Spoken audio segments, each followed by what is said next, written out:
And now, stay tuned for the program that has rated tops in popularity for a longer period of time than any other West Coast program in radio history.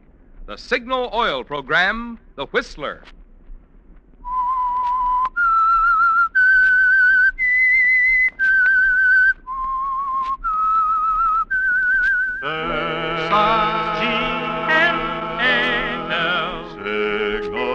Signal gasoline. Signal, the famous Go Farther gasoline, invites you to sit back and enjoy another strange story by The Whistler.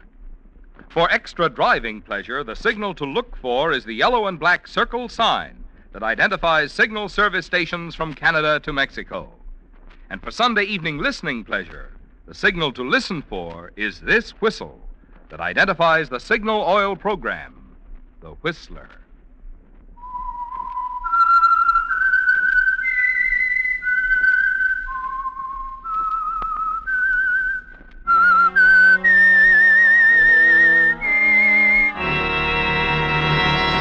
I am the Whistler, and I know many things, for I walk by night.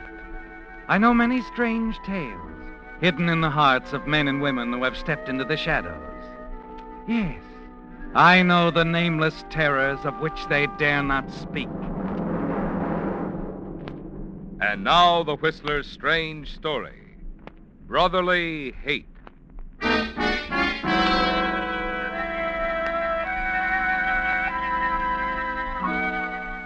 Visiting hours were over. The Jeffrey Long Museum in San Francisco was quiet.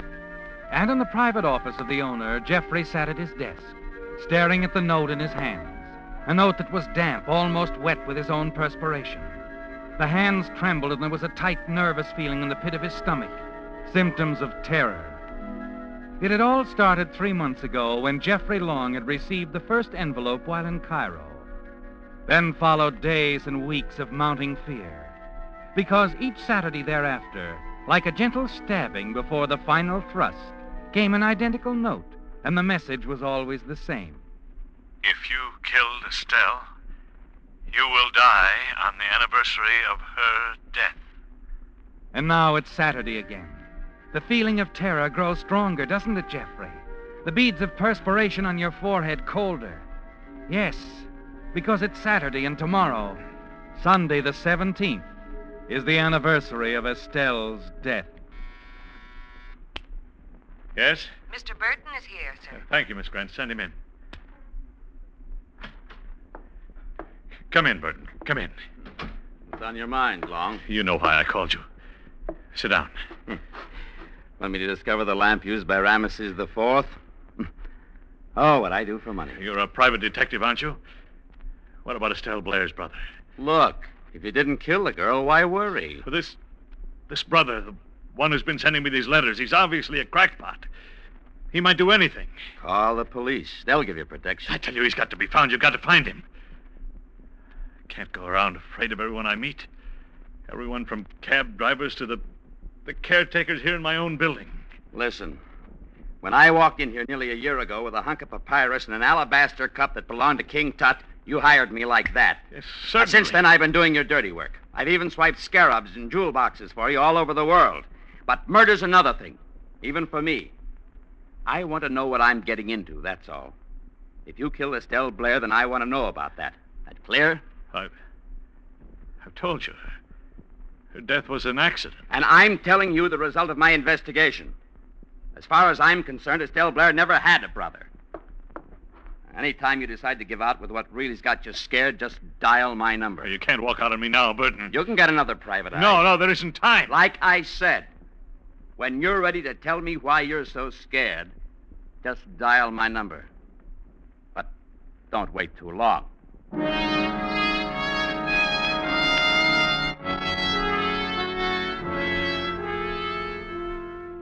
It's turned out as you feared it would, hasn't it, Jeffrey? Yes. Burton, the private detective, hasn't been able to find Estelle Blair's brother. And now there's only one thing to do. You know there's too much to lose if you were murdered. The resultant investigation would certainly reveal the ugly facts surrounding your former assistant's death. You have immortality to lose, Jeffrey. Your name is the greatest private collector of Egyptology in the world. The proud name that shines brightly from the brass plaque on your great museum. The museum you intend to will to the city on your death. Quickly, you get to your feet. Hurry to the small cabinet and take down a bottle marked poison. There is a way out, isn't there? A way you can preserve the honored name of Jeffrey Long. Excuse me, Mr. Long. Yes?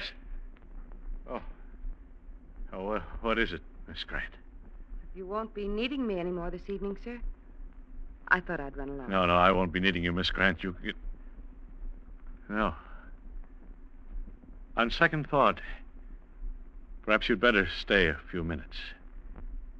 There is something you can do. Yes, sir. I'll call you. As you walk back to your desk, you unscrew the cap on the bottle of poison. A Herculean force drags at your arm as you try to lift the bottle to your lips. Finally, you succeed. Your throat is numb as you take one swallow, then another, and another. Then a sudden stiffness seizes your hand. The bottle slips through your fingers. Slowly, you walk around the desk, slump into the chair. You wait a minute or so and then press the buzzer. Come in, Miss Grant. Mr. Long, is something the matter? Yes, I made a terrible mistake. In the cabinet there, 2 bottles almost identical. One contains cough medicine. The other, deadly poison. Mr. Long, you didn't really take Listen to me carefully, Bernice. It was a mistake, do you understand? Be sure they know. They mustn't think otherwise. It wasn't suicide. Remember that. It wasn't suicide. You're not going to die. What? I was afraid you'd do something like this. I poured the poison down the sink yesterday afternoon. What you drank was just colored water.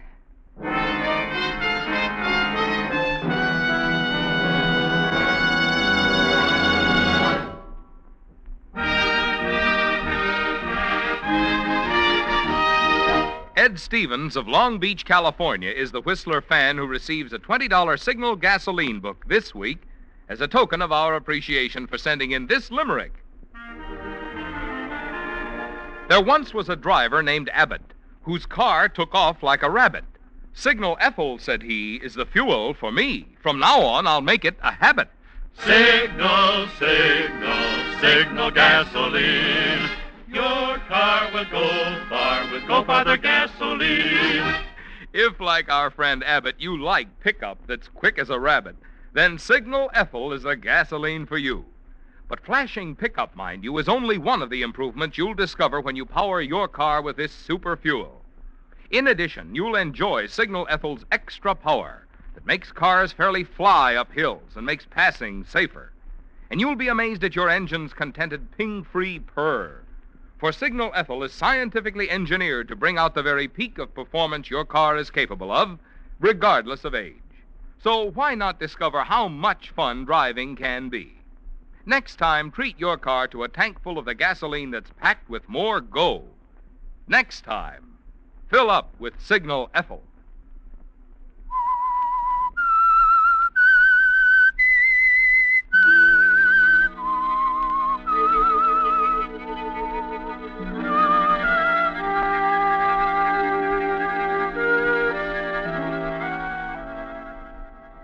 When you raised the bottle of poison to your lips, you thought it was the only way out, didn't you, Jeffrey? You would cheat Estelle Blair's brother, the man who had sworn to kill you, if you took your own life and make it appear as an accident. And you would preserve the honored name of Jeffrey Long. Then, as you sat at your desk waiting for death, your secretary, Bernice Grant, informed you that you wouldn't die because she'd poured the poison out of the bottle the day before, replaced the deadly contents with harmless colored water. I was afraid you'd try to kill yourself. You see, I've known about the letters. You knew all along? Yes. I've seen the fear, The worry in your eyes. The torture. But I couldn't let you do this. I'll do it again. You or no one else can stop me. No, you mustn't. Please. I can help you. Please leave me alone, Bernice. Promise me you won't try. Leave me alone, Bernice, please. I can help you. I want to help you. I said... What'll I do, Bernice? What'll I do? We must find Estelle Blair's brother. You could talk to him. Tell him it was an accident. Yes. Yes, I could tell him how she slipped. Fell off the boat. I could show him I wasn't to blame. I'm sure I could find him. I know if you'll trust me. No, it's impossible. What if I told you I'd already located Estelle Blair's father? You what? Yes. I learned about him the other day. He's living in the old men's home in Santa Peralta. I know if I can talk to him. Oh, please, let me try. Well, You promise not to try again to take your life. are you sure you're not making all this up just... I tell you, I know I can find Estelle's brother. Now, promise me. All right. Then go to the King Tut room in the basement. There's a telephone there and a couch. Stay there until I call you. I'll bring you some food later. Will you go? Yes, Bernice. If you say so. And please, no matter what happens, trust me. You must trust me. You see, I love you, Jeffrey.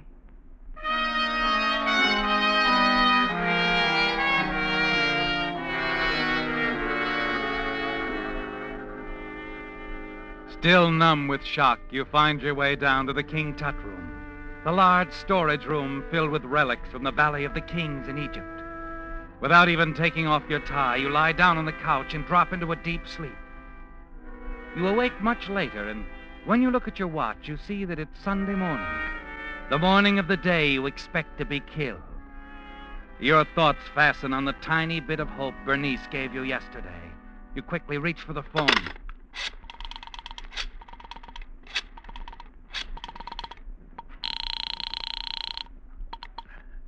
Good morning. Visaya Apartments. Miss Grant, please. Thank you. Hello? Bernice, this is Jeffrey. Have you found anything more about Estelle's brother? Not yet, but Jeffrey, I've made progress. I definitely know she had a brother. He's somewhere in San Francisco. But today is the anniversary of Estelle's death. The day it's going to happen. I can't just wait. Got to wait. You must be patient, Jeffrey. At any moment, I may have some news. What about the father in Santa Peralta? You must trust me, Jeffrey. I know, but what did he say? What's the brother's name? I don't know yet. But the father, didn't he tell you? I'm working as fast as I can, Jeffrey. You must believe that. I'll call you later, this afternoon. Maybe I'll have some very good news. Just wait and be patient, will you? Don't go out. Oh. All right, Bernice. And remember, Jeffrey, I love you. I will, Bernice. I guess I should have known it long ago.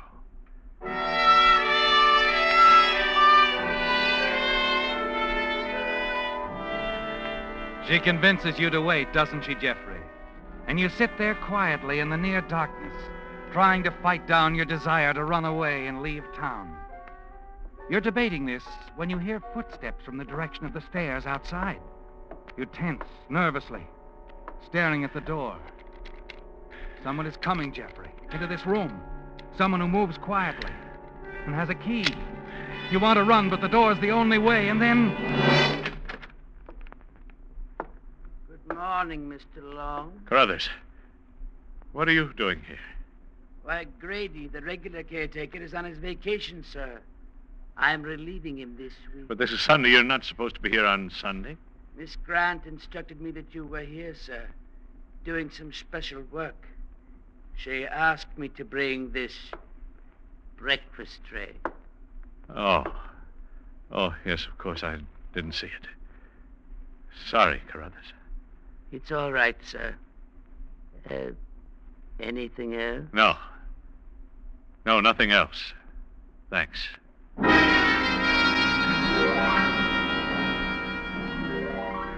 You watch him leave, stare at the food, suddenly realize you're unable to eat it or to even think of hunger. Your nerves are getting the best of you, aren't they, Jeffrey? And you decide to take a chance and drive to Santa Peralta yourself at once. Talk to Estelle's father. You're sure you can make it and be back before Bernice calls you.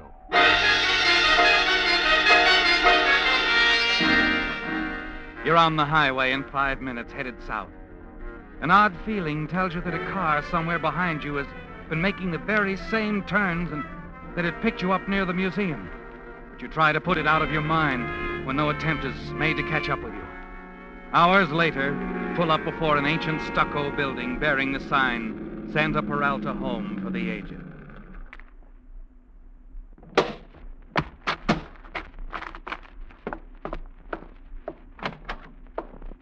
Well, a visitor so early. Welcome. Oh, thank you. Welcome. I'm looking for a man by the name of Blair. I'm sorry, Mr. Long. Jeffrey Long. Oh, I'm sorry, Mr. Long. No one here by that name. Maybe he's here under another name. He had a daughter named Estelle. No one here with a daughter named Estelle. She's a pretty girl, blonde. Tragically killed about 2 years ago at sea, the Mediterranean. She fell overboard. Oh, pity. Yes. But I'm afraid you have the wrong place. We have only 10 gentlemen here, and I know their records very well. We've never had your Mr. Blair here in San Peralta. You're sure? Absolutely, Mr. Long.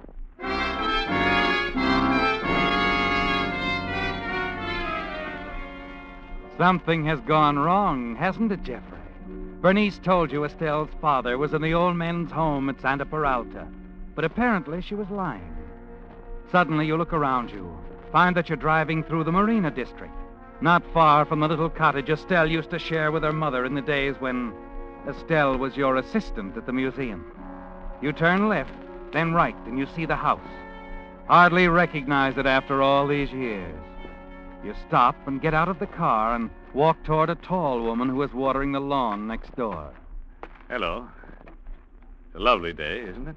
If you like 'em hot, this is going to be a scorcher. You live here long? 9 to 15 years. You're not a collector, are you? Oh, no. No, I'm neither a bill collector nor a process server. An old friend of mine used to live next door. Andrews, maybe? No, the name was Blair. Oh, them. Mother, big woman. Arms like the posts on that porch. Yeah, well, the girl, Estelle, was my friend. Sweet little thing, blonde as corn silk. She was killed, you know. Fell off a boat somewhere near Europe or Asia or somewhere like that. Worked for a museum. Well, I've been trying to locate her brother. Brother? I don't seem to remember any man in the Blair family. Seems like there was just Estelle and her mother. Oh, I see.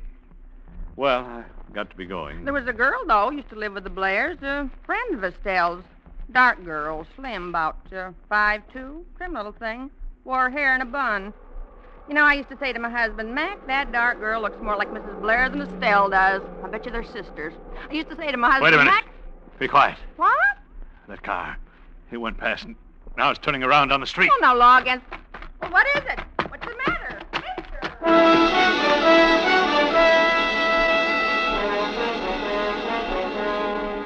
In your car, driving fast, you begin to pull away from the car in back of you. Soon lose sight of it altogether. Slowing down, your mind stops racing too. And then it hits you, Jeffrey. Something that woman back there said. Dark girl, slim, about 5'2", trim little thing, wore hair in a bun. You know, I used to say to my husband, Mac, that dark girl looks more like Mrs. Blair than Estelle does. I bet you they're sisters. That's it. Sisters. Of course. Yes, Jeffrey, that's it. An exact description of Bernice, your own secretary. Suddenly it all becomes very clear to you, doesn't it? You noticed it the first day she came to work for you. There was something familiar about her. She reminded you of someone, but you were never able to figure out who she resembled. And now you know. You've been a fool, haven't you, Jeffrey? The way you've played into her hand. You're certain Bernice is Estelle's sister. And all the while, she's the one who's been sending the notes, intending to avenge her sister, Estelle.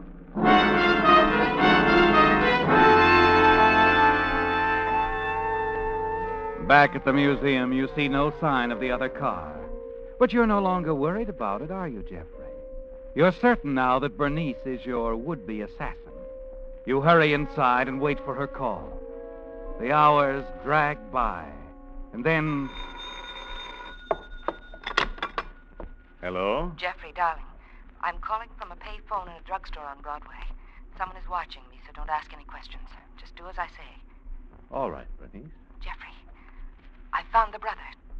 He's going to try to kill you tonight, but he doesn't know where you are. But you... Be sure you keep all the lights out there in the basement. Oh, yes, of course. And don't call anyone. Don't tell anyone where you are. No, of course not. I'll meet you there in half an hour. Don't call anyone. You understand? Yes. Yes, I understand. Goodbye, Jeffrey. Darling. She's clever, isn't she, Jeffrey? She's maneuvered you on the very anniversary of Estelle's death into the basement of the museum where no one can hear a sound through the thick walls. But it's over for her now, isn't it? All over.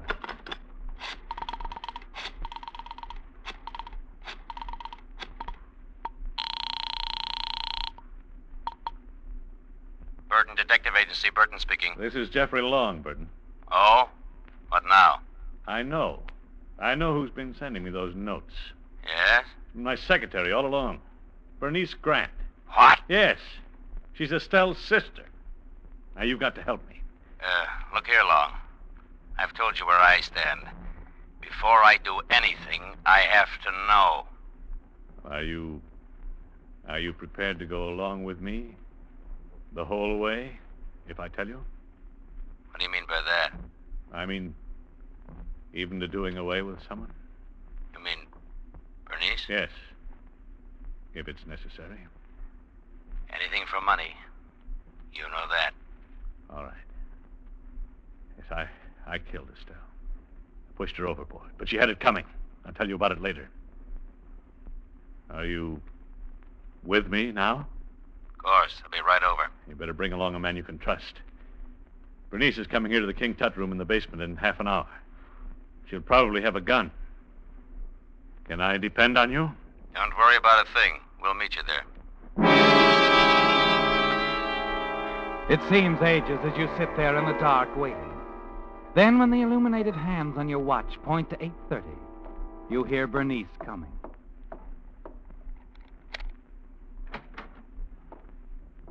Jeffrey. Jeffrey, where are you? I'm here. Oh, I've been so worried. Here, let's turn on the light. Oh, I'm so tired, darling. I've been so worried. Isn't this carrying things a little too far, Bernice? Jeffrey, what do you mean? How stupid do you think I am? Jeffrey, what's this all about? Still playing the game. Didn't you think I'd see through it all? You know, Bernice, I visited San Peralta. And as you know, Estelle's father has never been there. I had to tell you something to keep you from doing away with yourself. It was all I could think of. Jeffrey, I've been working every minute, working for you. I asked you to trust me. Trust you? You've had me so worked up, I've suspected everybody I ran into. Even thought it might be Carruthers, the caretaker. And in the car, I imagined someone was following me. You didn't imagine it. You were being followed. What? I was afraid you might go out. I called in the police, begged them to put a man on you. Do you expect me to believe that? Here, give me that purse. Jeffrey! So carrying a gun.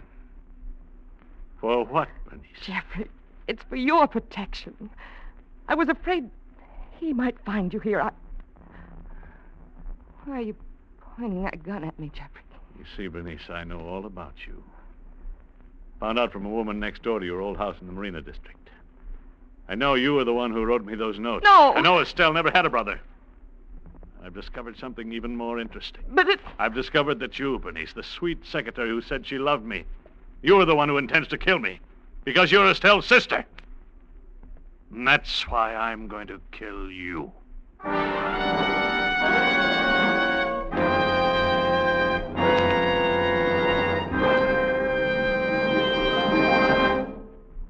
There are two ways to buy new tires. One way is to keep driving on smooth, unsafe treads until one day you're sailing down the highway, probably miles from nowhere, when all of a sudden, broom, broom, Broomp, you've got a flat. Your old tire is probably ruined before you can stop, so it's now worth nothing. All you can do is take whatever make of tire the nearest station carries at whatever price they're charging. Well, there must be a better way to get new tires. And there is. That way is to trade in those remaining unsafe miles to your signal dealer now while he's giving today's biggest allowance. What's more, the new tires on which signal dealers are giving this generous trade-in allowance are first-line Lee tires, famous over 47 years for long mileage. And today's Lees, made of cold rubber, toughened still further with patented Fill Black O, actually wear 30 to 40% longer than ever before. So from a dollars and cents standpoint, you just can't afford to keep on driving on threadbare old tires. Not now, while signal service stations will trade them for new Lee tires at such surprisingly small cost. Stop in at your nearest signal dealers tomorrow. Get his generous trade-in offer, and you'll know what I mean.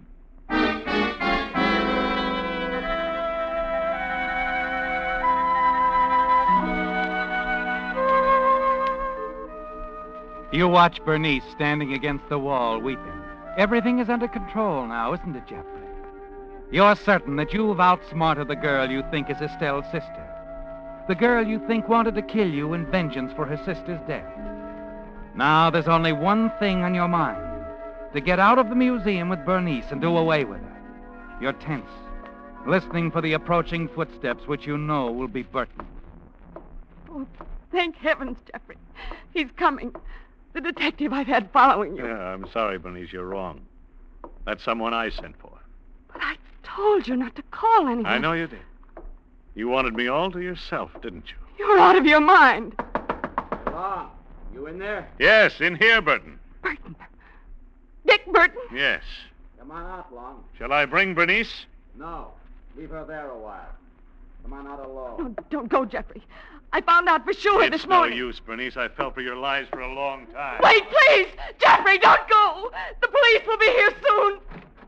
Dick Burton is Estelle's brother. Brother!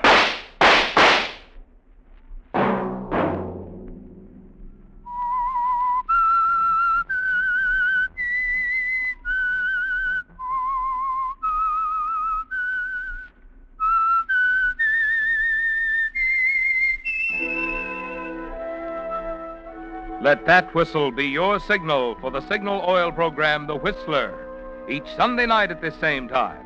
Brought to you by the Signal Oil Company, marketers of Signal gasoline and motor oil and fine quality automotive accessories. Remember, friends, if you'd like the fun of having your friends hear a limerick of yours read on The Whistler, the address to which to send it is Signal Oil Company, Los Angeles, California. Your limerick must be your own composition. It will be judged on the basis of originality, humor, and suitability, and the decision of the judges is final. All entries become the property of the Signal Oil Company.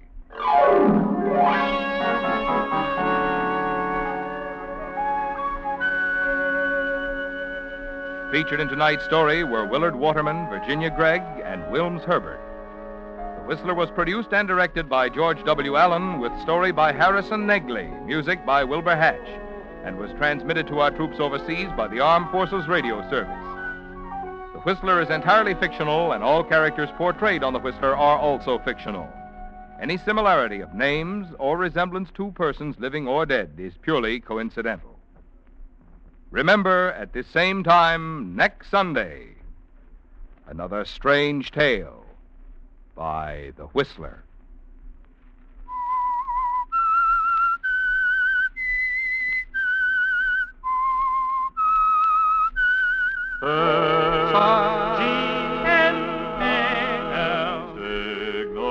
Signal gasoline.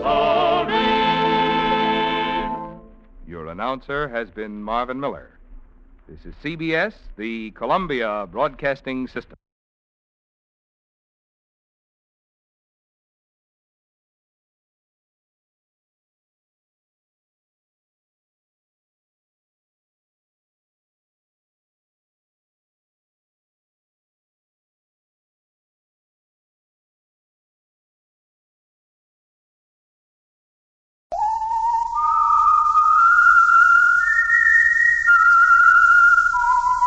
presented by the United States Air Forces in Europe.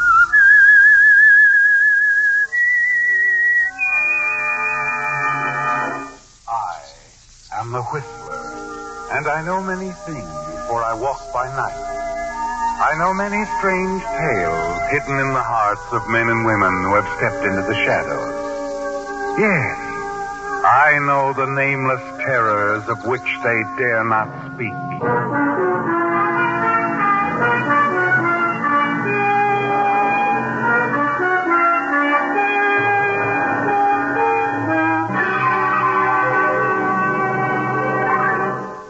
And now, the Whistler's strange story. Death claim. The cantina in Panama City was crowded, laugh-filled. And the two men in the corner booth were contributing their share to both the laughter and the conversation. They were an interesting pair. The older, stouter man looking very much like a retired business executive on a spree. The younger, leaner one easily attracting the eyes of the few female patrons in the establishment. His name was Vic Adams.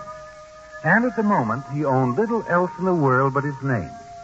His companion, however, gave the impression of a man used to having money and equally used to spending it. He's a source of wonder to you, isn't he, Vic? This kidding, plump little gent, and has been for the past week. He turns away every subtle effort on your part to learn the source of his money. Curly, another pair here. No, really, I had enough, Harvey. I could use a little fresh air. Fresh air. You kill me, boy, fresh air. When there's so many good drinks in the world and so many wonderful places like... What's the matter? Harvey, what is it? What's wrong? I wonder, is there a back way out of here, Vic? Well, sure, there must be, but... Let's Harvey, go. what's there... Yeah, but... Senora, senor. Look out. Oye, senor, your drinks. I bring him a Here, cup. keep the change. Drink him yourself. Let's go, Vic. Yeah, right with you, Hurry, Harvey. he spotted us. He's following us. Who? I don't see anybody. Come on, Vic.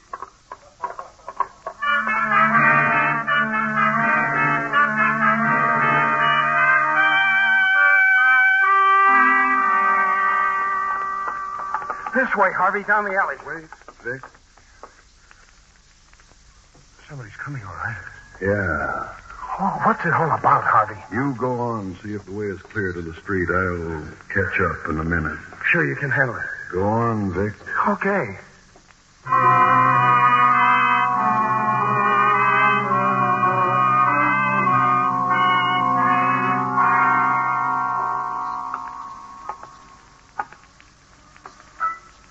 Harvey. Vic. Harvey, you all right? I told you to wait. Why did you come back here? I got worried about you, Harvey. I wanted to... Harvey.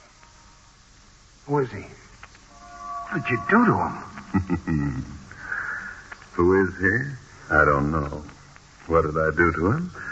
I killed him, Vic. Hey, Harvey, why? Let's get out of here, my boy. You look like you can use a drink now. Me? I can always use one. Come on, Vic. I'll tell you all about it.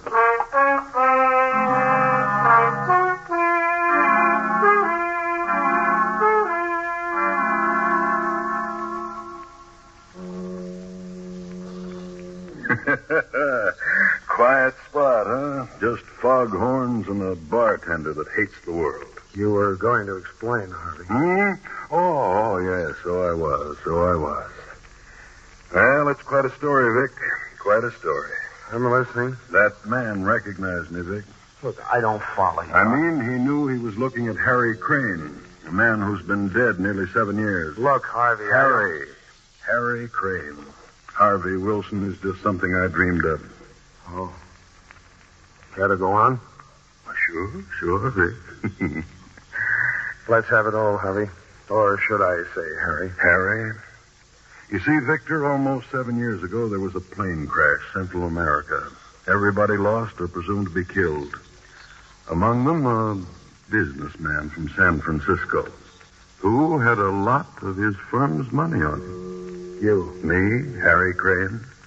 So, you're a fugitive. Actually, yes. Legally, no. You see, another employee had been dipping into the till rather lightly and had absconded. That's why this businessman, who was presumed to be killed in the plane crash, decided to dip in rather heavily. You mean no one even connected you with the embezzlement? No one. So, while I decided it was wise to stay away from the States, I'm not what is legally known as a fugitive from justice. I guess you don't find me so amusing now, eh, Victor? Well, live and let live, I always say. Good. You keep on saying, my boy, and you'll be all right. You see, old Harry knows where there's plenty more. More? Money, my boy, money. You see, unbelievable as it may appear, your friend Harry is, at the moment, financially embarrassed. What? After the way you've been spending this past week, you've taken I me to... still have a little, my boy, a small nest egg of a few thousand. However, as you know, I like to live well, spend well. So we must invest in a pair of steamer tickets to San Francisco. And we must arrive before October 5th. October 5th? That is the day my dear wife will be the recipient of over $100,000. Your wife will... Yes, dear, sweet Nora, my grieving, impatient widow. I'm beginning to understand. Mm-hmm. You want to go to your wife. No. I want you to go to her, my boy. Much too risky for me. It's too risky for anybody, Harry. No, we'll get away with it. We'll take $50,000 away from dear, sweet Nora and won't raise a hand. $50,000? Your share, $10,000, just for joining me in a boat ride, meeting Nora, dancing with her, and she's quite attractive, Victor, much younger than me. Harry, you're a strange guy. I just like to live well, just do my best to make life easy for me. Bartender, another round.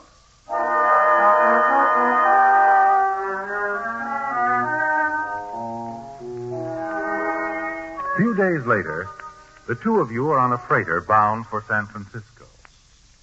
On an evening only 1 week later, with Harvey waiting for you in a small Oakland hotel, you stand in the corridor of a fashionable San Francisco apartment house and press the buzzer of a door marked Nora Crane.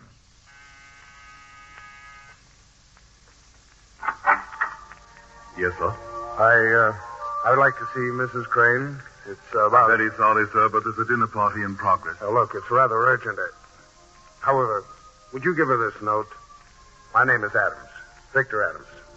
Very good, sir. I'll, wait for an answer. Oh?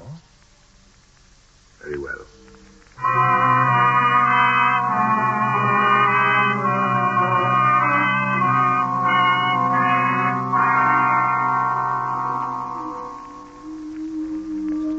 Mr. Adams, That's right.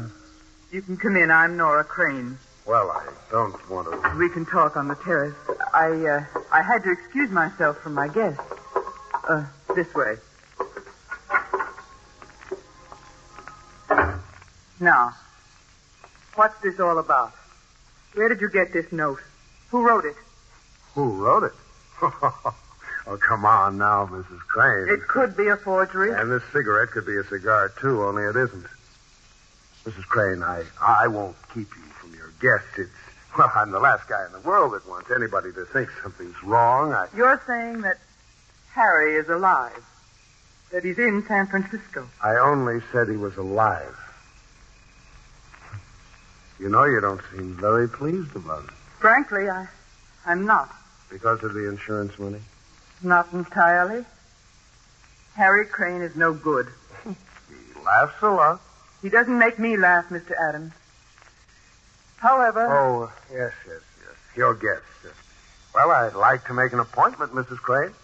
For 2 o'clock tomorrow afternoon. To see Harry? To hear his voice. I want you to be sure. Because of a business proposition that I have in mind. Business proposition? Mr. Adams, you might as well know, without the insurance money, I'm in no position to... Mrs. Crane, I'm talking about the insurance money. You're going to get it. Over $100,000. I don't understand. Oh, you will. But first, I want you to talk to Harry. Then we'll talk. Just Nora and Vic.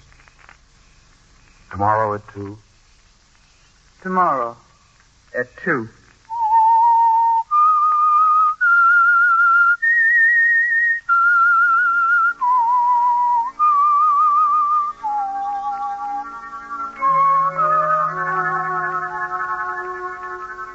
been a terrible shock for the attractive Nora Crane, hadn't it, Vic?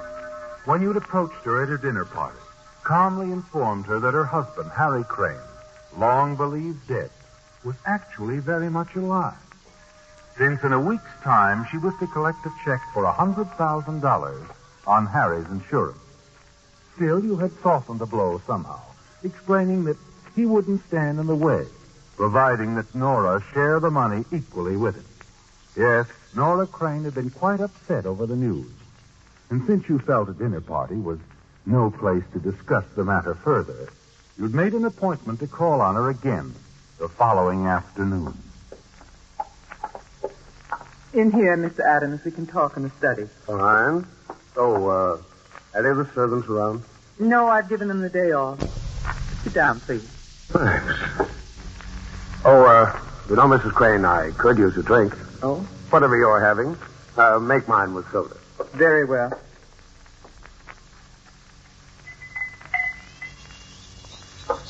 Your drink. Thanks. Now, Mr. Adams. Shall we get to the point? Sure. You've had time to think over our little business proposition? Yes, and I can hardly afford to turn it down, can I? Of course, I'll have to have proof that Harry is still alive. Oh, you'll get proof. You'll take me to him? That won't be necessary. What if I should insist? And what if he's still in Central America? Oh, there are planes. Is he in Central America?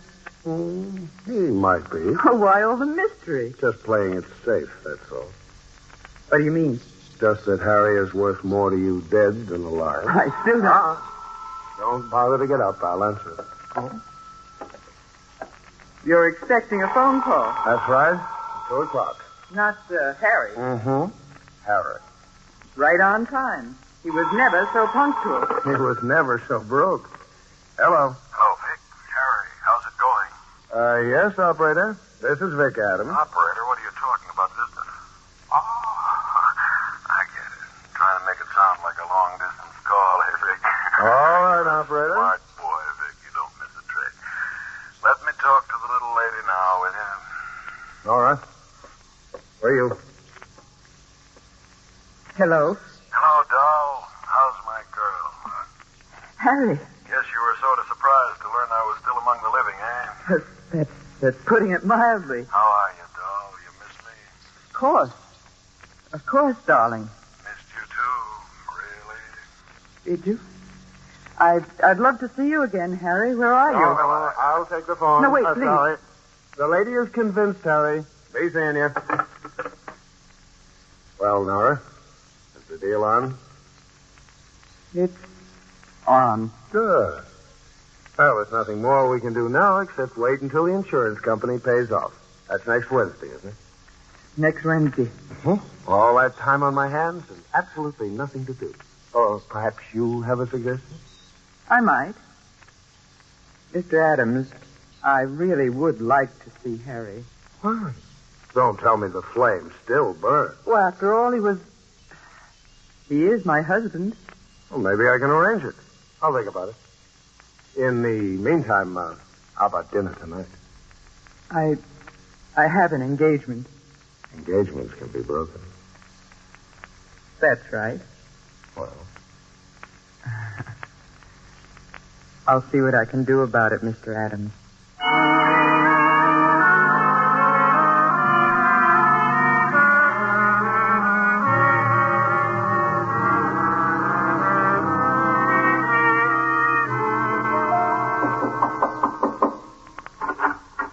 hello, Harry. Mind if I come in? Where have you been? It's 3 a.m. Oh, I've been seeing the town with your lovely wife. Had cocktails downtown, dinner at a cozy little spot in North Beach, and then we went for a drive. Oh, charming girl, Nora. Charming. And still as attractive as ever, apparently. Is the deal set? It's set. Good. Sit down. Fix yourself a drink. Now, if you don't mind, Harry, I'll go on to my room and turn in. Okay. Look, Vic. Yeah? Tomorrow I want you to rent a car. We'll take a ride out of town, get a real nice meal somewhere, have a few laughs. I'm sick of staying cooped up in this hotel room. No, it's too risky, Harry. Someone might recognize you. Besides, I have a date tomorrow. A date? Nora again? Yeah. No. No, wait a minute. Jealous? Jealous? Ha! So what's eating you? Well, Nothing, I guess. Only watch your step with Nora. Just watch your step. She's dangerous, Vic.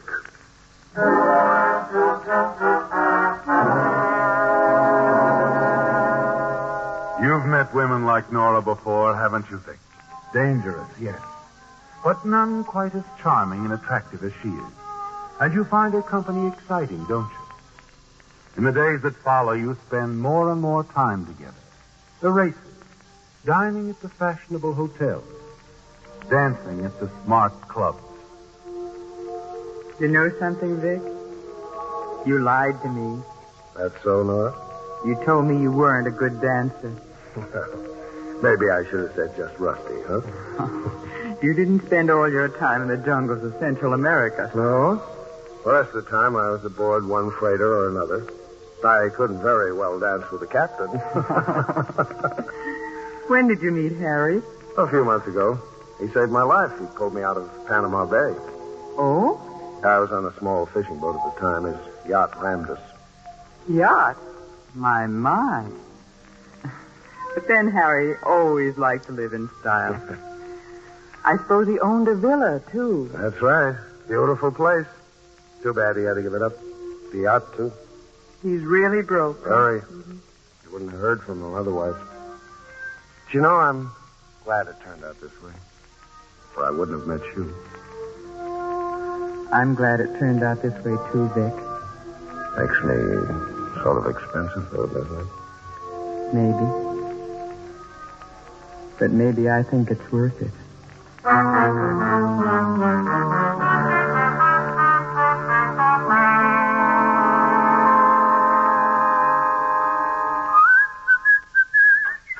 Oh, morning, Harry. Come on in. Going out again? Yeah, got a lunch date. Oh, hey, what suit'll I wear, Harry? Blue or gray? Blue. Nora likes blue. Look, you've been seeing a lot of her lately. That's right. I've booked up all her spare time. She doesn't seem to mind. You? Maybe. You are jealous. No, but I don't want anything to mess up this little deal, understand? Oh, what could mess it up? A double cross? You and Nora have been getting pretty chummy. I wouldn't like it at all if you two took the dough and beat it. You think I'd pull a stunt like that? I don't think it would occur to you, Vic, but with a dame like Nora around, well, she might talk you into it. Well, don't worry about me, Harry. I can take care of myself. I'll see that you do, Vic. Just see that you do. He's right, isn't he, Vic? Now that he's mentioned it, you recall some of the things Nora had said to you. The more you think about it, the more certain you are that it's been on her mind all along, that she's been sounding you out. A half hour later, you take a cab and drive out to Nora's house. Hi, baby. Sorry I'm a little late. It's all right, darling. Ready? I'm starved. Vic. Yeah. Don't be angry with me. Promise? Okay. What's on your mind? I'd like to talk with Harry again. Harry? Oh, now, love, please, darling. Even if this has all been a trick, I wouldn't mind. It's just that I'm curious. Weren't you convinced when you spoke with him on the phone? I thought I was, but the more I think about it... You want me to take you to him, is that it? That's what you want? No, that isn't necessary. Just call him on the phone again. Okay. Make you feel any happier to know I'm not trying to pull a fast one.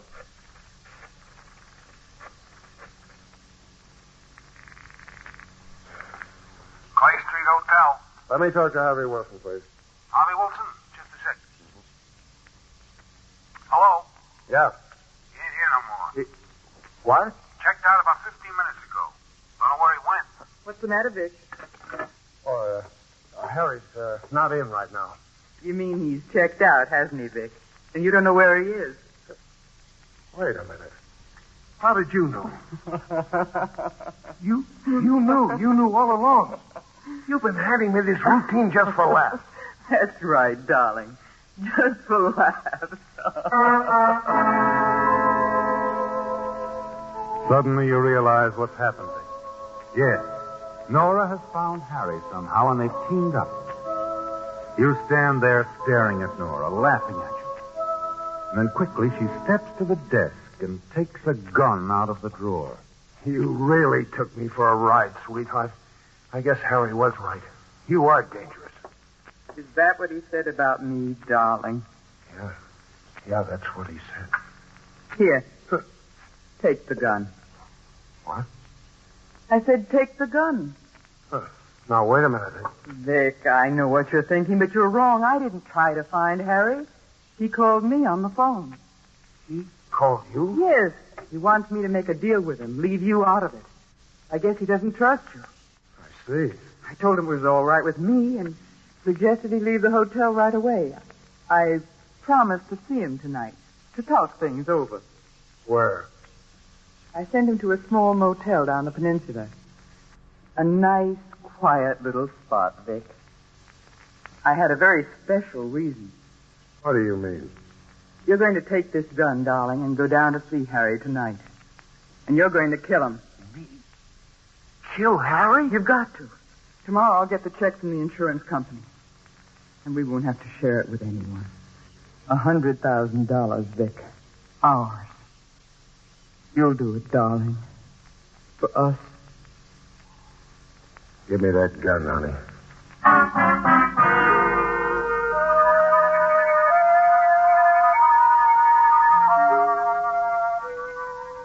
Nora's plan was simple, wasn't it, Dick? Yes, you had only to kill Harry Crane. Then you and his wife, Nora, could share the insurance money. That's the way she'd planned it all along. She believes you're going through with it. But after leaving her that afternoon, you'd thought the matter over very carefully, had finally decided on another course of action. That night, you slip into Harry's room at the quiet little motel and find him stretched out on the bed. Harry? Yeah, I'm awake. Been expecting you, Vic. Now listen, Harry, I've got to tell you something. Too late, sucker. You walked into a trap. Turn around and get a big surprise. Huh? Oh, Nora. Hello, darling. Careful.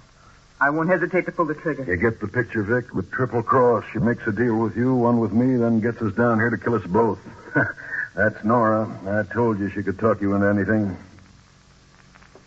But she didn't, Harry.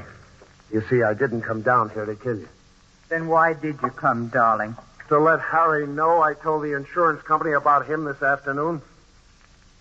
What? Yes, Harry, I did. After I saw Nora this afternoon, I suddenly woke up, decided to stay on the right side of the fence, and save your life at the same time. That makes us even. You're lying. No, I'm not. I even brought an insurance investigator along with me. Drop the gun, Mrs. Crane. Drop it. Sorry, sweetheart. I would have done almost anything for you. Anything except kill Harry or anyone else. The Whistler. Listen next week when once again the United States Air Forces in Europe present The Whistler.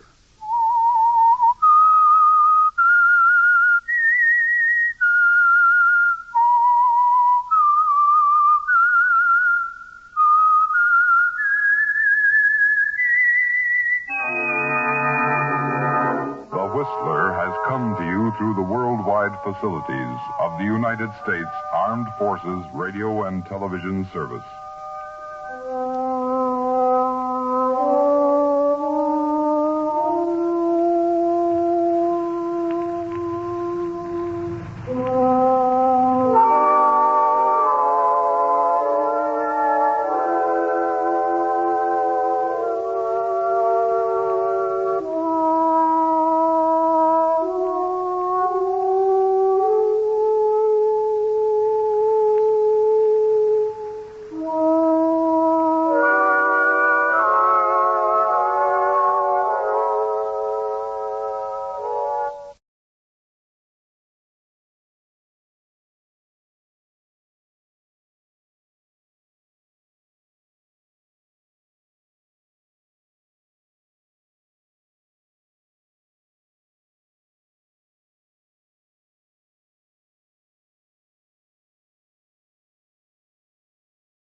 The Signal Oil Program.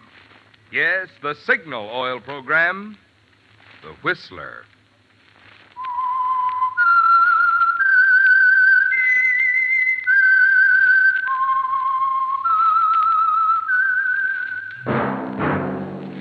Yes, friends, that whistle is your signal for the signal oil program, The Whistler.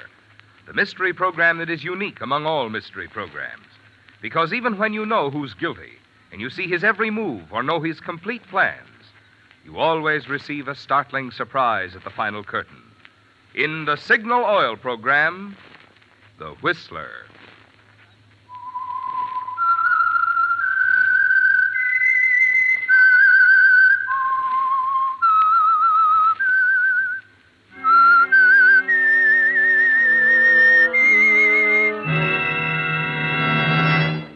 I am the Whistler, and I know many things, for I walk by night. I know many strange tales hidden in the hearts of men and women who have stepped into the shadows.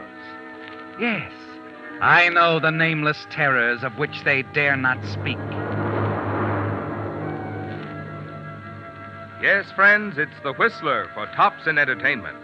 And for tops in gasoline quality, it's Signal. It takes extra quality, you know, to give you extra mileage. And Signal is the famous Go Farther gasoline. So look for the Signal Circle sign in yellow and black that identifies independently operated signal stations from Canada to Mexico. And now the Whistler's strange story. Golden Opportunity.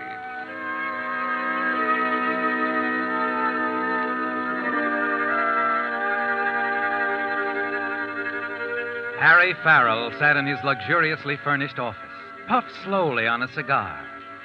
His eyes wandered over the room, the polished mahogany, thick broadloom carpets, the Gauguin canvas on the wall opposite. All the trappings of success, a reflection of his own progress. Harry Farrell had reached the top, the apex of a pyramid, with a broad, solid base built upon years of scheming, planning, meeting people, and a fortunate marriage. Anne's money had been the original foundation. Yes, in the beginning he owed everything to Anne. And now, even though he had become one of the most successful attorneys in Phoenix, he had little money of his own. Gambling debts, high personal expenses, bad speculations were a constant drain on his earnings. Yet, as long as he had Anne, he felt secure, for he knew he could always count on her to ease the financial strain. Excuse me, Mr. Farrell. Oh, Miss Mullins, what is it? I thought you'd want to know. They've come. Yeah, what's come? The travel folders. Oh, good, good. Let's have a look. I'll confess I've already peeked at them. They look simply wonderful, so exciting. Rio, Buenos Aires, and... Yes. That's fine. Thank you, Miss Mullins. Yes, sir. Oh, here are some checks for your signature. Oh, later. They have to go out tonight, Mr. Farrell. All right. By the way, Miss Mullins, do you have anything planned for this evening? What? Why, no, I haven't. I wonder then if you'd mind staying on here at the office for a while. I'm expecting a phone call around 7. Might have some work for you to do. Oh. No, I won't mind, Mr. Farrell. Good. If you're going to be working, shall I call Mrs. Farrell? No, don't bother.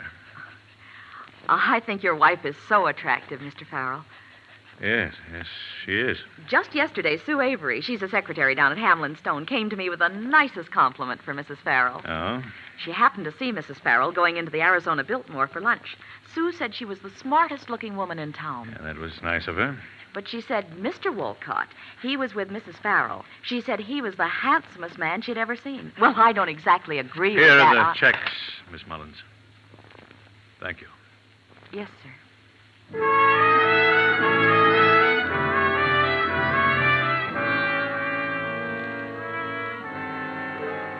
They all know, don't they, Harry? Even Sue, what's-her-name at the office down the hall. She knows, too, about Anne, your wife, and your partner, Sam Wolcott. And you've known for a long time, but there was nothing you could do about it. You were willing to let things stand as they were and keep your eyes shut as long as you had to depend so heavily on Anne financially. It really didn't matter. You've forgotten when you stopped loving her. Perhaps you never did. No, you're only interested in holding to her until you're on your own feet, until you have enough money of your own to live the way you want to live. Mexico City, Buenos Aires, Rio. But you know it'll be several years before you can do that, don't you? In the meantime, You turn to your travel folders, and through them, you escape.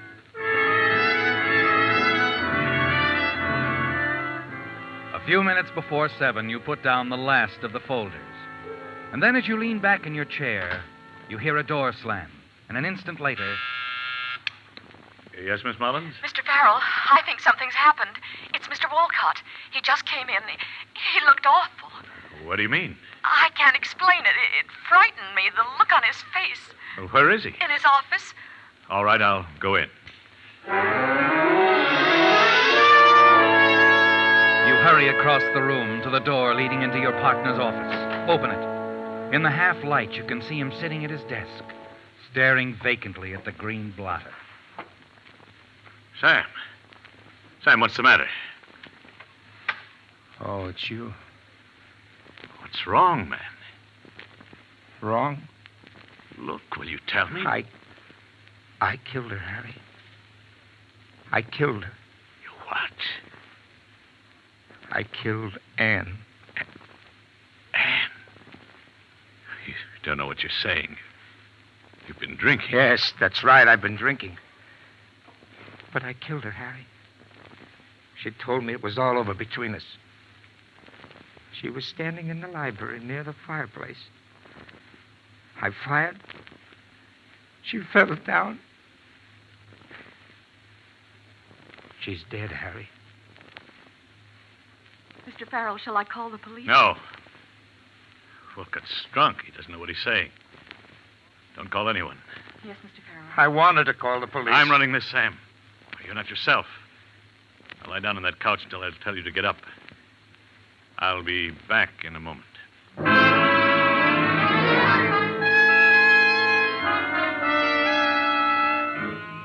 As you walk back to your office, your mind is in a turmoil. Spinning, whirling. Your emotions are in a tangled mess. Then, as you close the door behind you, a strange feeling of happiness sweeps over you. Suddenly, you realize you're free. Free to live the life you've always wanted to live. And your wife is dead. Her money is all yours now. You hurry to the telephone and dial your home. You've got to make certain she's dead, don't you, Harry? You wait. And wait. There's no answer. And then you realize it's Thursday, the maid's day off. You're about to replace the receiver when... Hello? Hello? Hello? It was Anne, your wife, wasn't it, Harry? The voice of a ghost. A voice like a heavy blanket stifling all those warm, new thoughts of a new life. You glance at the gay, colorful travel folders on your desk. Your dream. The dream that came true for but a brief moment. Anne is alive. She's ruined everything, hasn't she? No. She can't do this to me. I won't let her. I won't let her do this.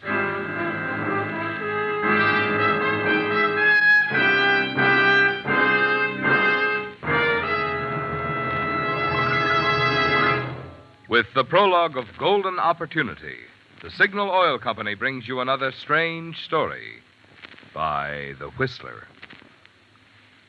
Have you had your car radiator inspected recently?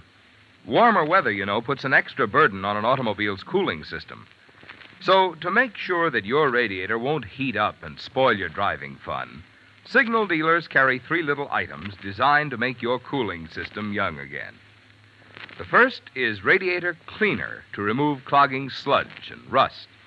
The second is Rust Preventive to protect the radiator of any car, old or new, from corrosion. And the third item is Radiator Sealer that stops small leaks in a jiffy. These 3 products, incidentally, are just a few of your Signal dealer's fine quality upkeep items that include Purolator oil filters, fan belts, radiator hoses, spark plugs, and Lee tires. You see, Signal service stations are much more than places to buy Signal's famous Go Farther gasoline and Signal Premium compounded motor oil. Wherever you see Signal's familiar circle sign in yellow and black, there you'll also find conscientious Signal service and dependable Signal products to help your car run better, look better, and last longer.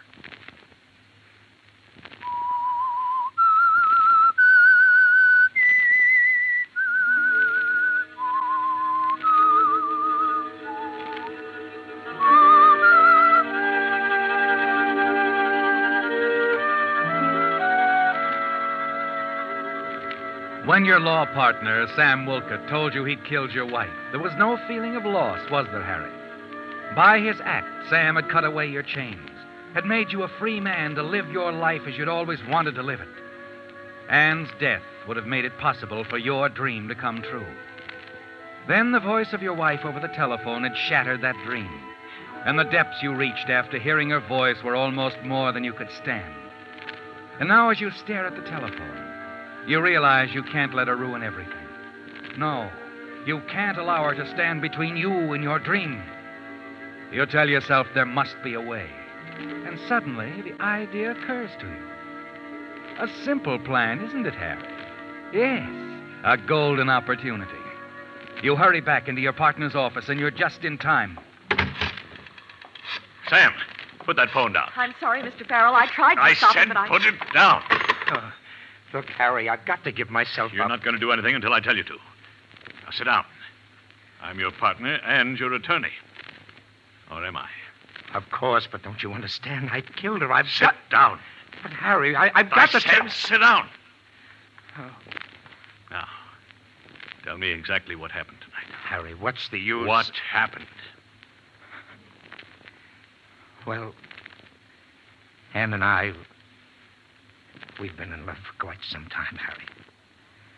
I don't suppose you knew. Go on. This afternoon, she called me. Said she had to talk to me. It was important.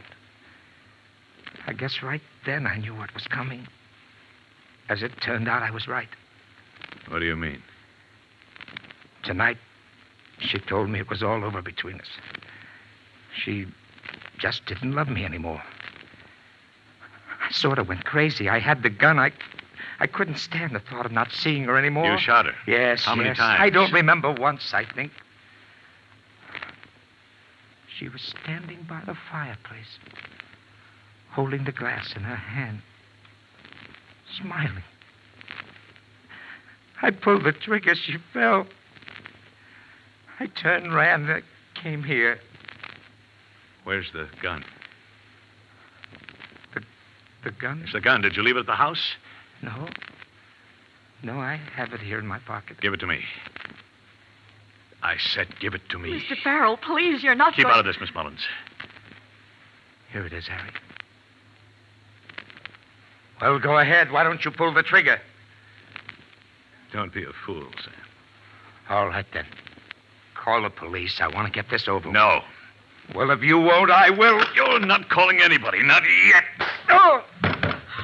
Oh, Mr. Farrell, is he... He doesn't know what he's saying. A little nap will sober him up. Come along, Miss Mullins.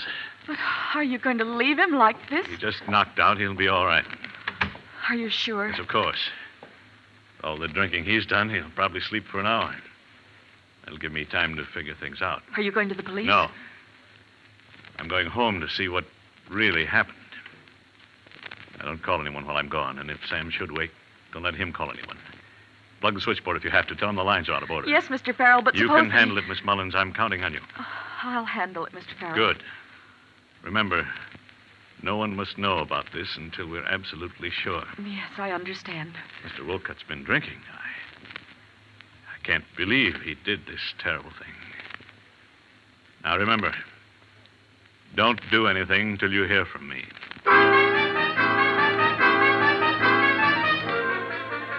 Minutes later, you're racing across town with Sam's gun in your pocket. Time is important, isn't it, Harry? Yes, you don't have a second to spare. You've got to get home before something happens to ruin your little plan. It's almost 7:30 when you turn off the narrow canyon road, swing into the driveway. And then as you step out of your car and start up the path, sudden fear grips you. The house is dark. And you know you're too late. Anne is gone. Anne? Anne? You hurry into the library. Anne, where are you? The study is empty, too. Yes, your simple little plan has collapsed, hasn't it, Harry? Anne has left the house. You turn, walk back to the library, and pour yourself a drink. It was the opportunity of a lifetime, wasn't it? A golden opportunity to set up for a perfect murder. And then, as you sink into the heavy leather chair across from the fireplace... Hello, darling. Anne. I was upstairs. Thought I'd lie down for a while. I've had a horrible headache. Anne, Yes? that bruise on your forehead. Oh, I just had a little accident. It's nothing, really. What's the matter, dear? Why are you looking at me like that? I just left Sam at the office. He told me all about it. I see. Well, now you know. I'm glad you do, Harry. He might have killed you. I suppose. I was so startled to see the gun, I jumped back, tripped over the chair. I fell just as he fired. Struck my head against the fireplace. Does anyone know about this? Did you call the doctor, the police? Of course not. You didn't tell anybody? Can't you see the headlines? Other man attempts to kill prominent attorney's wife. No, Harry, no one knows. That's fine, Anne. Fine. Did Sam tell you why he tried to kill me? Yes, Anne, he did. Were you terribly hurt? No, not even surprised. You knew. Everyone knew. And you didn't say a word. What good would it have done? Oh, it might have done a lot of good in the beginning. I doubt it when two people fall in But love. I wasn't in love with Sam. He thought you were? Yes, but dear, You told him you were, didn't you? Sometimes. Yes, I guess I did. But Harry, when... Oh, you know what I mean. Yes, Anne. Listen, I know what darling, you mean. please, You don't have to explain to me, Anne. I'm not blaming you. But I want to explain. I never loved him, really. It was just that, well, you became so wrapped up in your work, always in court. I was bored. Yes, I understand. I only turned to him because you weren't around. I'm sorry, darling. Very, very sorry. I hope you can forgive me. Please, Harry, you must forgive me. You've got to know it always was you. No one else but you. Yes, of course. I hope you can forget, too, darling. I'll do all I can to make it up to you. I'll do anything. Will you, Anne? I've been thinking. You've always wanted to go to South America. Why don't we go, Harry, the two of us? Oh, we'll make it a wonderful trip. A second honeymoon. I don't know. What do you say, darling? A second honeymoon. You sure that's what you want? Mm-hmm. Move over. Yes, sure. But, first, how about fixing my drink? All right, give me your glass. I left the decanter near the fireplace. Think I'll have one myself. You know, Harry, my headache's almost gone now. That's fine. What'd you have in your drink, darling? Plain water or soda? Harry, did you have plain water or...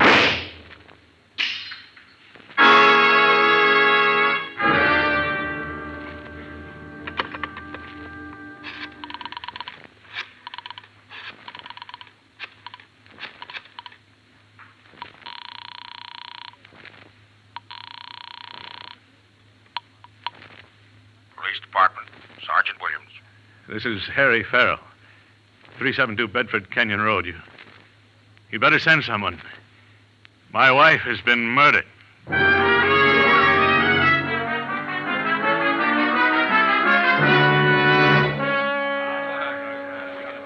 And that's all I know, Lieutenant. When my partner told me what had happened, I rushed here, found her like this. Uh-huh.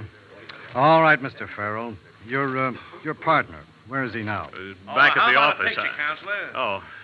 Thank you. About Mr. Walcott. You say he's at your office? Yes, that's where I left him. He was quite drunk. I thought it best to take the gun away from him. Uh-huh. I think we better get down there and have a little talk. All right. Hey, Mr. Farrell. Yes? How long has this romance been going on between you and... Cut it, Macy. How Come on, about it, Farrell. Mr. Farrell? Say Later, that this boys, fellow- later. A half hour later, you're back at the office. Listen to the police lieutenant quietly questioning your partner, Sam Wolcott. Miss Mullins is there, too, and she serves as an excellent witness. That's right, Lieutenant. It's just as Mr. Farrell said. Mr. Wolcott came into the office shortly before 7. He admitted shooting Mrs. Farrell. Okay, thanks.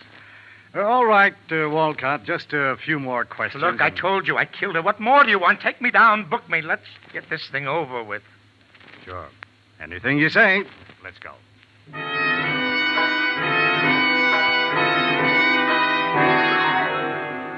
You struggle to keep the smile from your lips as the police lead Sam Wolcott out of the office, a condemned man.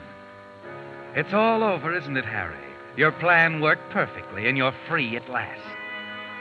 You heave a sigh of relief, walk back to your desk, and then you realize you're not alone in the room. Miss Mullins is standing by the window, staring at you, a strange expression on her face, one you've never seen there before.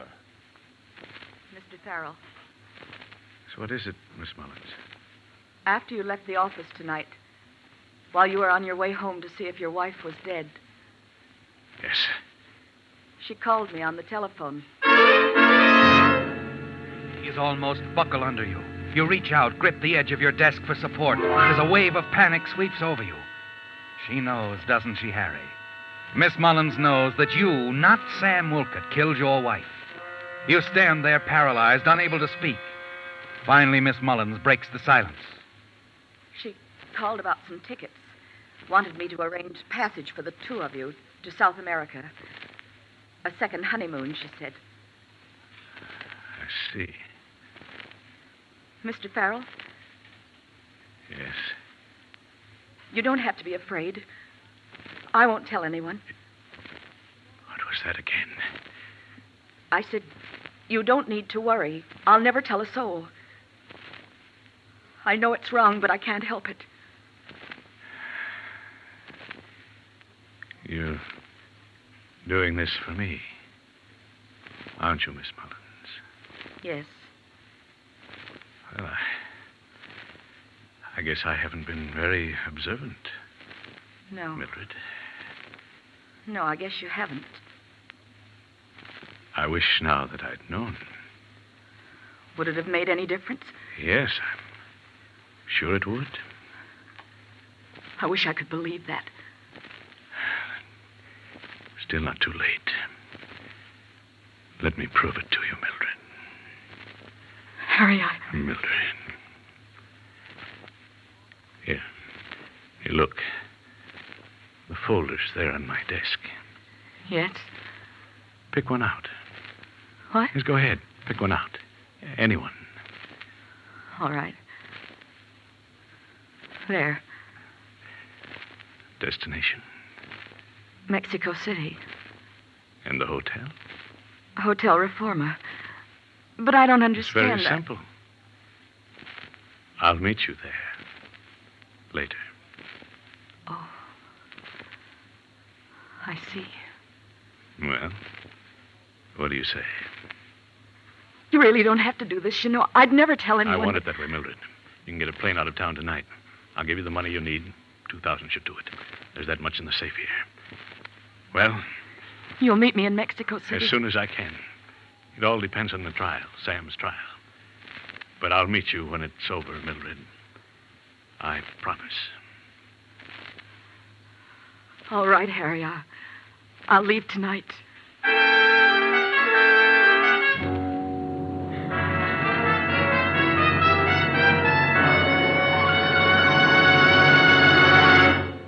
The Whistler will return in just a moment with the strange ending to tonight's story.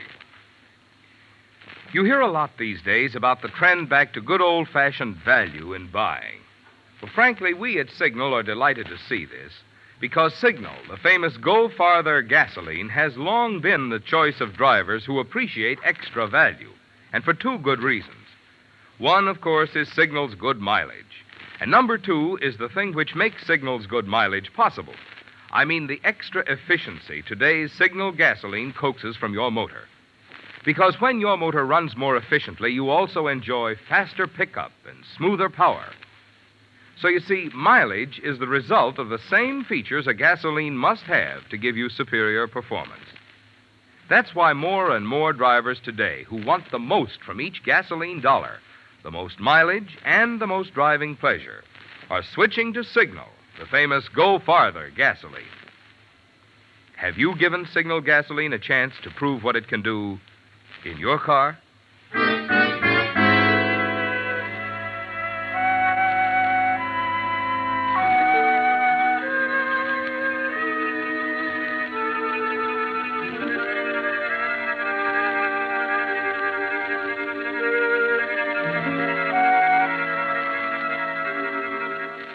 It's over, isn't it, Harry?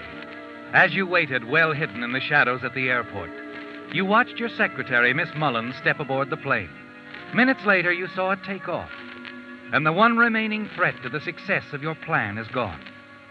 You're not worried anymore about Mildred, are you? You're certain she'll never tell anyone that you, not Sam Walcott, killed your wife. Then, after the trial, after your partner has been convicted of a crime you committed, you'll join Mildred in Mexico City. That's what she wants, isn't it? And why not? Who knows what may happen in Mexico? An hour after you leave the airport, you're back at the house. As you step up to the front door and fumble with your keys, a voice drifts out of the darkness beside you. I've been waiting for you, Farrell. What? Oh, it's you, Lieutenant. Yeah. I think you better come along with me. But what's the matter? You're under arrest. Under arrest? For the murder of your wife. That's ridiculous. Sam Wolcott confessed he killed her. You made a bad mistake when you killed your wife, Farrell. You see, you picked the wrong library. Walcott confessed shooting your wife in the library, all right, but it wasn't the library of his house. And that bullet that missed her, it's there, too. Embedded in the mantelpiece.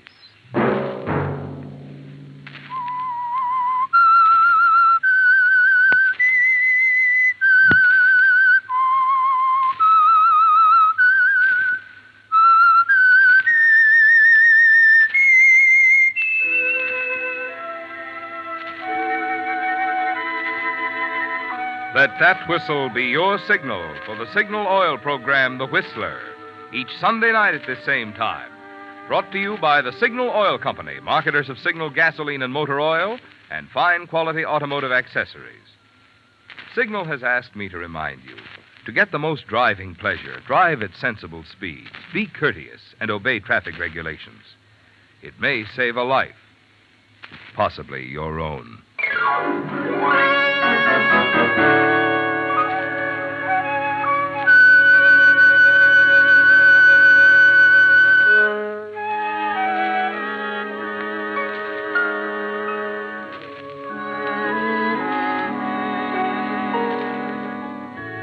Featured in tonight's story were Willard Waterman, Monty Margetts, Lois Moran, and Walty Mayer.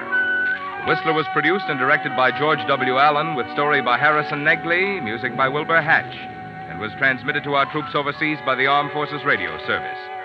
The Whistler is entirely fictional, and all characters portrayed on The Whistler are also fictional. Any similarity of names or resemblance to persons living or dead is purely coincidental. Remember, at this same time next Sunday, another strange tale by The Whistler. This is Marvin Miller speaking. This is CBS, the Columbia Broadcasting System.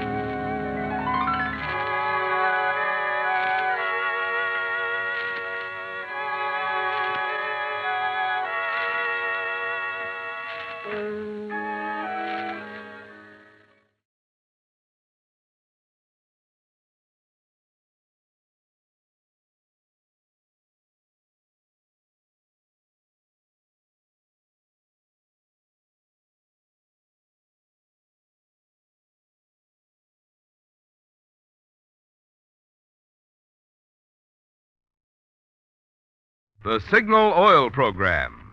Yes, the Signal Oil Program. The Whistler.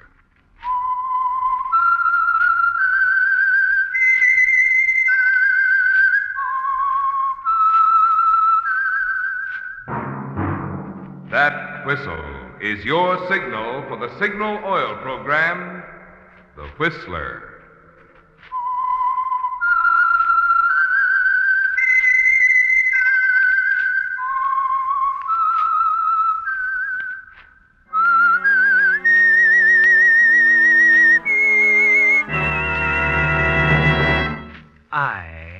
Whistler, and I know many things, for I walk by night.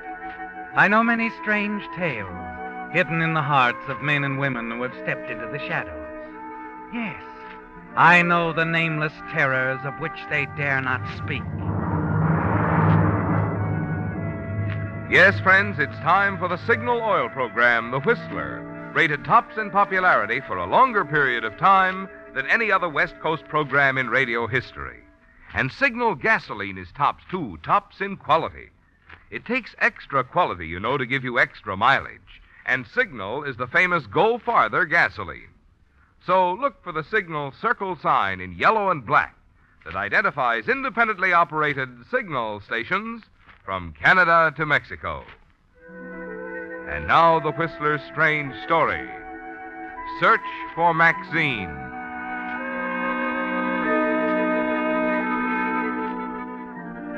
For a long time, he'd been standing in the darkened doorway across the street from the Swank Bachelors Club. As Ted Pomeroy struggled to make up his mind, he stared up at the second-floor windows of the building and puffed nervously at a cigarette. It was the last thing he wanted to do, to go to Cousin Walter for a favor. But there was nothing else he could do. Ted was a good newspaper man who'd suffered one bad break after the other through no fault of his own. But he always felt that someday the big opportunity would present itself. Now that opportunity had arrived, but he needed capital. And Walter Pomeroy was the only man he knew who had the kind of money he needed. Suddenly, Ted flipped a cigarette into the street and hurried into the Bachelors Club. Unnoticed by the desk clerk, he strolled across the lobby, up the stairs to the second floor, and stopped before the door of apartment 206.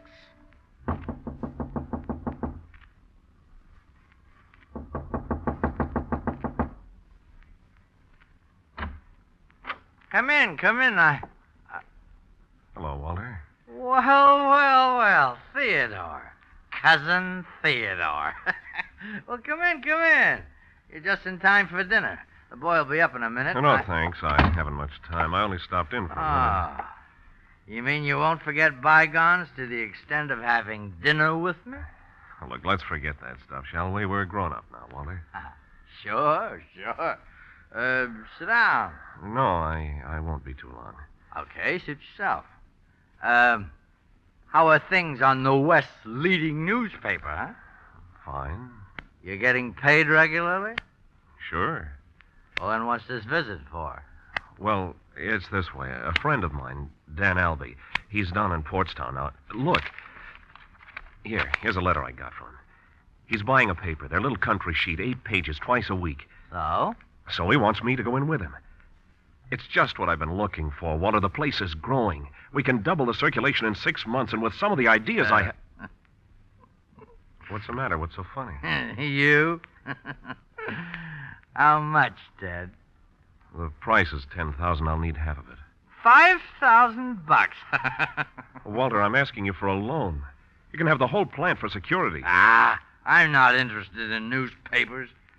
You mean you're not interested in me? Oh, I didn't say that. You're not interested in letting bygones be bygones. And I didn't say that either. I thought we agreed to forget... Oh, I didn't agree to anything. Okay, Walter.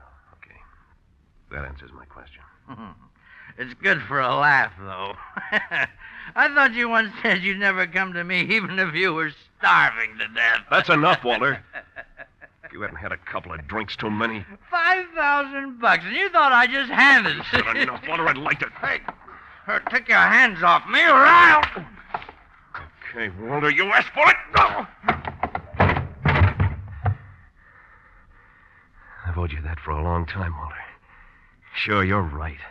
I was stupid. Get up, Walter. Walter! As you bend over him, you see the ugly gash on his right temple, where his head struck the edge of the fireplace. A cold wave of fear sweeps over you. You stare at him, unable to move, to think. And suddenly you remember the beachhead at Salerno where you saw dead men often. You grasp Walter's pulse and feel nothing. I've killed him.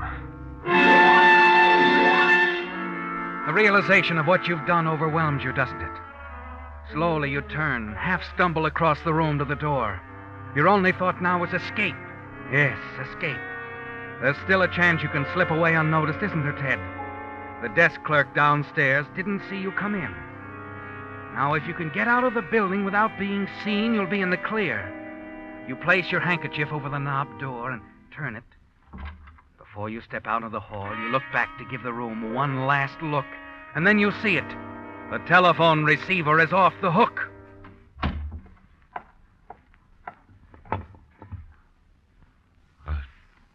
Hello? Walter? Yeah, this is Walter. Look, when I want impersonations, I'll go see a floor show. Now, why don't you call your dear cousin Walter and tell him I'm getting tired of holding this telephone? Oh. Who will I say is calling? He knows. I made that pretty clear before you barged into his apartment. Theodore? What makes you think I barged in? From this end, the dialogue sounded more like a brawl than a tea party. Come on, friend, put him on. Well, he's not here. He just stepped out. Then let me talk to Bill. Bill? Last name Putnam, Walter's business manager. You're supposed to have dinner there. Or is he now administering first aid? He hasn't arrived. Listen, why don't you give me your name and number? Walt already has it. I gave it to him a year ago at a moment of weakness. Your dinner, Mr. Pomeroy. Hello? Hello? You still there? Listen, Walter won't be back. Call him later in the morning. Say, what's going on? Mr. Pomeroy. You in there? Mr. Pomeroy.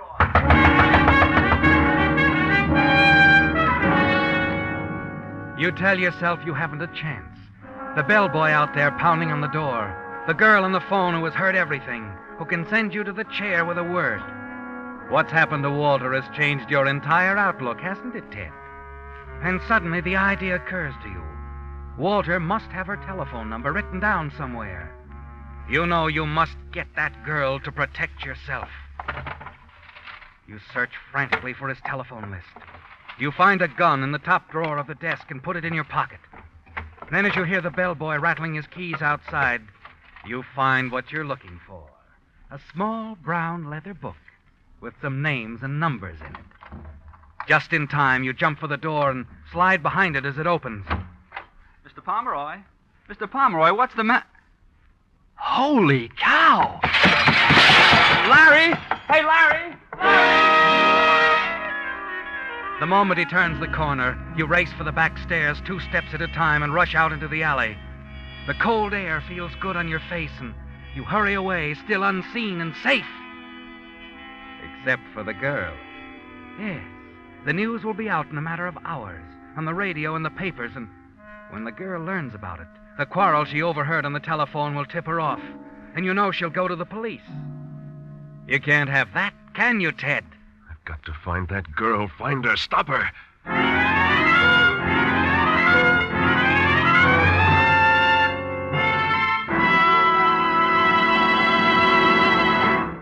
With the prologue of Search for Maxine, the Signal Oil Company brings you another strange story by The Whistler. Ponce de Leon spent his lifetime looking in vain for a spring whose waters would keep him young. Had he been looking for a prescription to keep cars young, I could have told him where to go. To a Signal service station. Yes, Signal dealers have just what the doctor ordered. Signal Premium Compounded Motor Oil for your engine. And Signal double-check lubrication for your car's chassis. There are good reasons why Signal Premium Compounded Motor Oil keeps that new car pep in your engine longer. Its 100% pure paraffin base is fortified with scientific new compounds that do so much more than just lubricate. As a result, Signal Premium cleanses your motor of carbon, gum, and varnish, protects bearings against corrosion, and does other important jobs that regular oil alone can't do. And when it comes to chassis care, Signal double-check lubrication is just as superior. Signal dealers use 9 specialized lubricants to give each part on your car the exact type of protection it needs for long, trouble-free service. And they check each part not just once, but twice, to make sure not a single part is overlooked. So when it's time for an oil change or a lube job, remember the place that has what it takes to keep your car young. Your Signal service station.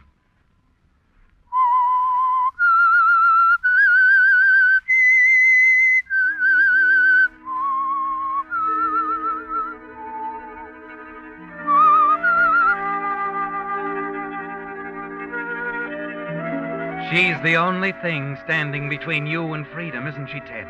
The girl who overheard your quarrel with Walter Pomeroy. And when she finds out what's happened at Walter's apartment, you know that she'll notify the police. And you know, too, that you must prevent her from going to the police. You have only little time to find her and silence her. It's going to be difficult locating this girl, isn't it, Ted? You don't know who she is. All you have is a small brown leather book with some names and phone numbers in it. Walter's memo book. A dozen names in it belong to women, and you wonder which one is hers. As you step into a phone booth, you try to hold the sound of the girl's voice in your mind, hoping you'll know it when you hear it again.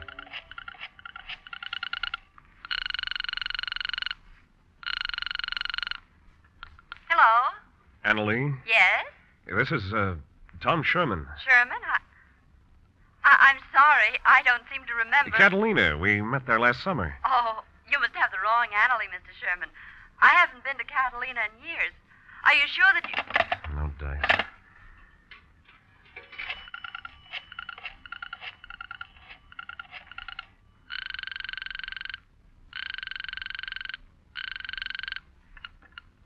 Hello? I'd like to speak with Louise. She ain't in. If you're the guy who's been bothering her, let me tell you... Let me see. Hilldale 17375.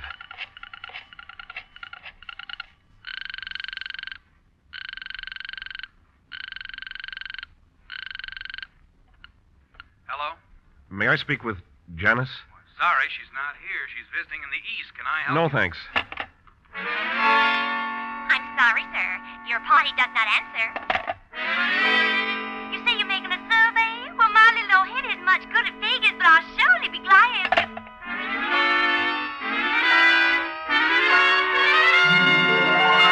Hello? Is this Maxine? That's right. Who's this? I was talking to you on the phone a little while ago. Oh, yes. Theodore. You're the fella who hangs up in people's faces. Sorry, we were cut off, Angel. You were so coy about giving me your phone number, I couldn't call you back. Uh-huh. So you went out and bought yourself a crystal ball? No, I just called up every girl in Walter's little book. Ashby 86347 was yours. Why did you do that? Well, maybe I wanted to see if the girl is as nice as her voice. How does one blush over the telephone? Look, why don't you save us both a lot of trouble, honey?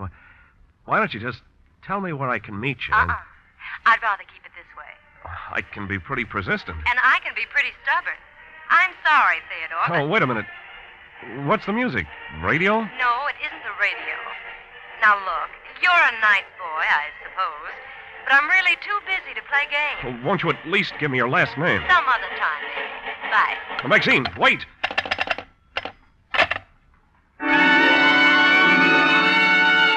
A feeling of panic sweeps over you as you stand there in the telephone booth. And something inside tells you to run, to take the next plane for anywhere. But you struggle against the urge and fight it down.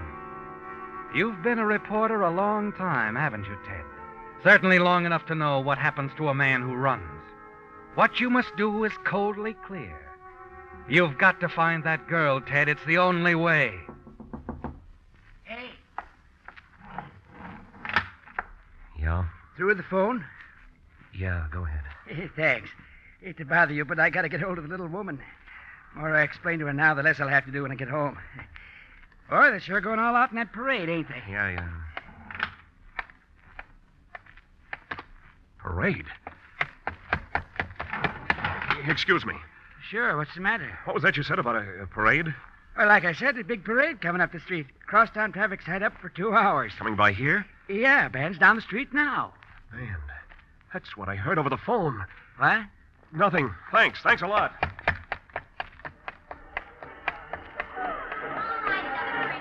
Yes, Ted, you notice them now. The crowd's lining the curbs outside, and down the street coming towards you is the brass band at the head of a parade. The same brass band that you heard over her telephone, passing so close by that it almost covered her voice. So you do know something about her, don't you, Ted? That she's someplace not far from the street, and the band had passed her at exactly 1 minute to 9. You remember looking at your watch. It's a chance, isn't it, Ted? A wild one, perhaps, but one that you must take. Excuse me, will you? Mind letting me through? Oh, goodness. If you're going to walk along with the parade, young man, why don't you get out there? You weren't listening, were you, Ted? You were threading your way along that sidewalk through the crowds for a very definite purpose.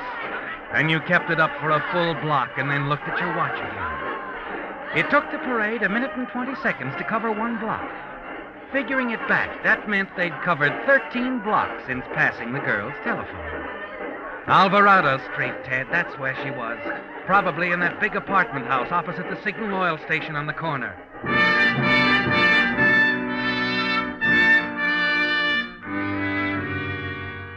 Apartment 20, Jones. 21, Leaves. Apartment 20. What are you looking for, young man? Why, I was looking for Maxine. Maxine who? Why? There's no Maxine living here. I'd know. I'm the manager. Hey, it's all right, thanks. Oh, there's a Maxine in the next apartment house. Oh? What number?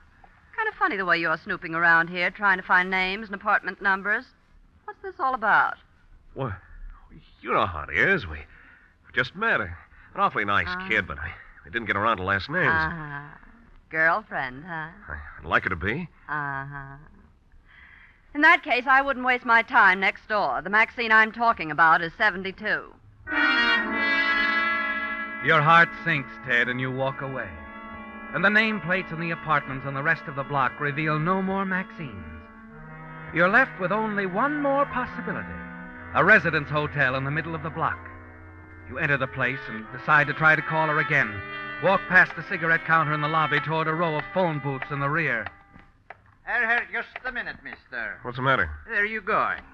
Just want to use the phone. Oh, well, go ahead, but make it fast. This here's woman's hotel. House rule against men in the building after 11 on weeknights. Oh, I'll hurry it up. Thanks.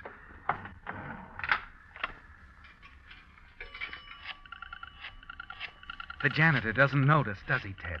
But you're trembling as you fumble for a coin. Dial the girl's number again. Ashby 86347. Hello? Hello, Maxine. Here we go again. What is it this time, Theodore? Why, I'm still trying to wear you down. Because you like my voice? Right. And another thing. I think you live in the Grayson Arms. You're a remarkable detective. Give up?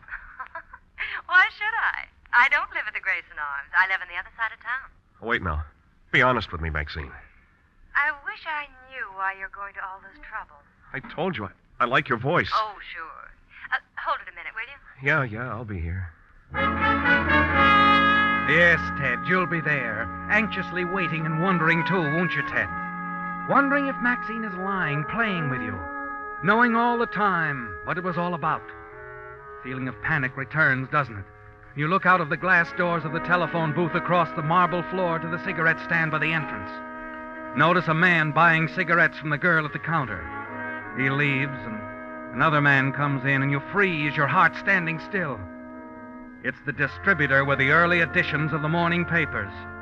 You know what must be in those papers, but you can only stare as you wait for Maxine at the other end of the wire. Hello, Eddie. Hiya.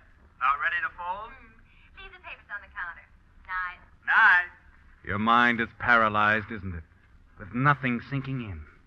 Not even as you see the girl at the counter, some 30 feet away across the lobby, turn and pick up a telephone receiver. Now, let's see.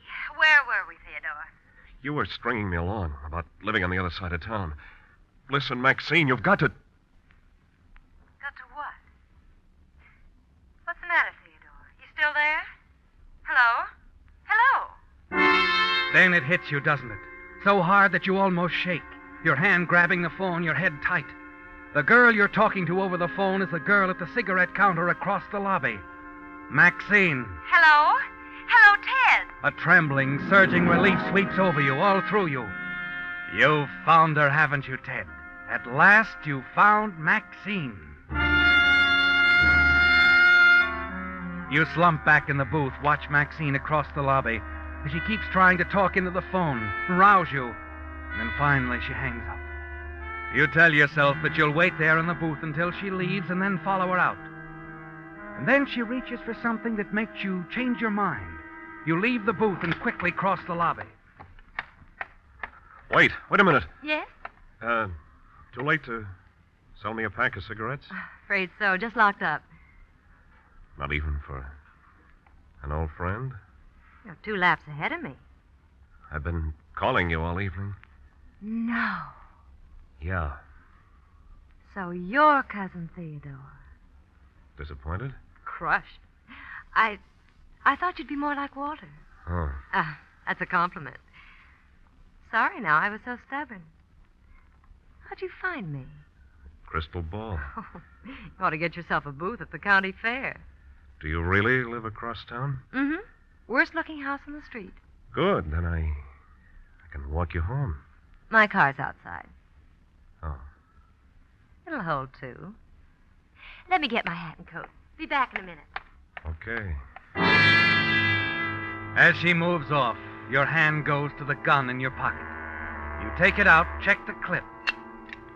It's loaded, ready. The car is a real break, isn't it, Ted? It'll be much safer in the car. Hey. Yeah? Seen the girl who runs the cigarette counter here? Yeah, she's gone home. You sure? I saw her leave. How long ago? 5 minutes, maybe? That's funny. Okay. Thanks. Sure. A plainclothes detective. He has that look, hasn't he, Ted? And you move after him, quietly glance through the glass door to see him looking at a car parked out front, and then... All set, Theodore. The car's right outside. Stay right there. What are you... That's right, it's a gun. Don't open your mouth. What is it, Ted? Never mind that now. Closet. Get in there. And if I won't, I'll kill you. I wonder. He's coming back. You'll find out in 2 seconds.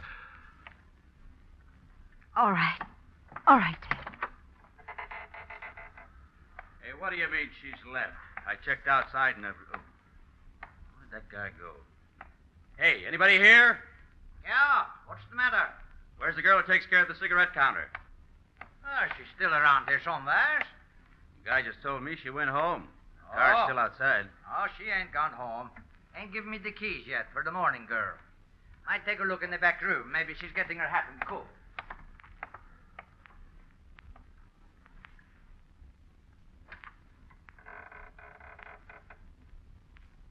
They're gone. Come on. That's Bill Putnam, Walter's business manager. Shut up, or I'll kill you right here. Now get going. Where? Across the street. We're going to take a walk. A nice, quiet walk in the park. We can be alone. And no one will see what's going to happen.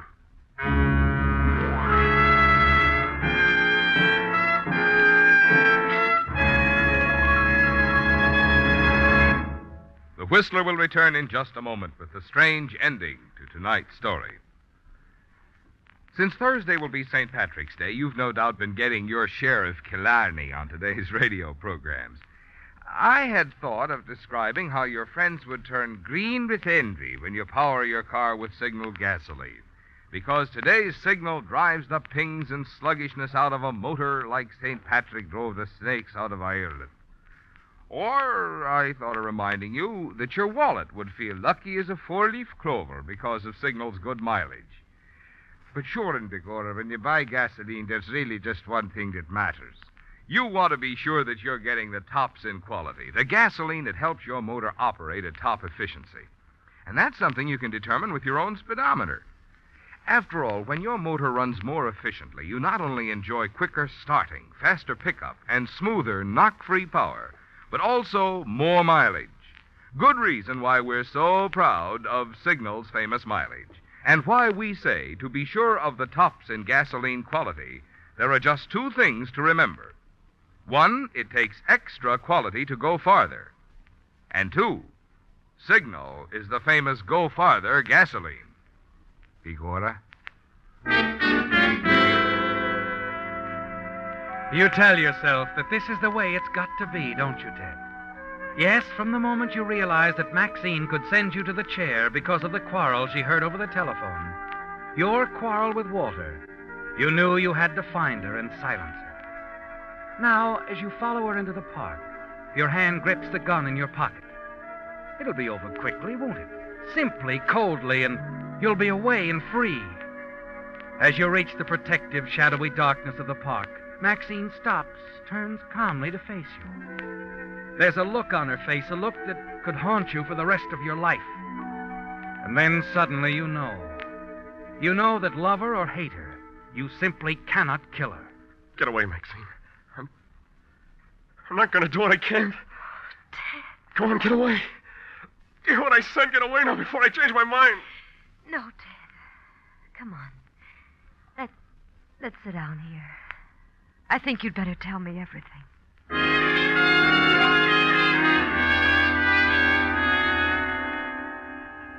It's all over, isn't it, Ted? You know that whatever it is that's in a murderer isn't in you. And you can't bring yourself to kill Maxine. Now you sit with her on a park bench. You've told her the whole story. I didn't mean to do it, Maxine. I could never hate Walter that much or anyone. I know. Cigarette? Thanks. And now what, Ted? I'll have to take my medicine. Turn myself in. I'll just find an officer. You won't have to, Ted. Look, coming down the path. Bill Putnam. There's a policeman with him. Maxine! Maxine, where the devil have you been? The officer on the beat and I have been looking all over. Oh. Bill, this is Ted Pomeroy, Walter's cousin. Well, that's a break. I've been trying to locate you, too, Ted. It's about Walter. They've got him down at City Hospital. Hospital? Then he isn't. Some lug busted into his apartment tonight and hit him over the head. Walter says he never saw the guy before. Funny thing, nothing stolen, no sign of it. Maxine, did you hear? Yes, Ted, I heard. Everything's all right now. Oh. How about coming down to the hospital with me, Ted? Walter wants to see you. Keeps asking about you. Something about investing in a newspaper.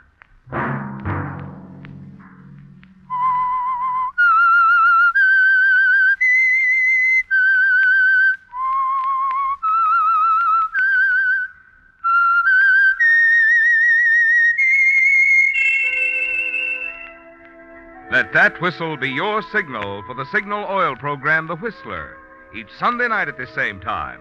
Brought to you by the Signal Oil Company, marketers of Signal gasoline and motor oil and fine quality automotive accessories. During the current Red Cross drive, Signal Oil Company has asked me to remind you it's the little contributions each one of us make which enable the Red Cross to be of such big help in time of need. Featured in tonight's story were Rye Billsbury, Doris Singleton, and Joseph Kearns. The Whistler was produced by George W. Allen and directed by Gordon T. Hughes, with story by Harold Swanton and music by Wilbur Hatch, and was transmitted to our troops overseas by the Armed Forces Radio Service. All characters portrayed on the Whistler program are fictional. Any similarity of names or resemblance to persons living or dead is purely coincidental. Remember, at the same time next Sunday, another strange tale by The Whistler. Marvin Miller speaking. This is CBS, the Columbia Broadcasting System.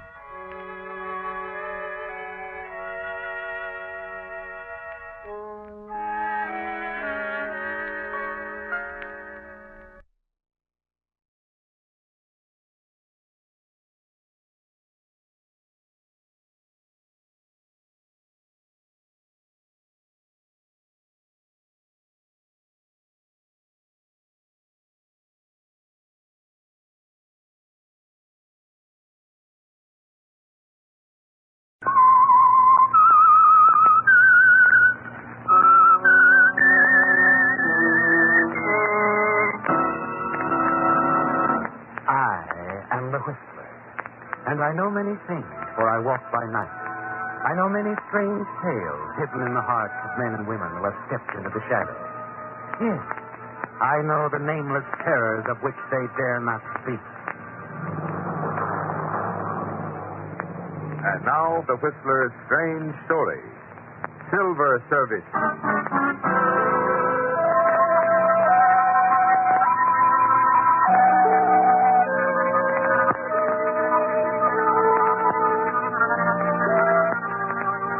The gray, hard-topped convertible drew up to the curb of the winding drive and stopped. The driver peered through the trees dotting the broad lawn at the spacious house behind him. Then he stepped quickly from the car and walked toward the house. Inside the house, Ella Kincaid was reclining on the deep-cushioned divan, enjoying a box of chocolates and a movie magazine. Yes, Ella, you love the ease and security your marriage to Ralph Kincaid brought you, don't you? You start to call for Amy to answer the door when you remember it's the maid's day off. Impatiently, you bury the movie magazine under the cushion. Hurry to the door. All right, I'm coming. Good afternoon, Mrs. Kincaid. Maury Laszlo. I told you never to come. Yes, you did, didn't you? But now that I am here, you're inviting me in, aren't you? No. Maury, please. You're not very hospitable, are you? Look, I'll meet you. I'll meet you anywhere you say. But please leave here if my husband should come home And find his wife entertaining a gambler? A respectable man like your husband wouldn't like that, would he? You know he wouldn't. Especially if he finds out his wife's been gambling and neglected to pay up. His clientele wouldn't like that either. So maybe I just ought to warn him. No. Oh, Maury, he mustn't find out. And the sooner you pay up, the better for everybody. Only $2,000, Mrs. Kincaid. All I need is a little more time. $2,000 is a lot of money for a housewife. For the wife of one of the most successful diamond brokers in town, don't make me laugh. But I never have that much in my personal account. And besides... You don't dare ask your husband for any more dough. He'd ask too many questions, wouldn't he? I'll get the money for you somewhere. I'll think of something. Now you're using your head. Matter of fact, I'll try to help you. Please, Maury, it's getting late. Now take that cuckoo clock, for instance. They tell me antiques like that bring a lot of dough. Not nearly enough. Besides, it's my husband. He runs his life by it. Doesn't anything around here belong just to you? How about that silver coffee service? That's my own. My aunt left it to me. She said it was easily worth $3,000. Then we're not selling. I will. I'll get my husband to dispose of it through one of his dealer friends. Only what, Mrs. Kincaid? nothing. I'll sell it. I'll speak to Ralph about it this evening. Now, please leave, won't you? My husband's due home any minute. Okay, Mrs. Kincaid. I'll go. It'll give you a week to raise that money, too. Might take a few days to get your money out of that silver. But I want that $2,000 in a week. And this time, I'm going to get it.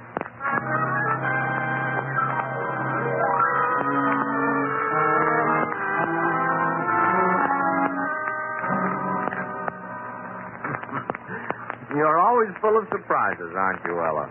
The roast duck, Ralph? I hope you'd like it. Oh, it's fine.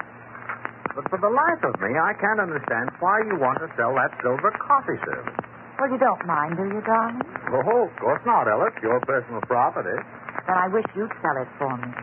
You could get a better price for it than I could. Yes, I suppose I could. But, Ella, if there's some pressing reason why you need some extra money right now... Oh, no. Well, a woman does like to have a little nest egg she can call her own. Oh, I'll get it. Hello? Oh, hello, Miss Fair. Mr. Kincaid is having dinner right now and doesn't wish to be disturbed. No, wait, Ella. I'll talk. Ralph, it seems to me... Please.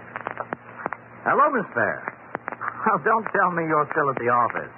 Oh, no bother at all. Oh, I see. He called the office after I left.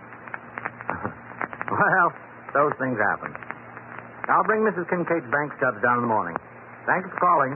Now, you better run along home. All right, goodbye. Now, what have I done? I can't understand you, Ella. The bank called the office and said you're overdrawn again. Well, why couldn't they have called me? Why did they have to discuss my private affairs with your office help? They simply know that Miss Fair is my confidential secretary and generally handles such matters. Now, if you'll just get last month's check stubs, I'll have Miss Fair go over them. Oh, she'd love that, wouldn't she? I can just see her laughing at my arithmetic. Ella, let's not go all over that again. Miss Fair is simply a very capable businesswoman. And I'm just a big dope. You might as well say it, that's what you think. I don't think anything of the kind, Ella. I'll admit that I can't understand where your money goes, but as long as I've got it... I still don't want your very clever secretary handling my private affairs. All right, Ella. All right. If you insist on making a ridiculous personal issue of this, I'll take care of it myself. But I do wish you'd get it through your head, dear, that Miss Fair is simply an extremely capable and efficient secretary. Nothing more. Ella, what makes you act like this? Oh, I don't know, Ralph. I'm sorry, really. But it's just that sometimes you make me feel so helpless. Isn't that the way wives are supposed to be? I guess so. If that's the way you want me, darling. This is the way I want you. You're awfully sweet, Ralph. And honestly, I'll try to be more careful about money after this, but I would like to sell that coffee service. Do you think you can sell it for me? Oh, sure. I may have to make a business trip to Chicago tomorrow night, but I'll take care of it as soon as I get back. No, tomorrow. And before you go, please, Ralph. All right. Whatever you say. I'll see what I can do first thing in the morning.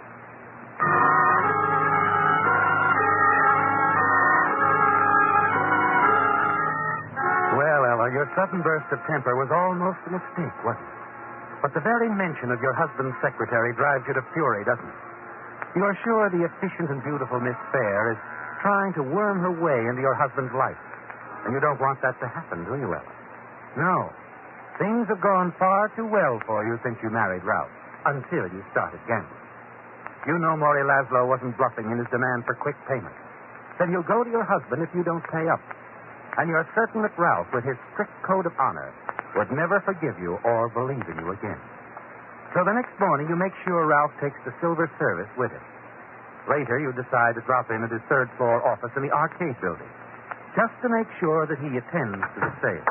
Well, come in, Ella. I wasn't expecting you. I just thought you might like to invite me to lunch. Oh, I'm sorry, dear. I can't leave the office till Miss Fair gets back. Oh. I'm expecting an important long-distance call from Chicago. One of us will have to be here to take it. Well, it's a shame such an efficient secretary wouldn't be here when you need her. Well, she's standing in for me at a jewelry exhibit. I had to clear some things up here. But if you'd rather not wait. No, I'll wait. I know how busy you are. I guess I shouldn't have imposed on you about selling the coffee service. Oh, that was no problem at all. What? Miss Fair took your coffee service to one of our leading dealers first thing this morning. She got the money? Mm-hmm. Here's your check for $500. Ralph, it's highway robbery. Why, sorry. Why do you have to let Miss Fair handle things like that for you? My aunt told me that set was worth at least $3,000. Well, then she was mistaken. I talked to the dealer personally on the phone, and we discussed the price for several minutes. Do you want to take the check? Yes, I'll take it. Look, Ella, I've got an idea. You seem awfully tired. Why don't you take the train with me tonight? I'll only be gone a couple of days.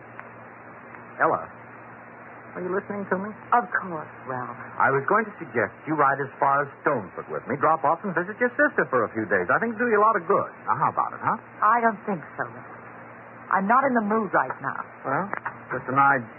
Oh, Miss Fair. Well, hello there, Mrs. Kincaid. Hello. How was the jewelry exhibit, Miss Fair? Wonderful. There were some beautiful pieces on display. One that should interest you. Oh, but perhaps I'm detaining you, too.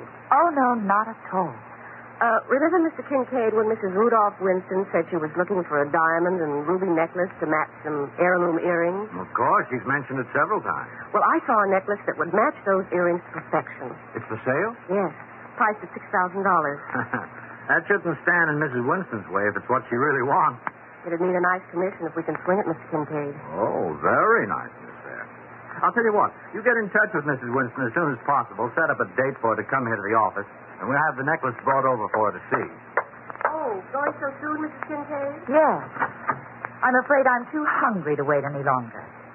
You won't be late for dinner, will you, Ralph? Why, no, I don't think so, Ella.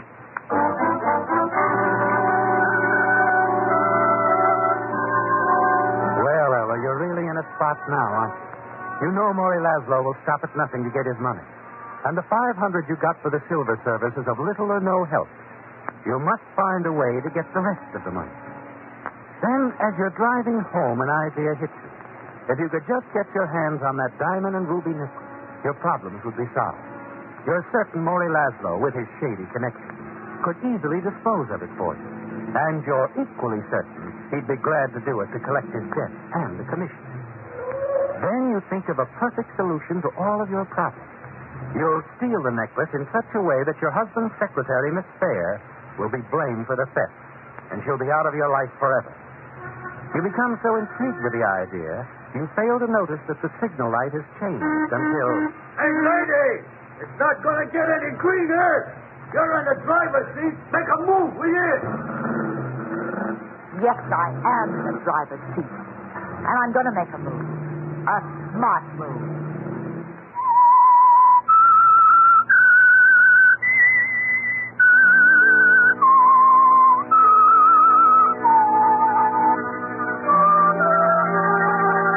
Beating our should have Well, taken a Ella, great you've bear. made up your mind to steal the necklace and pay off all your gambling debts, haven't you? And you think you know just how to do it. That evening, as you help Ralph pack for his hurry-up trip to Chicago, you manage to be quite casual as you inquire about delivery of the necklace to his office and learn that he's expecting a call from Miss Fair about it any moment. When the phone finally rings, Ralph is downstairs, and you make it a point to listen in on the upstairs extension. Hello? Miss Fair, Mr. Kincaid. I finally got in touch with Mrs. Winston about the necklace. Oh, good. She wants to see it? Yes, but there's one problem. She says the only time she can come to your office during the next few days is Friday night at 9:30. Friday night? Well, I hadn't planned to come back from Chicago till Saturday, but, that's all right. Here's what you better do, Miss Fair. Yes? You call Mr. Dudley at the Metropolitan Jewelry Company. Tell him to have the necklace delivered at our office just before 5:30 Friday evening. And he just put the necklace in the office safe. I'll fly back to Chicago and get to the office around 9. Then I'll set the date definitely with Mrs. Winston? That's right. I'll come directly to the office from the plane and be there when Mrs. Winston arrives. You're sure you can make connections, Mr. Kincaid? Oh, yes. I'll be there in plenty of time. Oh, and, Miss Fair, better keep the details to yourself.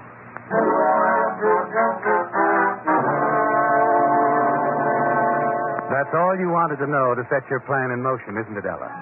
You carefully place the phone back in the hook. Then, while Ralph showers and changes his clothes, you go into the bedroom where Ralph's effects lie neatly on the dresser. You thumb through his pocket notebook, quickly copy the combination to his office safe. Entering his office and opening his safe will be simple now, won't it, Ella? You've had a key ever since you were first married. Suddenly you have another idea, one you're sure will put you completely above suspicion. Well, Ella, my dear, I wish you were coming along, at least as far as Stoneford. Do you really, Ralph? Why, yes, I told you I would. Well, you know, I believe I will go with you as far as Stone. I would kind of like to see Vivian. Leave it to a woman to change her mind. Hey, but you haven't got much time. Oh, I'll just throw a few things in a bag. It won't take 5 minutes. And I'll tell the maid to take the rest of the week off. Oh, don't you think you better wire Vivian you're coming? Oh, no, I'm sure she's at home. It'll be much more fun to surprise her.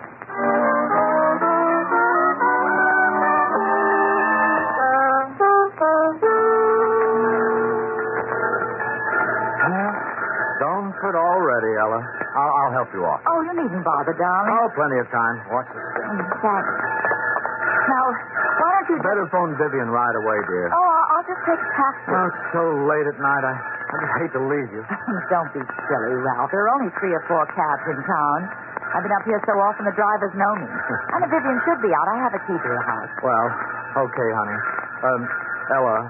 Yes, Ralph? You know, I've been thinking a lot about the way things have been going lately between you and me. And maybe it's my fault. I've been so wrapped up in my work. Oh, no, darling, you've been all right. It's been me. No, it hasn't. Well, anyway, when I get back, I promise you things will be better. Yes, Ralph. Everything will be better. I'm sure. I'm glad you feel like that, sweetie. Oh, you better get back on, Ralph. You make me nervous standing here. Okay. I'll be back home Friday night. You stay here as long as you like and have a good visit. Bye, darling. Bye, dear. Take care of yourself.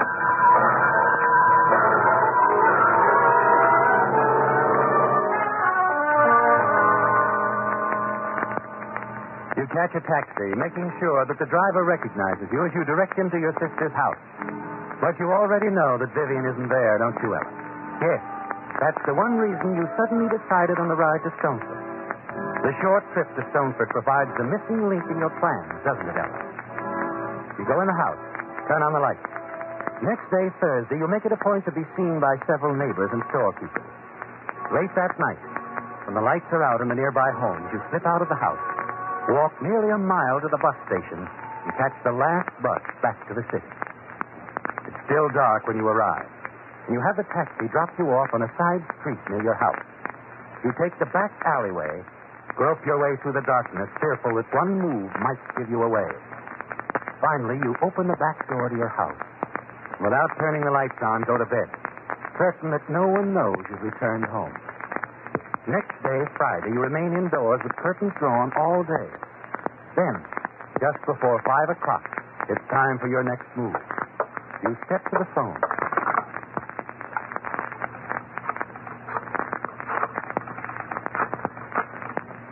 You place your handkerchief over your mouth.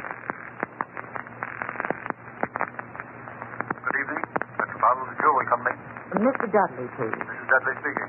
Oh, hello, Mr. Dudley. This is Miss Fair. I'm calling about... Pardon, could you speak louder? I can't quite hear. You must have a bad connection. This is Miss Fair from Mr. Kincaid's office. Can you hear me now? Yes, I can hear. I just wanted to check about the delivery of the necklace we're to show a customer tonight. You're sending it over. It's on the way, Miss Fair. A bonded messenger will deliver it just before 5:30. Thank you, Mr. Dudley. I just wanted to make sure. Not at all. Goodbye, Miss Fair. Goodbye.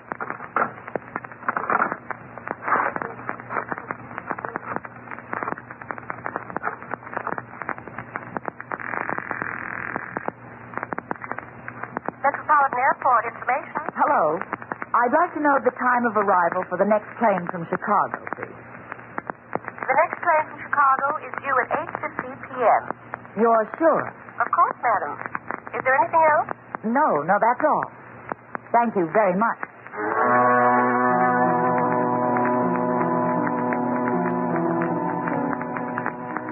Well, Ella, now you're sure the way is clear, aren't you? Ralph's plane will arrive at 8:50, which means it will be a few minutes past 9 before he can reach his office. A little after 8 o'clock, as it begins to grow dark, you face what you're certain is your only real hazard, the possibility of being seen by someone of your neighbors. But it's a chance you have to take, isn't it, Ella? You leave the house by the back way, walk down the alleyway to the corner, hail a taxi, and direct the driver to stop a block away from your husband's office building. As you reach the building, you sigh in relief when you find the lobby deserted. You take the stairs to the 3rd floor, hurry to Ralph's office. Inside, you move to the safe, take the combination from your purse, and in a matter of moments, the safe swings open. There. The jewel case is there, isn't it, Ella? You take it to the window, open it, and smile as the faint city lights fall on the jewel necklace. Just as you're about to lay it back in the case. Oh, why, who's there? Mrs. Kincaid. What are you doing here? I might ask you the same question, Miss Fair. I just came back to the office, that's all. But Mr. Kincaid told me you were visiting your sister. Ralph tells you everything, doesn't he? Oh, but I didn't mean it that way. It's just that finding you here like this... Oh, I understand. You're surprised. And I don't blame you. You see, Ralph asked me to come back and pick up some papers he'd forgotten. I'm afraid you're not telling the truth, Mrs. Kincaid. He would have called me. That necklace, Mrs. Kincaid. What about it? Well, what about it? Well, I frankly don't know. I hate to think you took it from the safe. That means you knew the combination. Miss Fair, after all, I am your employer's wife. I see no reason why he shouldn't trust me as much as he does you. Perhaps that's true, but the necklace. What are you doing with it? If you must know, I merely saw it in the safe and wanted to look at it. Now, if you'll kindly leave. But it's quite valuable. I must make sure it's returned to the safe. Mrs. Kincaid, I feel something isn't right about this. Are you trying to accuse me of something? Why, no, of course not. Look, just give it to me and we'll put it back and forget all about it. Oh, no, you don't. Mrs. Kincaid, I swear nothing will be said to anyone if you'll just let me have it. I'm beginning to understand. You came back to steal this necklace yourself. Yes. And it almost worked, didn't it? That's not true. You know it isn't true. I'm not so sure. I've been watching you for a long time, Miss Fair. Working your way into my husband's confidence, waiting for a chance like this. You don't know what you're saying. I think I do. Of course, Ralph would never dream that you would do such a thing. Wait till I tell him the truth. Look, Mrs. Kincaid, I don't care what you tell him. If you'll just let me put the necklace back in the safe and leave here. Give it to me now. Keep your hands off me. Please don't do anything you'll be sorry for. You asked for this, Miss Fair. Wait, Mrs. Kincaid. What are you going to do with that bookend? I'm taking this necklace and getting out of here, and nobody's going to stop me. You can't. I'll call the police. You won't call anybody. And your coming here tonight makes everything easy. You don't know what you're saying. Oh, yes, I do, Miss Fair. When they find you here, this will be a simple case of robbery murder. Oh, no, Mrs. Kincaid, you wouldn't. No one will ever dream of connecting me with this. You won't be able to say anything to the police or anybody else.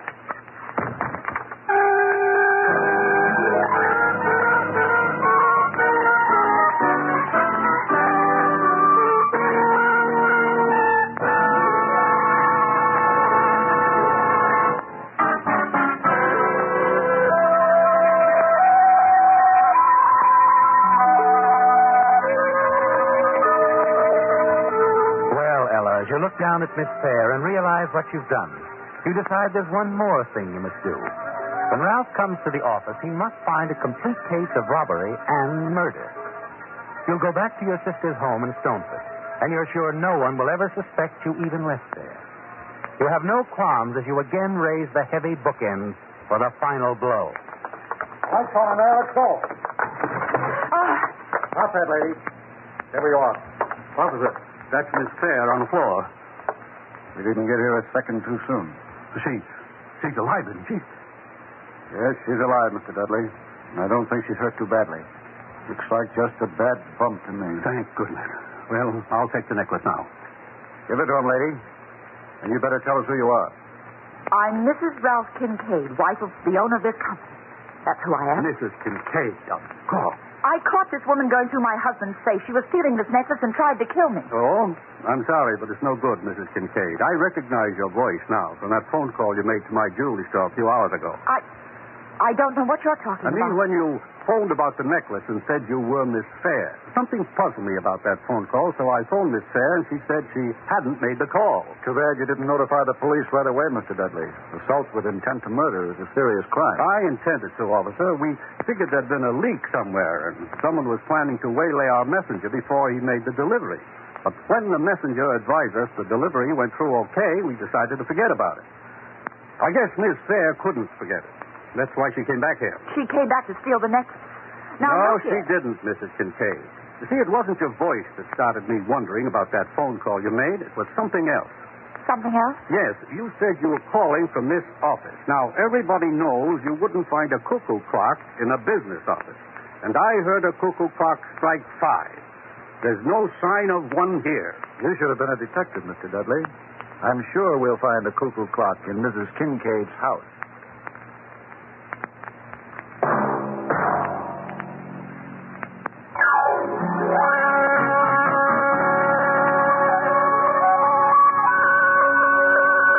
Featured in tonight's story were Bill Foreman as the Whistler, Francis Robinson, Joseph Kearns, Charlotte Lawrence, Herb Butterfield, and Hal Gerard.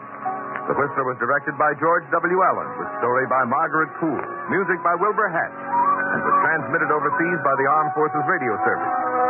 The Whistler was entirely fictional, and all characters portrayed on The Whistler are also fictional.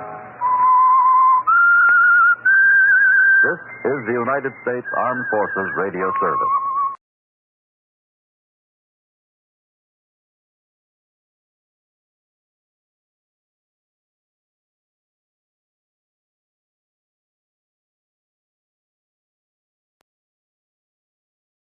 Wait a minute.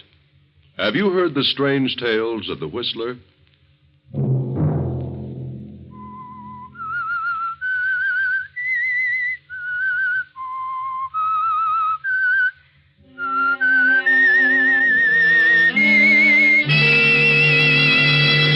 I'm the Whistler. I didn't steal the money. I just wanted to use it for a few days. I was going to put it back, but things went wrong. Now there's going to be a change of ownership. That means an early audit. Sunday night, and again, CBS presents The Whistler.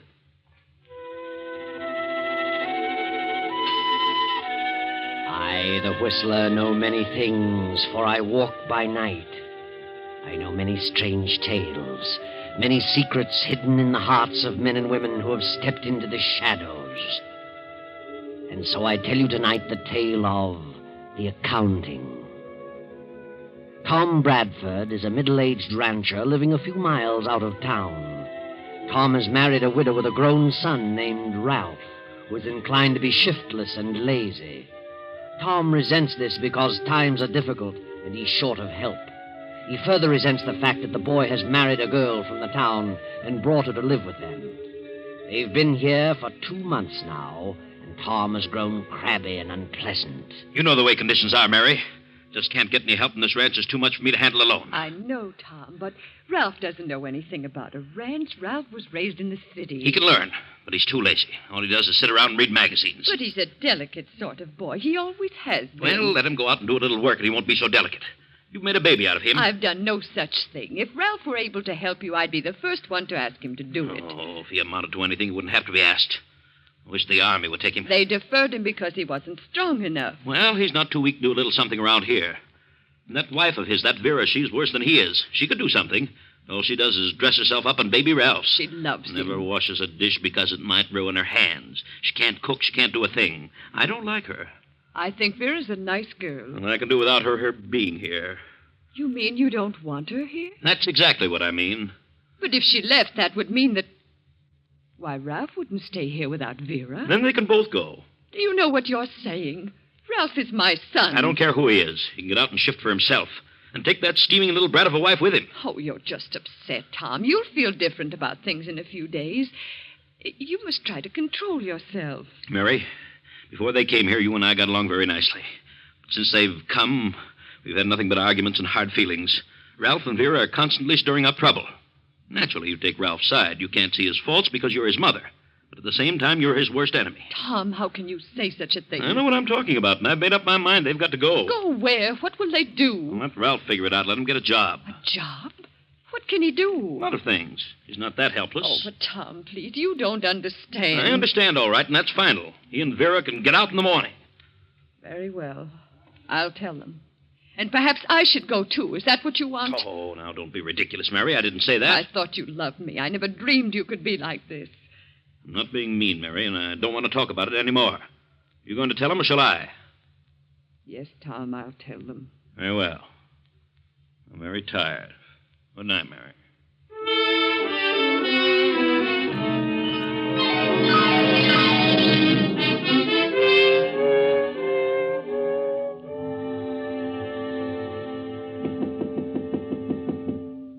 Yes?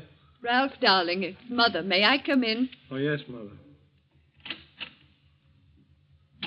Sorry to disturb you so late, but I have to talk to you and Vera. Oh, yeah? What's the matter? Well, It's about Tom. What about him? Well, I don't know how to say it. Say what? What's wrong with him? I don't know. He just isn't himself.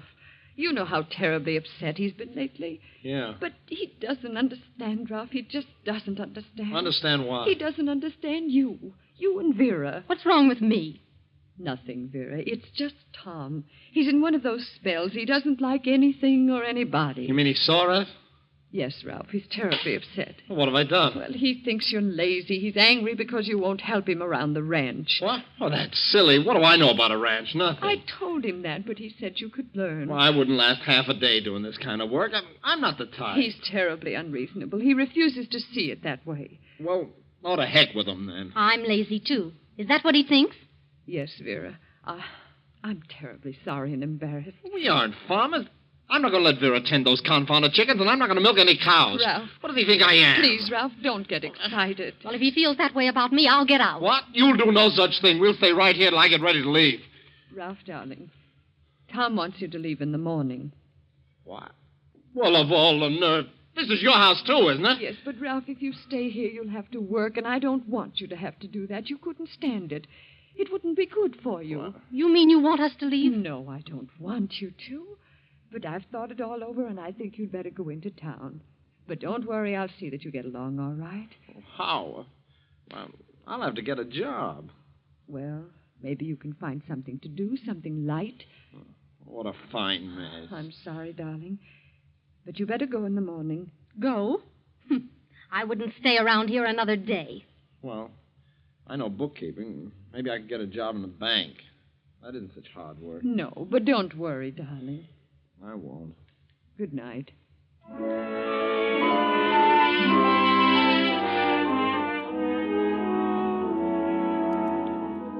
The next morning after breakfast, Ralph and Vera leave the ranch and go into town.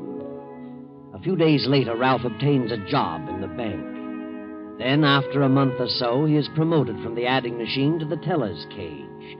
Now, 2 months more have passed, and the young teller in the next cage steps into Ralph's compartment. Busy, Ralph? Huh? Oh, hello, Herb. I was just... How are things going? All right, Herb. Yeah? Seem to be having some trouble, Ralph. Trouble? What do you mean? Oh, I don't know. You looked a little worried. I thought maybe you were having a bit of difficulty making things balance. What do you mean? No, I'm not having any trouble. What gave you that idea? Well, I've been off a few cents a couple of times, and believe me, I know what it means. Why, I've worked all night, several times, trying to find what happened to 2 cents. I know how it feels. Yeah? Did you find it? Well, I didn't find the 2 cents, but I found the error in my figures. Well, I haven't found the error in my figures. Haven't you? Well, that's good. What would be wrong with my books? Why, I didn't say anything would be wrong. I just thought you looked a bit worried. Thought maybe I could help you. I don't need any help. I'm quite able to take care of my responsibilities. Good. Glad to hear it. By the way, have you heard the news? What news? This bank is being taken over by a system and is to become one of its branches. You know what that means. No, what's it mean? It means a complete audit before the end of this month. That isn't very far away. About 15 days. Yeah? I just thought you'd want everything in order. I know I would. Yeah. Well, thanks for the information. You're welcome, Ralph.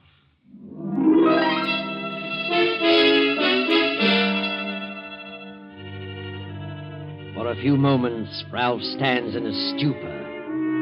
Perspiration stands out in large beads on his forehead. For the next hour, he studies over his books frantically.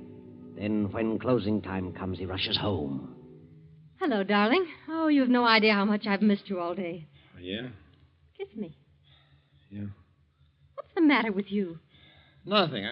Well, I'm certainly disappointed. What about? You come in like this with a long face and look at the lovely dinner I fixed for you. I'm not very hungry, Vera. I got a headache. Oh, poor darling. You eat something and then I'll rub your head for you. No, I don't want anything. Let me alone, please. Ralph, what on earth is wrong with you? Nothing's wrong with me. Shut up. How dare you talk to me like that? Who do you think you are? I'm sorry, darling. I'm just upset. I'm all on edge. What about? Just my nerves. It's more than nerves. Why don't you tell me what's happened? Who said anything had happened? I can tell. Have you lost your job? No. Is that fellow you lost $50 to in that poker game threatening you? Is that it? Look, Vera, I'm in a spot. I don't know what to do. The bank is changing hands, and there'll be an audit before the end of the month. Well, what of it? What's that to do with the poker player? Oh, nothing. I paid him off, but it wasn't $50. Wasn't 50? What was it? $2,000. $2,000? I didn't lose it all at once, but I tried to make back what I'd lost, and I only got in deeper. Then if you lost $2,000, how did you pay him off? I borrowed it from the bank. How could you borrow $2,000 from the bank? I took it. What? Yes, but I was sure I could put it back before the end of the month. Now I'm worried. I don't know what to do. If I don't put it back before the audit, I'll get caught and sent to prison. Where are we going to get $2,000? I don't know, but there must be some way, some place to get it. How about your mother? She'd give it to you. Tom has money. He doesn't like us. No? Well, maybe we could make him like us. At least we could try. Let's drive over there. This is Saturday afternoon, and next Monday is a legal holiday. Let's drive over and see what we can do. All right.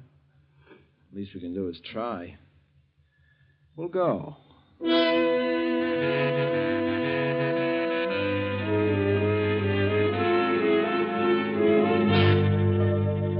Ralph and Vera drive to the ranch. And as they go up to the porch, they hear Tom arguing in a loud voice with another man just around the corner of the house. They slip to the edge of the porch and listen. All right. I tell you what I'm I'm going to do. I've given you all the time I can, Miller. You've been on that piece of land for 2 years now, and you haven't paid $1 beyond the down payment. I've tried my best to make it pay. I've worked hard. Oh, you haven't done a thing. You know what you are? You're just one of those lazy subsistence farmers. Just grow enough to eat and let it go at that. That's a lie, Bradford. Oh, is it? I'm foreclosing tomorrow. There's a lot of money tied up in that land, and I need it. Well, so have I. Every cent I have is there. I want you out of there by tomorrow. But look here. My wife is sick. I can't leave now. I won't. Oh, can't you? Won't you? Well, you'd better be out by noon, Miller. Well, you just try it. I guess as soon kill you as look at you. What did you say? Get out of there. Get out of there! I'll go. But you just remember what I said. Wow. What do you think of that? Come on. Let's go on in and talk to your mother. Tom's going to have a stroke one of these days. He's been warned about those fits of temper. Might be a good thing for everybody if something did happen to him. Yeah? Maybe so. Oh, hello, Ralph, darling. I didn't expect you down today. He has an extra day off, so we thought we'd come down. Did you hear Tom arguing with that fellow Miller just now? Yes, I heard them. Tom better not play around with Miller. He's a tough-looking customer. Tom gets worse every day. He rants and raves at the least little thing. Hasn't spoken to me civilly for weeks. I can't stand it here any longer. I'm glad you came because I'm going back with you. Going back?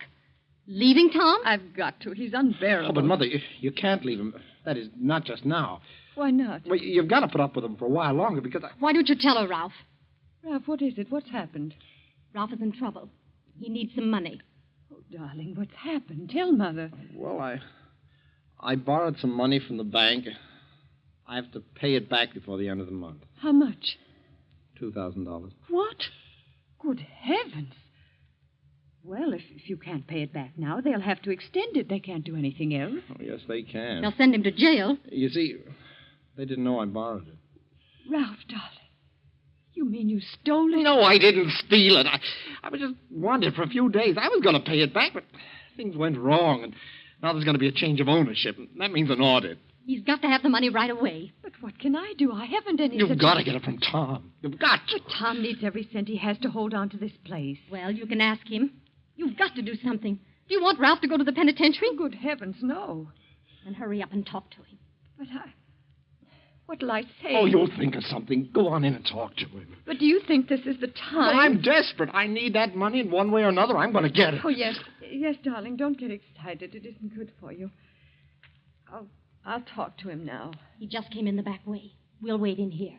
Yes, all right. Oh, Tom, look at your face. It's flaming red. Huh? You shouldn't let yourself get so worked up over things. Miller's a lazy, good-for-nothing fool. Well, he knows I mean business. He'd better be gone by tomorrow noon. Oh, he'll go. Don't worry. Huh. Even threatened to kill me. Please, Tom, forget about it. Come on, dear, sit down. Your lunch is ready. Don't really need that land. Just that I can't tolerate shiftless, irresponsible people. That place is worth $5,000. Miller paid $750 down, been on it 2 years, and hasn't paid a dime since. Tom, dear, I need some money. Yes?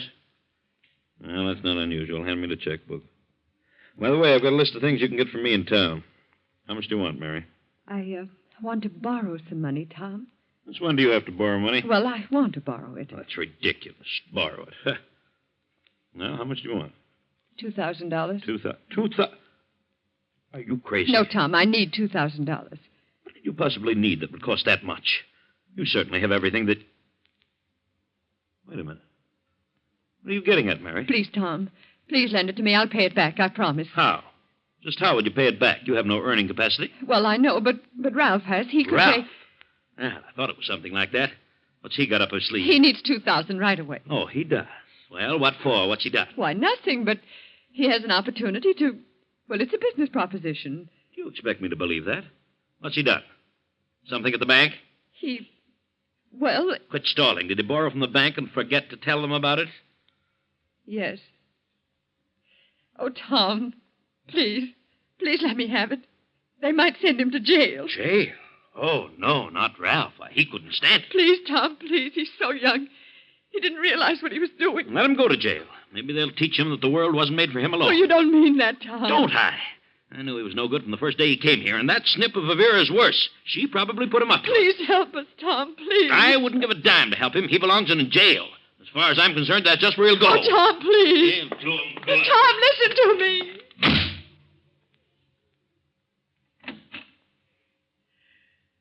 Oh, Ralph, darling. He refused. He won't help me. I heard him, the stingy old crab. So he doesn't like me, eh?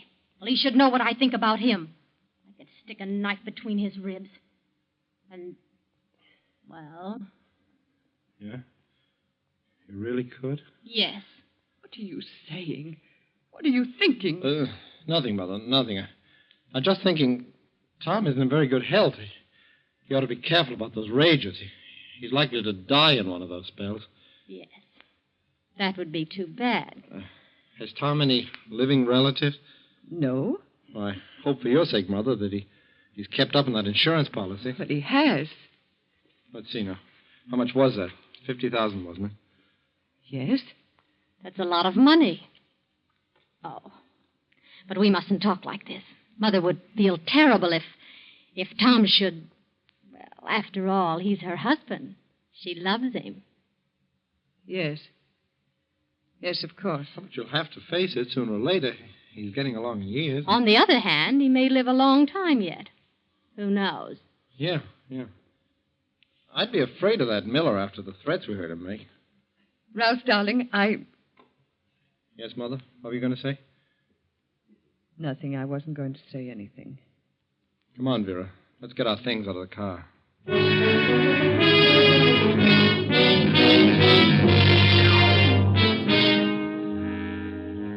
Tom goes into town and arranges for the eviction papers to be served on Miller. He returns late that evening and goes straight to bed. The night passes and morning comes. Tom, being an outdoor man, is usually up before sunrise. But this morning only Mary, Ralph, and Vera appear for breakfast. Finally, Mary, becoming worried, goes to Tom's room and knocks. He does not answer. She opens the door and screams in horror. There on the bed lies Tom, stabbed in the heart. Well, he's been dead since about midnight. Bedroom window was open, but we can't find the weapon. Why, he probably took it with him, Sheriff. Who? Well, that fellow Miller. He must have done it. How do you know that? Well, he was here yesterday afternoon, and he and Tom had a terrific argument. Tom was evicting him, and Miller threatened to kill Tom. Anybody else hear him say that? Yes. I heard him. So did I. Yeah, then it looks like Miller's our man. We'll get over there right away before he has a chance to skip. Come on, Bill. Oh, Ralph. Ralph, darling. No, Mother. You better go to your room and try to rest. Yes, Ralph. Certainly hope they catch Miller. Do you think they can pin it on him? Without any evidence? Well, certainly. You heard what the sheriff said. Miller's threat's all they need.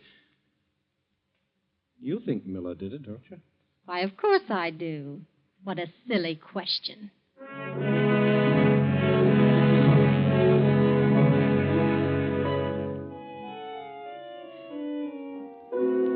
When the sheriff arrives, he finds that Miller has gone.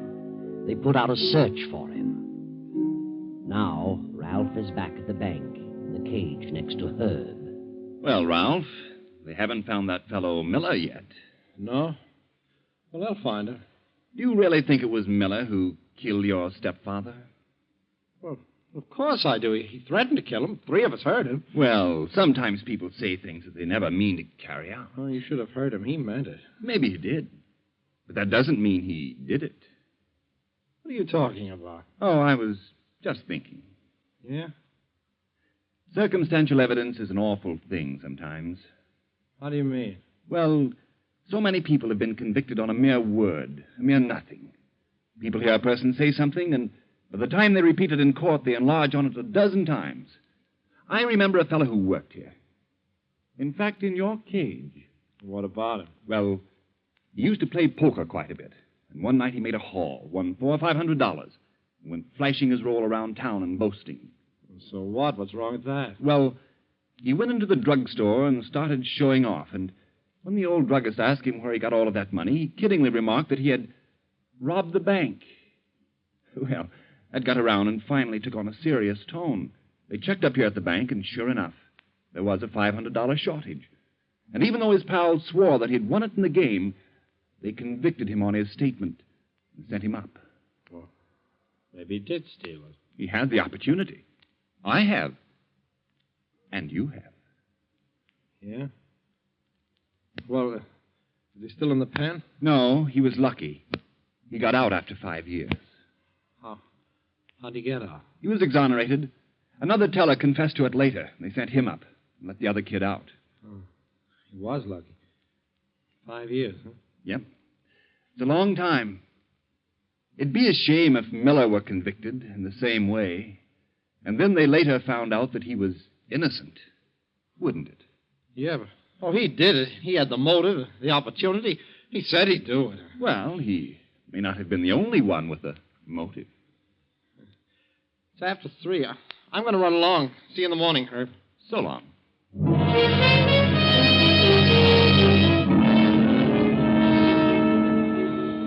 Ralph grabs his hat, his face tense with anxiety as he hurries down the street to his car. He drives quickly to the ranch and enters the house. Standing in the middle of the room is the sheriff. Hello, Ralph. You're just in time. Huh? In time?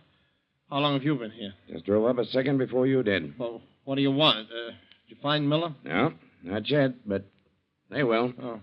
Well, you certainly got a case against him, all right.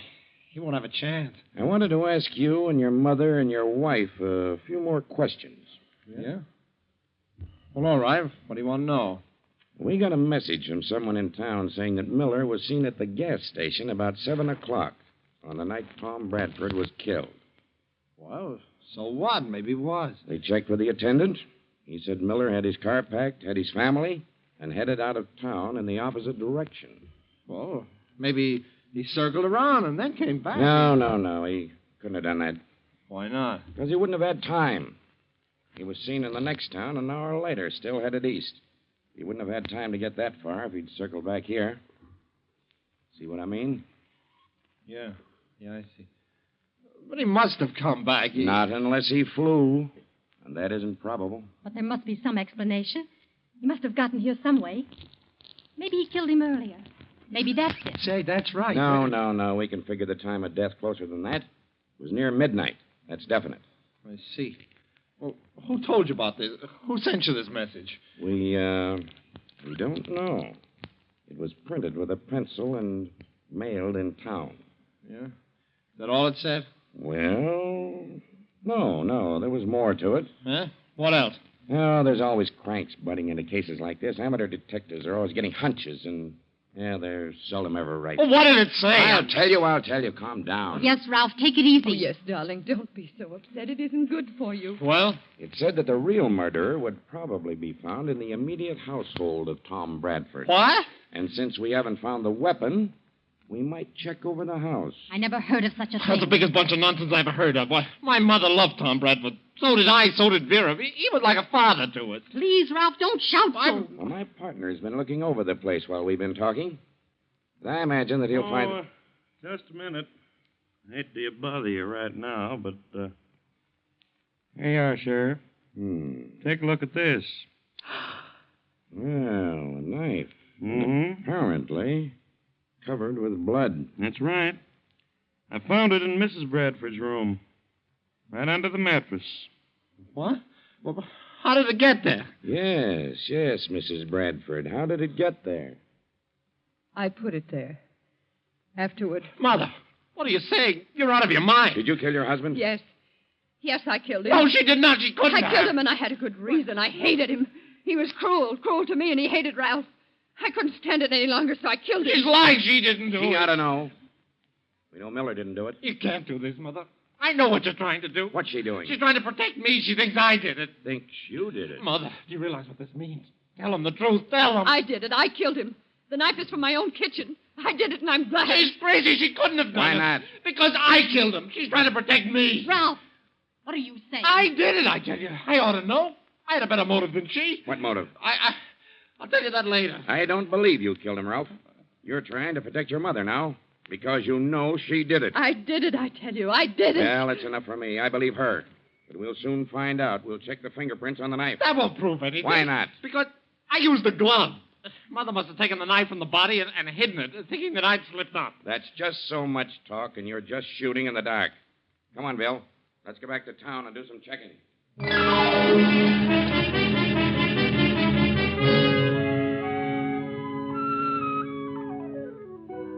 But the only fingerprints on the knife were Mary's, and try as he might, Ralph could not convince them that he wasn't trying to shield his mother. Ralph realized finally that his mother was sure to be convicted, and as the day of the audit grew closer, he became frantic about the money he had to have. On the day his mother was sentenced to prison, he visited the attorney. I thought I'd drop in and see about that policy Tom Bradford left for my mother. Quite a few things to be taken care of, you know. Well, I'll tell you, Ralph. That policy would have been paid long ago, but there are certain technicalities in this state regarding insurance. What's that? We had to wait till the finish of the trial. Well, why? She's a beneficiary. She's entitled to insurance. Not here. If the beneficiary is convicted of killing the insured, the beneficiary cannot receive the proceeds of the policy. The same is true as to Tom's farms and other property. What? What about me? I'm the son. There are no other heirs. You were not the blood kid to Tom Bradford, and you were not legally adopted. Therefore, all the property and the insurance reverts to Tom's estate. Nothing we can do about it.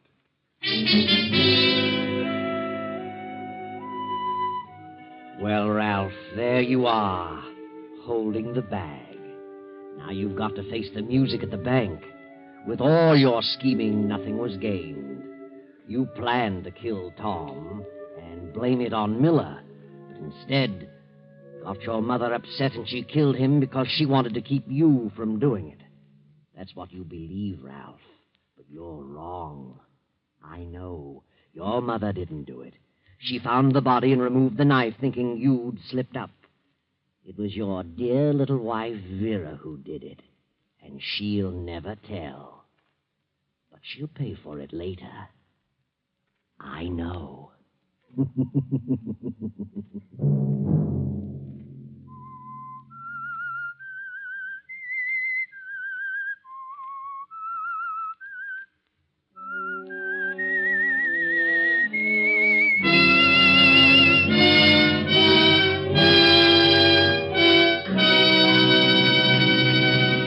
CBS has presented The Whistler.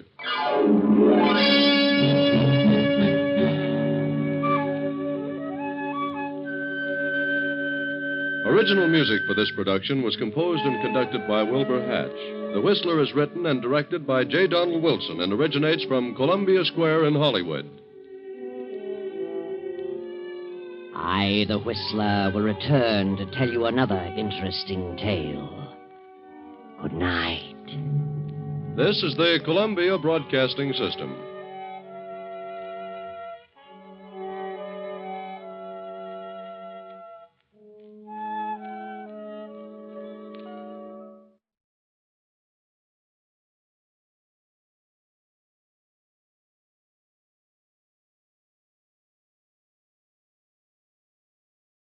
And now, stay tuned for the program that has rated tops in popularity for a longer period of time than any other West Coast program in radio history. The Signal Oil program, The Whistler.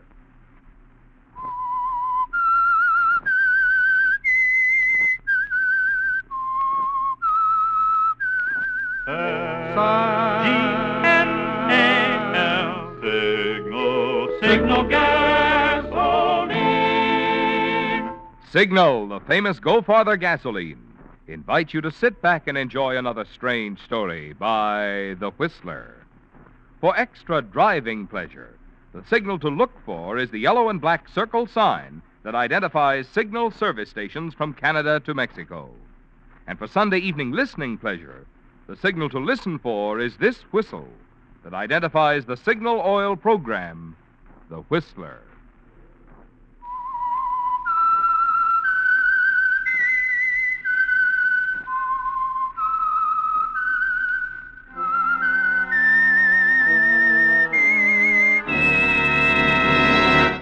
I am the Whistler, and I know many things for I walk by night. I know many strange tales hidden in the hearts of men and women who have stepped into the shadows. Yes, I know the nameless terrors of which they dare not speak. And now the Whistler's strange story, The Hermit.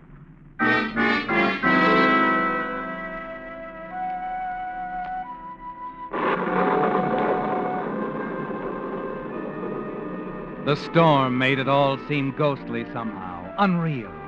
Ben's face at the window, the worried, frightened look in his eyes. For a moment, Harvey Wilson considered giving it all up and heading back to town and the railroad station. But the storm decided this, too. It was getting worse, and with his clothes already half soaked, Harvey Wilson was in no mood to give up. He called out again insistently. Come on, Ben, open up. It's your old friend Harvey Wilson. I don't want to see anyone.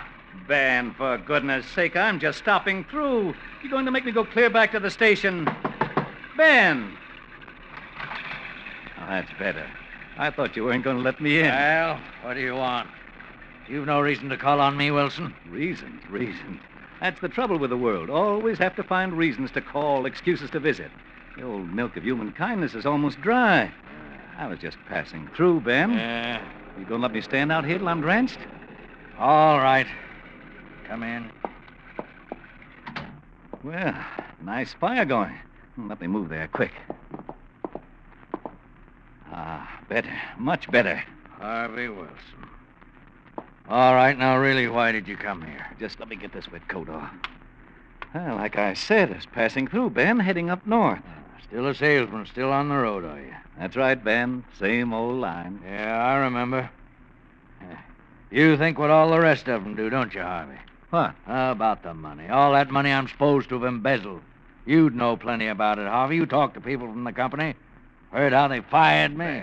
Ben, that was years ago. It's not too many years ago. I know what you're thinking. That I've been afraid to spend it, and I still haven't. I think no such thing. You always were a sly one, Harvey. Just passing through. Just took you this long to find me, that's all. Ben, let's get one thing straight right away. I don't think you had anything to do with taking that money. Yeah. You don't believe me, do you? I'd like to. I'd like to think somebody believed. But you don't. Go ahead, say you don't. I can see, Ben. I know you. Maybe you do, Harvey. I think I know you. Always did. You haven't changed much. Certainly not around the eyes. Still eager, aren't you? Now, let's be friends. It's only for a few hours. Till morning, huh? You want to stay overnight? If you really don't mind. I do, but that's all right. I'll put you up, Harvey. Just this once. Now, there's a good friend. You're all right, Ben. I always knew it. And you won't be sorry. No, sir.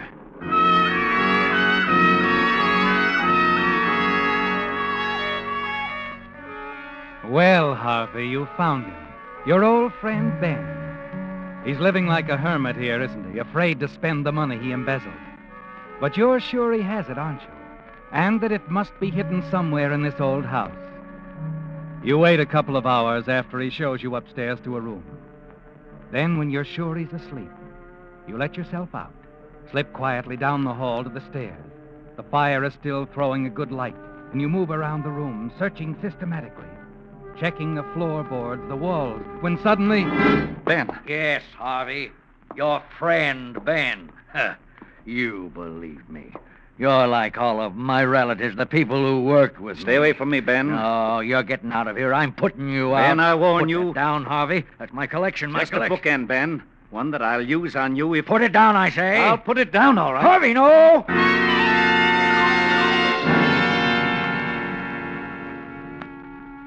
You put the heavy bookend on the table, stare down at the floor where Ben fell, and you realize he's dead, that you killed him.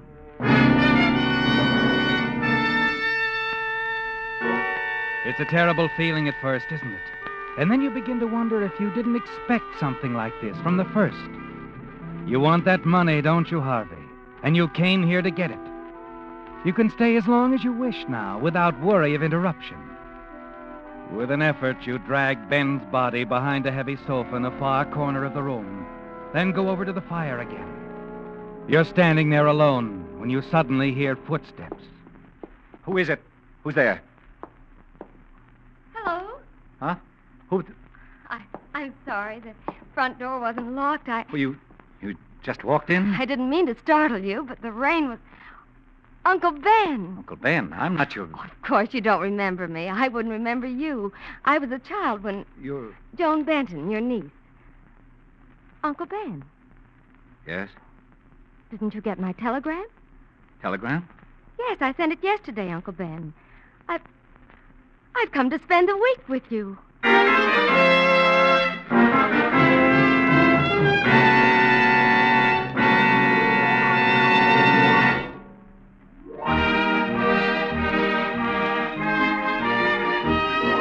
As Jimmy Durante would say, everybody wants to get into the act. At least judging by the number of limericks you Whistler fans have been sending in since I started reading them a few weeks ago, a lot of you are certainly getting a kick out of the idea. So to make it even more fun, we're going to send a Signal coupon book good for $20 worth of Signal gasoline to every Whistler fan who sends in a limerick that I read on this program. Now, understand, this is not a contest. That $20 Signal coupon book is merely a token of our appreciation of your interest. But your real fun comes later, after your friends hear your limerick read on the Whistler. If you'd like to try it, just write a 5-line limerick about Signal's famous Go Farther gasoline, such as this. There once was a driver named Archibald Fry who bought the wrong gas, and of course he ran dry. Said he in disgust as he missed the last bus, next time it's Signal Go Farther I'll buy. On your limerick, be sure to print clearly your name and address, and then mail it to this address. The Whistler, Signal Oil Company, Los Angeles, California. Signal, signal, signal gasoline. Your car will go far with Go Farther gasoline. And now, back to the Whistler.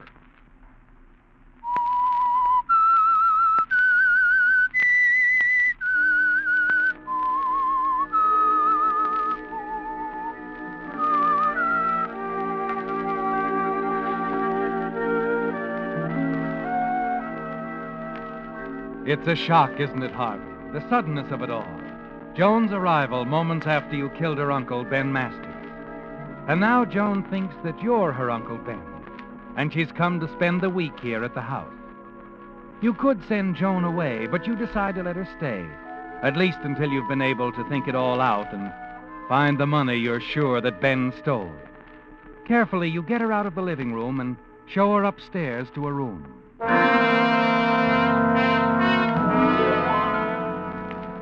Now, Harvey, you've got to move Ben's body. You decide on the cellar as the safest place. It's a struggle moving him that distance, but you manage it. Carry him into a small furnace room down there. Then you close the door of that furnace room, step back carefully, avoiding some freshly dug holes for new water pipes, and then... Huh? Who is it? It's me, Uncle Ben. Joan, I thought I said... I'm sorry. I can't sleep, Uncle Ben. Please. Well, don't come down here. I'll be up. Fine thing, bursting into my house, wandering around. Just trouble, that's all. Relatives, just trouble. Uncle Ben, please. Can't we go in, fix the fire, and talk a while? I'm just dying to talk to you, Uncle Ben. Please? All right. For a while, Joan. We'll talk.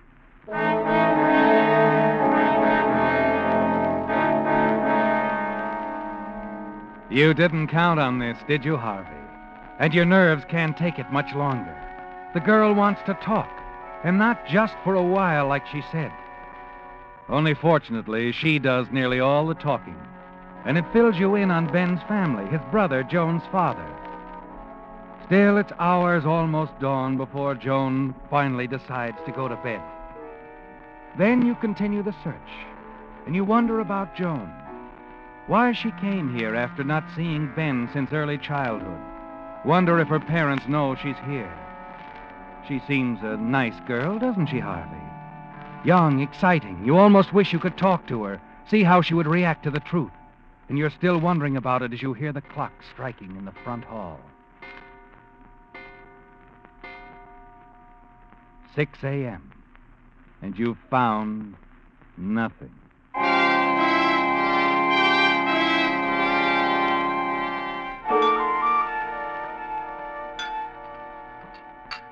Oh, wonderful breakfast, my dear. You're an excellent cook. Thank you, Uncle Ben. I did have a little trouble getting everything together. You know, finding things. I didn't want to disturb you. Very good jam, this, don't you think? Mm-hmm. You must be terribly fond of jam, Uncle Ben. Goodness, I never saw so many jars in anyone's cellar. Cellar? Why, yes. That's where I got this jar. Shouldn't I? Oh, it's quite all right. I couldn't find any jam in the cupboards here, so... May I have the sugar, my dear? Here you are. Uncle Ben, Yes? what's going on in the cellar? What? The floor, all that digging, those holes. Oh, that. Well, I've been having some trouble with the water pipes, you see. Oh, I thought it was something like that. More toast, Uncle Ben?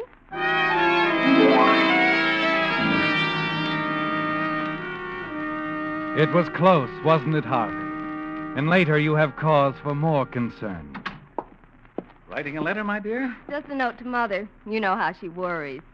Promised I'd write as soon as I arrived here. Telling her all about your trip, eh? That and about you. Oh? Joan, my dear, Yes? I wonder if I might add a postscript to your mother. Oh, would you, Uncle Ben? Just a few lines at the bottom of the letter, if you don't mind. Of course I don't mind. Here.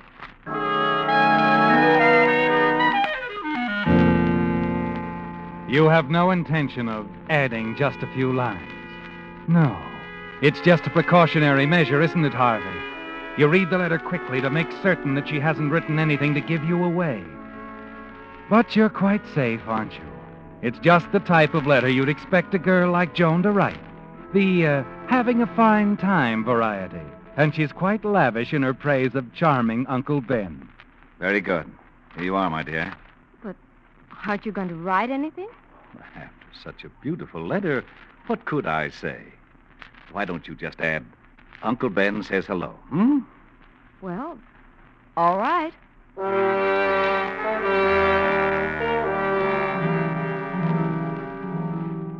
That evening, the opportunity to continue your search of the house presents itself.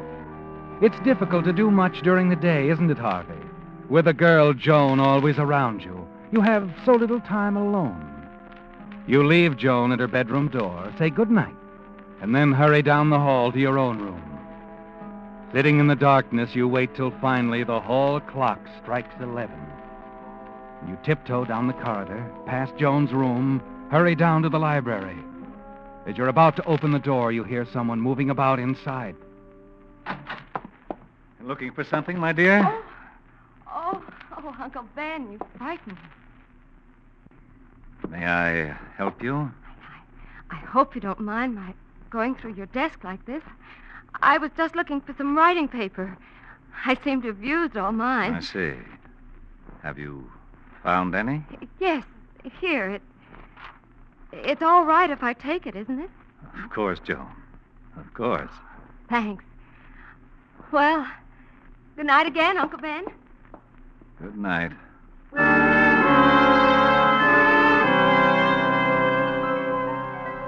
As you watch the girl hurry from the room, the thought suddenly occurs to you. It's possible she's playing the same game you are, Harvey. Yes, it's possible she isn't really Ben Masters' niece at all. That she knows about the money, too, and is here to get it. You wait patiently until you're certain that she's sound asleep. Slip quietly into her room. Locate her suitcase and take it out into the hall. Inside, you find a letter addressed to... Mrs. Paul Gates. Yes, Harvey. Mrs. Paul Gates. Not Joan Benton, the name she told you. Another name.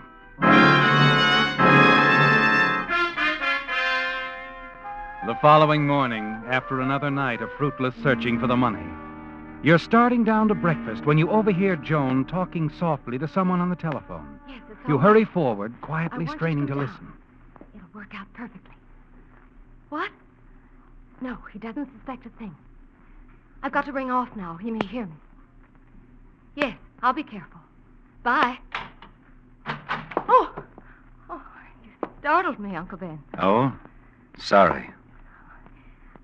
Have a nice sleep? Not too nice, no. Oh? Nightmares or something? As a matter of fact, it was a nightmare, Joan. I dreamt you turned out to be someone else. Not really my niece at all. Oh, really? Fantastic thing. You were here to steal my money. I became so angry when I found out, I wanted to kill you. Uncle Ben. Oh, I'm sorry. I'm frightening you. That bacon smells good. Would you like scrambled eggs this morning? Fine, Joan. Fine.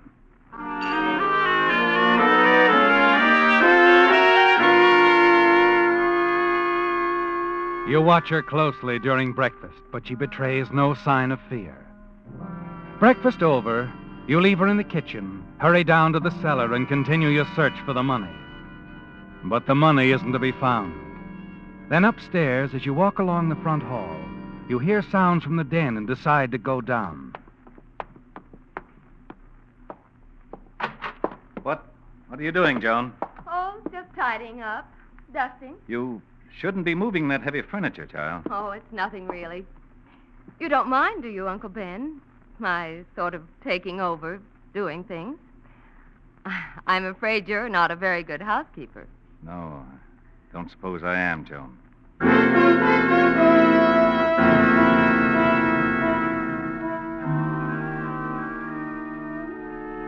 It's a smart move on her part, isn't it, Harvey? If she's really looking for the money. Cleaning house gives her the perfect opportunity to search each room carefully, inspect every piece of furniture. After she's gone, you begin to move the pieces of furniture back into place. And then it happens. Suddenly, quite by accident. As you slide a small bookcase into place, one of its edges strikes the wall sharply. A section of the paneling gives away and swings back on rusty hinges. Quickly, you slide the bookcase out of the way, and then you see it. The small wall safe. Unlocked and empty. Joan got here before you, didn't she, Harvey? You whirl around, hurry from the den, and as you step out into the hall... Oh, Uncle Ben! You stop suddenly. Joan is standing by the front door, and there's someone with her. Uncle Ben, this gentleman's car ran out of gas. He wondered if he might use the phone. I want to call the signal station down the road. Why, of course, my dear. Go right ahead, young man. The lucky thing for me, I stalled practically outside your door. Sorry to disturb you. It's quite all right. You turn, walk back into the den, and close the door, trying to act unconcerned. Then you hurry to the den window, see the young man's car parked off the road behind a tree. You slip into a raincoat, hurry outside. At the car, you find the key still in the ignition. You turn it on. The gas gauge shows that the tank is half full. And then something else. The registration on the steering post. Paul D. Gates. I knew it. Yes, you're certain, aren't you, Harvey? Paul D. Gates, the girl's husband. Her partner in a clever ruse to take Uncle Ben's stolen money. You consider taking the car and running, but the thought of the money holds you. You came here for it, didn't you? You're going to get it at any cost. Oh, Uncle Ben, come in. The man at the station is sending someone out right away. You don't mind if he waits here a while, do you, Uncle Ben? No, of course not, my dear. I'm sure they'll be along soon. You know, hurry anyway. I'm rather enjoying the conversation with your niece. Well, get on with it then.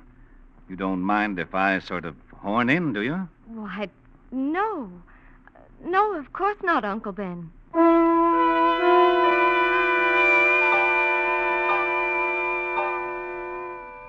You sit back in the easy chair, watch them closely, listen to them make idle chatter. They're clever, aren't they, Harvey? Cool and clever. But they're not clever enough to fool you. You're certain that Joan has the money. You're just waiting for the opportunity to slip away. But they're not going to, are they? And as the minutes tick by, a plan begins to take shape in your mind. Finally, you decide to put your plan into operation. Joan, my dear, perhaps the gentleman would enjoy a cup of tea. I'm sure I would. Oh, don't go to any trouble. Oh, it's no trouble at all. I'll just be a few minutes. Smoke? Why, yes, thank you. Good cigars, these. You'll like them. Have them made special. Light?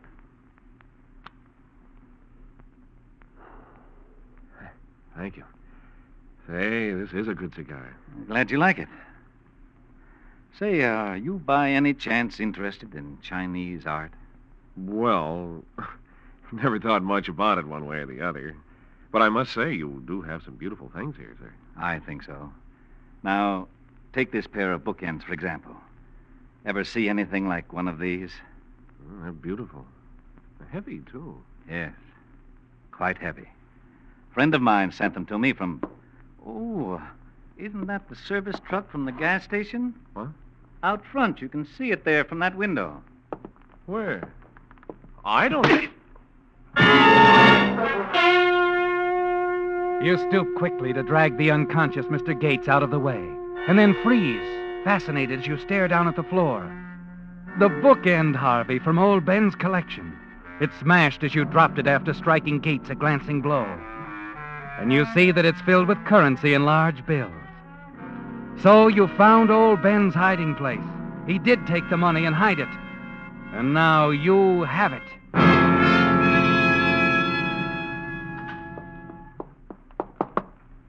Uncle Ben. Huh? Oh, Joan. It's all right. You can drop the act now. What have you done to him? Your friend is out for a while, my dear. The money. You have it? Yes, most of it.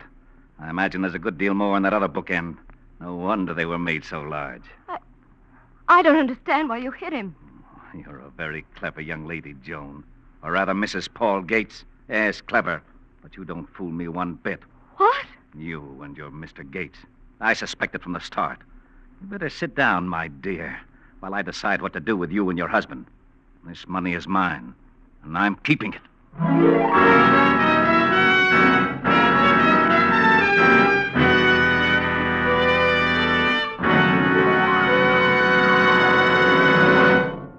Now, a word to gamblers.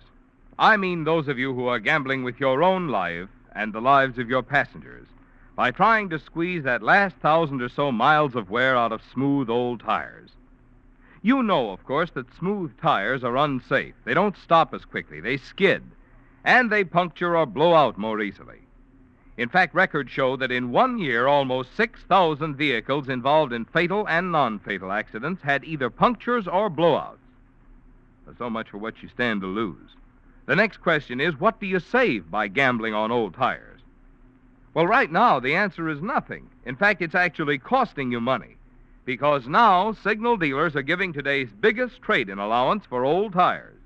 What's more, the Lee tires your signal dealer is now selling are made of cold rubber, toughened still further with patented Phil Black O, and actually give 30 to 40% more wear than ever before. So it's just penny wise and pound foolish to keep driving on smooth old tires. It's time to find out how little it will cost to trade your unsafe old tires for safe new Lee tires at signal stations now.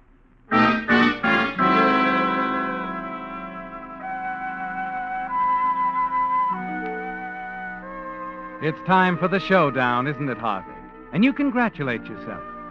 You were smart enough to see through her plan, weren't you? You're certain she was after the money, that she planned to get help in taking it from you, sent for her husband and partner, Paul Gates. But he can't help her now, can he? You've taken care of him. He's unconscious. And now you're going to take care of Joan. You watch her as she stares at you, puzzled. So, you did take the money. You had it all the time. Not all the time, my dear. Yes, you did. I believed you. Told everybody at home that you were too nice to have stolen anything, ever. What are you talking about? Paul is my husband, like you discovered. We were passing through town, and I decided to look you up. Now, don't give me that. You came for the money. Here, what are you doing? I can make it more comfortable while we talk. Poor Paul. You might have killed him in your anger. All this mistrust in the world. I thought Mother and Dad and Uncle Frank were all wrong about you. Just stubborn, like when they disapproved of my marriage to Paul. I thought we were two misunderstood people. That's why I looked you up. Will you stop this crazy act? It isn't an act, not with me, only with you. like they thought. I'm sorry I phoned them now. What will they think? Phone them? You've asked someone else to come here? Yes, the whole family. Mother, Dad, my brothers. I thought we'd have a reunion. All try to understand one another. That's why Paul was stalling you, waiting for them to get here. Hello? Joan, dear, we're all here. Just a minute. Don't come in. Yes, all of you, come in. Mother, Dad. Well, hello. Nice. What? What's all this? What happened to Paul? Uncle Ben did it, Dad. Uncle Ben? He hit him. Knocked him out. He thought we were after his stolen money. But where is he, Joan? Where is Uncle Ben? What did you say? Your mother said, where is Uncle Ben? If this man isn't Uncle Ben, I can't tell you. You'll have to ask this imposter. Or maybe... In that case, we better call the police. Let them ask him.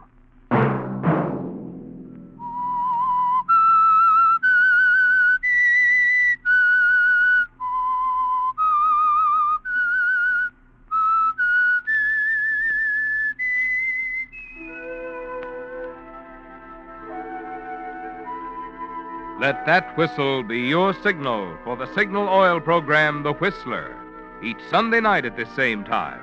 Brought to you by the Signal Oil Company, marketers of Signal gasoline and motor oil and fine quality automotive accessories. Signal has asked me to remind you, to get the most driving pleasure, drive at sensible speeds, be courteous, and obey traffic regulations. It may save a life, possibly your own.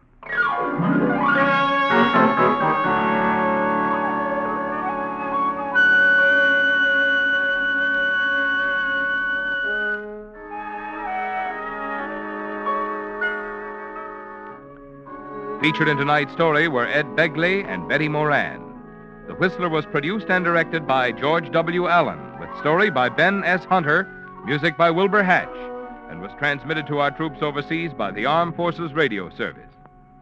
The Whistler is entirely fictional, and all characters portrayed on The Whistler are also fictional. Any similarity of names or resemblance to persons living or dead is purely coincidental. Remember, at the same time next Sunday, another strange tale by The Whistler.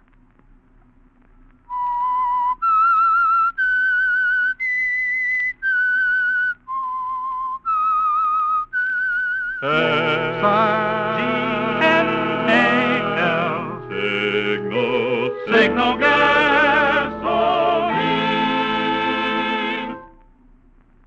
Your announcer has been Marvin Miller.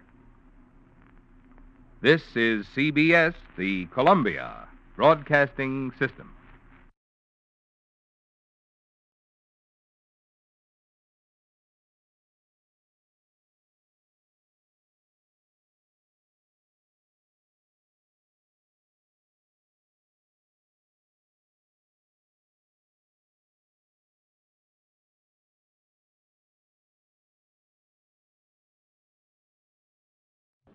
The Signal Oil program, The Whistler.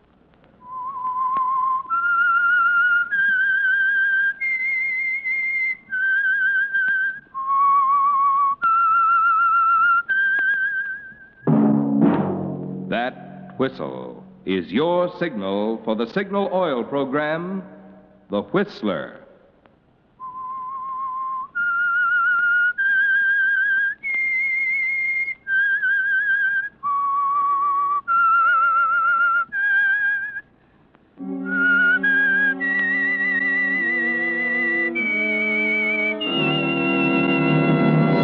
I am the Whistler, and I know many things, for I walk by night.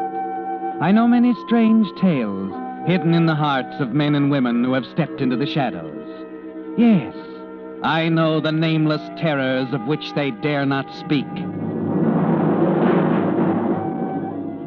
Yes, friends, it's time for the Signal Oil program, The Whistler, rated tops in popularity for a longer period of time than any other West Coast program in radio history. And Signal gasoline is tops, too, tops in quality. It takes extra quality, you know, to give you extra mileage.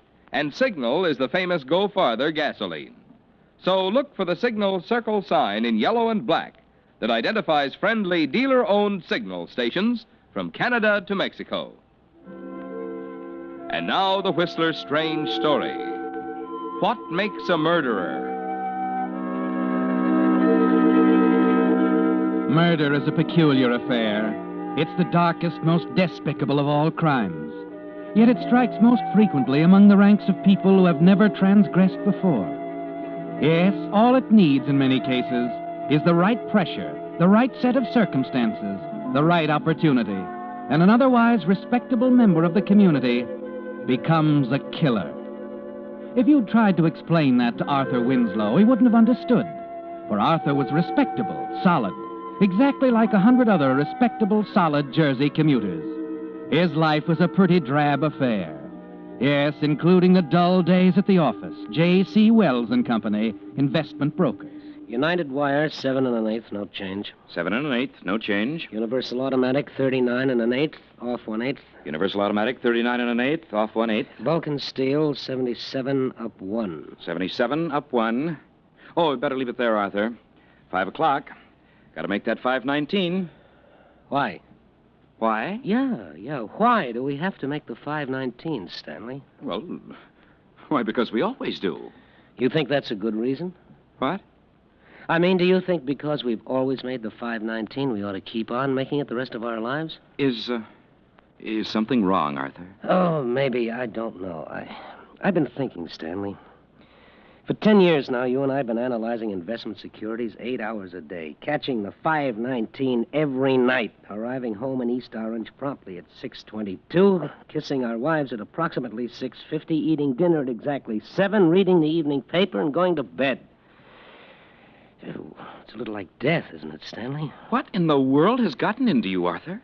I've got a book here. Take a look. A novel. You got me thinking. Moon and Sixpence. Yes, it's about a man like us, Stanley. A man who got fed up with the 5:19 and dished the whole works. What did he do? Took a chance, walked out, just picked up his hat and went off to the South Seas. He just up and left his family? They preferred the 5:19. Well, I certainly can't say that I approve. Oh, I didn't think you would. Well, you'd better hurry along, Stanley, or you'll miss your train. What about you? Tonight, just for a change, I believe I'll catch the 5:55.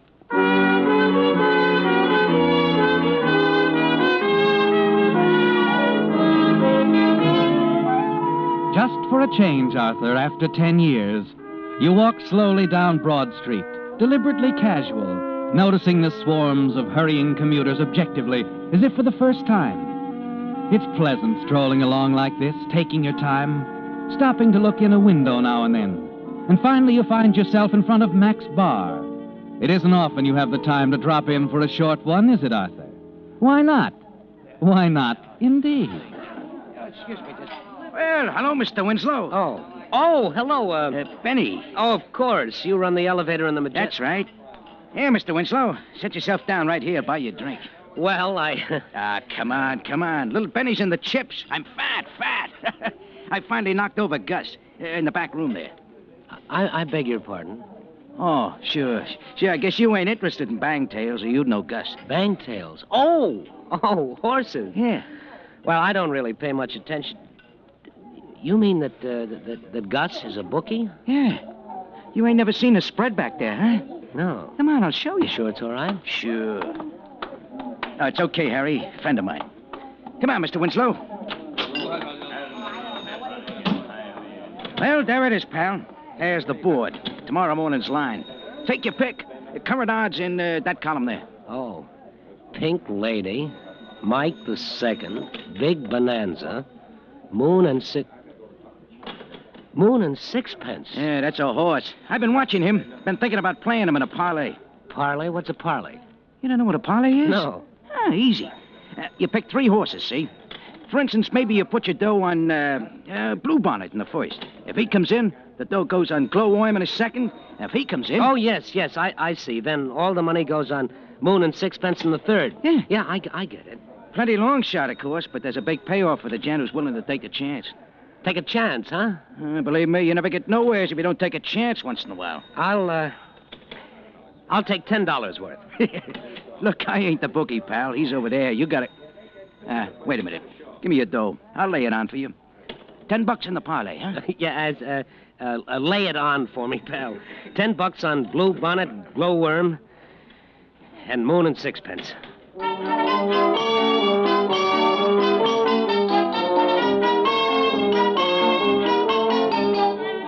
Well, Arthur, that was quite a decision for you, wasn't it? You're more than a little pleased with yourself as you saunter onto the 555.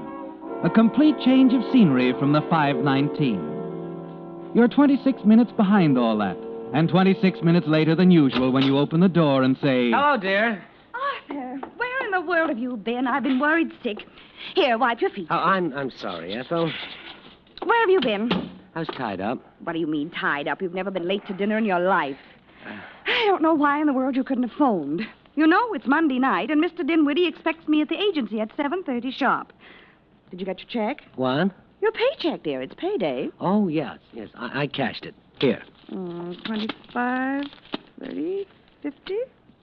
Well, you're $10 short. Yes, Employees Association annual dues. Is that something new? Yes, Ethel, that's something new. $10. I don't know how in the world they expect you to exist on the salary they pay you. If you had enough gumption, you'd do as I say and ask for a raise.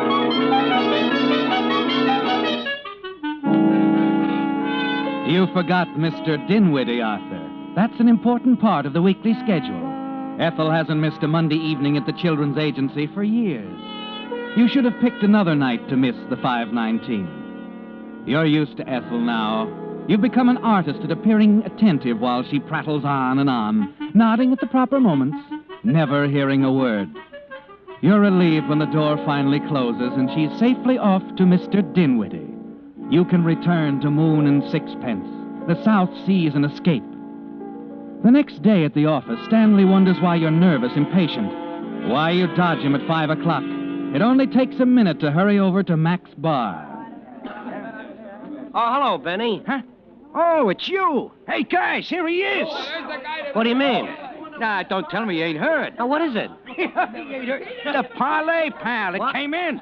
Blue bonnet, glowworm, moon, and sixpence. You got yourself $1,800.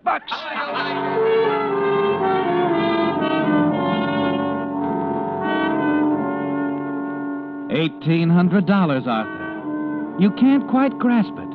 That's almost a year's salary, and you're holding it right in your hand. You know what's going to happen, don't you? You walk the streets for an hour or two thinking, but you can't help yourself, so you make a beeline for the nearest phone booth. The South Seas. No more figures. No more 519. Brighton Travel Agency. Oh, hello. I'd like to inquire about a reservation. Yes, sir. Where to? Oh, let's see. Florida. Very well. And the name, sir? Oh, yes, the name. The name is Charles White.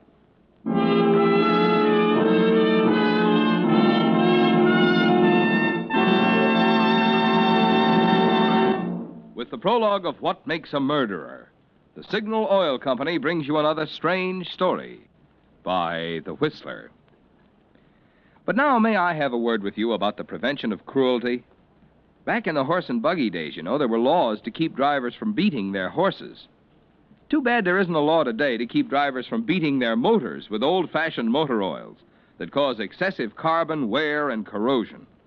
After all, it's unnecessary today to put up with those old bugaboos that up repair bills and cut down performance, thanks to the improved Signal oil, which combines pure paraffin base with protective compounds, Signal Premium Compounded Motor Oil. In comparative tests with today's finest regular oils, Signal Premium actually keeps motors 6 times cleaner, reduces cylinder wear 1/3. And what does this mean to you? Well, less carbon means that your motor runs quieter, smoother. And less cylinder wear means more power. So to keep your car's performance young, make your next oil change a change for the better. Switch to Signal Premium Compounded Motor Oil, your guarantee of a sweeter running motor. And now, back to the Whistler.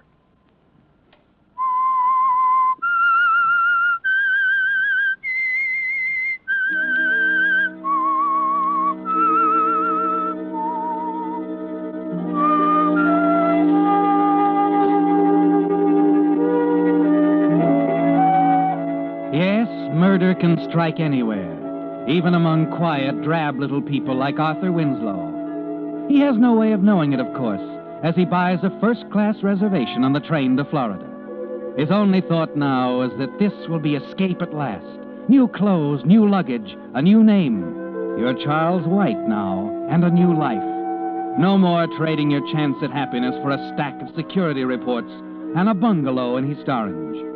You can see her now, poor, frustrated, stupid Ethel, confiding to Mr. Dinwiddie that you've walked out. No 5:19 tonight, Arthur. It's the 6:22 to Florida. Last call for dinner.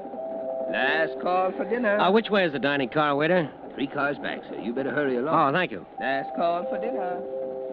Oh!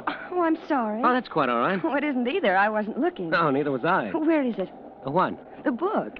Oh, the book, yes. I knocked it out of your hands. It must be down here on the floor. Oh, no, here, let me. It's probably under the seat. Now, let me see. This is all right. Oh! Have you got it? Last year's timetable. Wanted one for ages. Oh, here it is. Oh, let me help you. Oh, it's a fine thing getting yourself all dusty that way. Turn around. Thanks.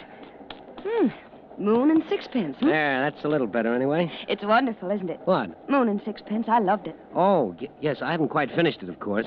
Do you believe it? I mean, do you think it's right? Oh, you mean to toss everything over and take off at the South Seas? Uh-huh. If you don't mind, pal, while you're going to the South Seas, I'll go to dinner. Oh, I'm very sorry. Excuse me. Come on, Louise. We seem to be holding up traffic. Yeah. As a matter of fact, I was just going into dinner myself. So was I. Oh, would you consider... Why not? Yes, why not?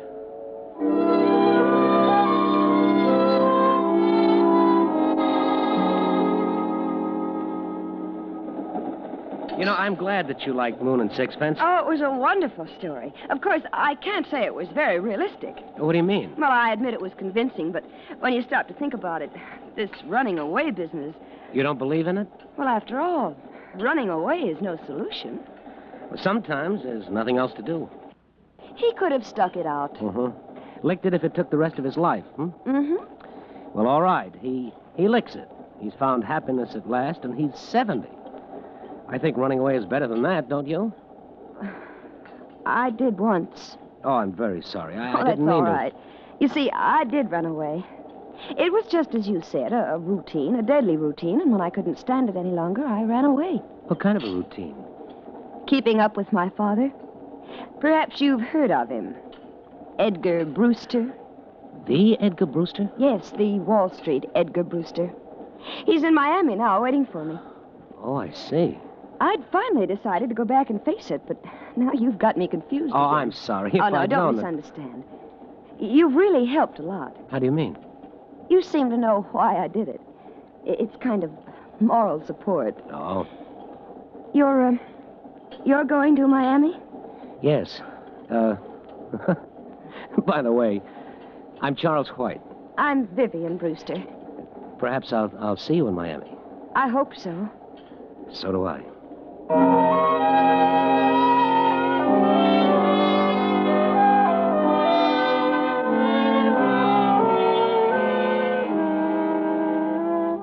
The daughter of Edgar Brewster, the millionaire. A big name on Wall Street, isn't it, Arthur? And you talked with his daughter, had dinner with her. She even said she'd hoped you'd meet in Miami. You wait for her call, and then finally it comes, Arthur. You're invited to the Brewster home. You can hardly believe it, can you? A few days ago, an obscure clerk. Tonight, you're sitting with Edgar Brewster drinking his bourbon. That about right, Mr. White? Father's a tightwad with his soda. Oh, that's an outrageous way to treat good bourbon. What about it, White? Oh, that looks about right, Mr. Brewster. There you are. Oh, thank you. What are you doing in Miami, White? Oh, I got a little tired of New York. Oh, you've got the right idea. I did the same thing myself 20 years ago, and I never went back. What's your line? Oh, I was in the market, more or less. The less, the better these days. Nobody knows where it's going. My broker and I were talking today about Consolidated Plastics. You know anything about it? Oh, a little. What do you think of it? Well, I don't know whether I should say. What's the matter with it? Well, after all, it's your business, Mr. Brewster. I wouldn't want to offer an opinion. All right, I'll put it this way. What would you do if you were into it pretty heavily right now? Well, I'd sell out. When? Right now. Any particular reason? Well, only that I happen to know it's a bad investment. I can't tell you why. Why, that's unbelievable. My broker told me... Yes, I know. It's only my opinion, Mr. Brewster, but I happen to know that company's financial position. You asked me what I'd do, and I told you. You seem to know what you're talking about. Well, investments are my hobby, you might say. I see. Go on, my boy. You interest me.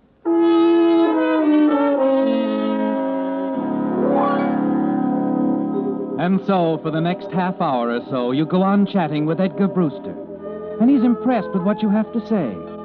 You can see that clearly enough, can't you, Arthur? Hints, tiny scraps of information, tips. You know the market so well, Arthur. And Mr. Brewster listens eagerly. Yes, and that was the beginning, wasn't it, Arthur? That $1,800 was a magic door, opening up a thrilling new life for you. And incidentally, bringing you closer to murder. The next 3 weeks pass like a dream, like the nights at the beach club dancing in the open under the stars, with Vivian in your arms. Vivian? Yes? Why is it you've never asked me about myself, my background, where I came from? I don't know. Maybe because it doesn't matter. I wasn't going to tell you, but I think perhaps I'd better. Will it make any difference? About us? Mm-hmm. Yes, it will make a difference. A lot of difference. Then don't tell me. I don't want to know. But Vivian, Please. Darling, did I ever tell you that I like you very much? I'm glad, Charles. I'm so glad.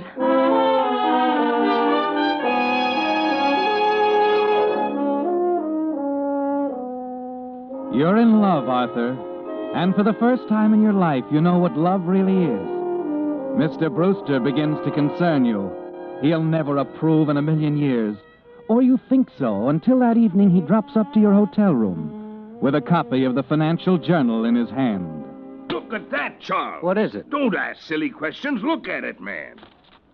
Oh, I thought so. Consolidated Plastics snowed under in selling rush. I'm sorry, Mr. Brewster. Well, I'm not. What do you mean? I took your advice. Sold out 3 weeks ago.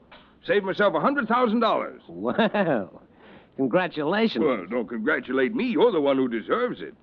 Yeah, do you mind if I sit down? Oh, I'm sorry. Here you are. Oh, thanks. Would you be open to a proposition, wife? What kind of a proposition? Oh, I realize you probably have other interests, but I could make this worth your while, I think. There are 2 considerations. Yes? The first is the plain fact that my affairs are getting a little beyond me. As you know, I'm retired, haven't time to look after them properly. I think you're the man to take over. But, Mr. Brewster, Now, wait till I'm finished. I've watched you pretty closely during the past month or so. I can tell you no investments. You're sure of yourself. And I'm not just being generous, White. I'm a businessman. If it weren't a profitable deal for me, I wouldn't think of it. I see. What is the other consideration? I believe you're aware of that already. Vivian. You approve? I do. Oh, well, can I think this over? Oh, of course. Just let me know in a day or so.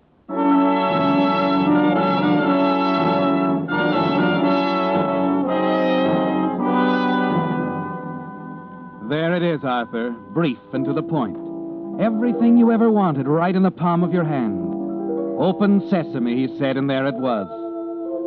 You go into the bar downstairs to think. There's only one thing in your way now. Your wife, Ethel. You can't run away from that. You've got to make her see your side of it.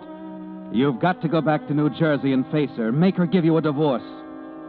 You walk out of the bar, through the door into the hotel lobby. And just as you're rounding the corner by the desk, something stops you in your tracks. Mrs. Ethel Winslow, 5769 Laurel Road, East Orange, New Jersey. Is that all you want? Yes, thank you, madam. Could I see the register, please? Oh, I'm sorry, madam. We don't... I understand there's a Charles White registered here. Why, yes, madam. Room 132. Oh, he's a friend? Yes. Well, in that case, I could give you room 134 next door. The windows open onto the same balcony. Very well. 134.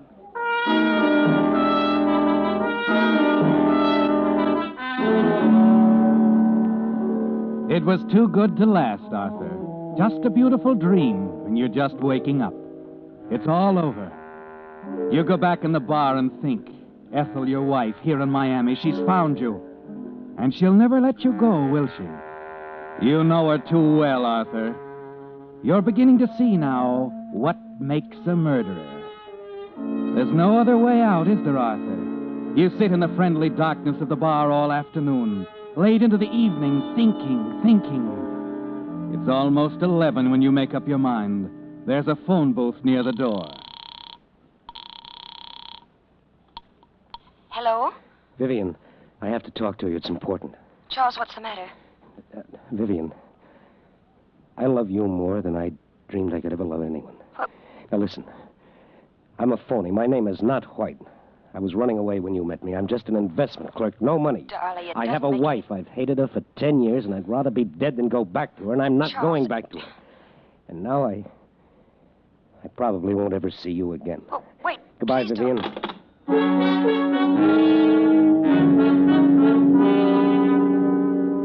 11 o'clock, Arthur. You've got it all planned. Ethel is asleep in a room. Room 134. A balcony connects it with yours. It's a hot night and the window is probably open. Yes. There she is, and she's asleep. As you slip into the room, you take a firm hold on the heavy brass candlestick you picked up from the mantel in your room. A blunt instrument, the police will say. You can hardly breathe, Arthur. Your stomach is full of ice water. You feel your heart's going to burst. Careful, Arthur. Careful.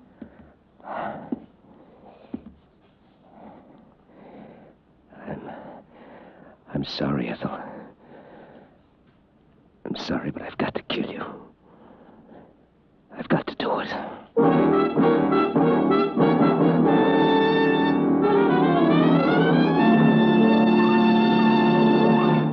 The Whistler will return in just a moment with the strange ending to tonight's story. Meantime, I thought you drivers might like to compare your buying habits with those of other automobile owners. Surveys show that more and more motorists today prefer to trade with service stations that are privately owned, but also they want top-quality products.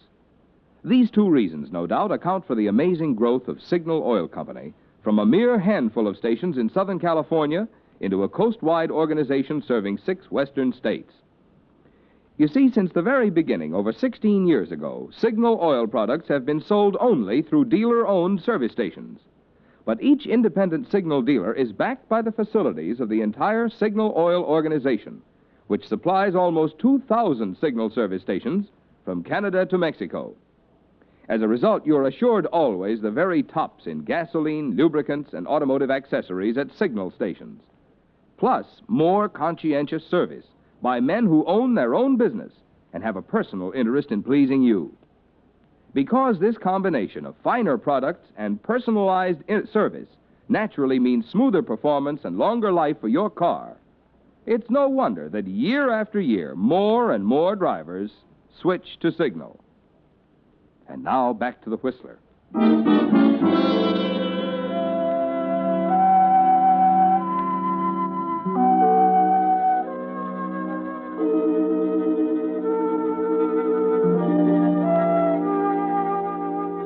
So you stand there, Arthur, by your wife's bedside, holding the candlestick high over your head, ready to bring it down. Now you know what makes a murderer. But you can't do it, can you? The wife you've hated for 10 years at your mercy. You can't do it. No. No, I can't. What? Arthur! Arthur! I'm sorry, Ethel. I'm sorry I waked you. Well, turn the light on. Don't stand there. Yes, Ethel.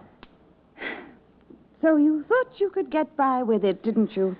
No, Ethel, I didn't. Don't deny it. I know what's been going on, and I can prove it, you philanderer. Ethel, I tell you... What did you say? I have a complete report on your activities for the past month. You weren't very clever, Arthur. The detectives say you left a trail a child could follow. What are you getting at, Ethel? Charles? Charles? Listen, there's someone knocking on your door. A woman. Vivian. Yes, Vivian. I've already had a talk with her, Arthur. Well, she might as well come in. This way, Miss Brewster. Charles. Oh, Charles, darling. Vivian. A pretty picture indeed. And you have the nerve to ask me what I'm getting at. Well, for your information, Arthur, I'm leaving for Reno in the morning. In view of what's happened, I don't think you'll feel it wise to contest the case. Contest it? We've waited 5 years for a chance like this. We? Mr. Dinwiddie and I. Dinwiddie? Oh, no. He's a wonderful man. Goodness, I don't know how I could have put up with you all these years if it hadn't been for Mr. Dinwiddie. He's so understanding. Dinwiddie? Arthur, you look so ridiculous. What are you doing holding that silly candlestick in your hand?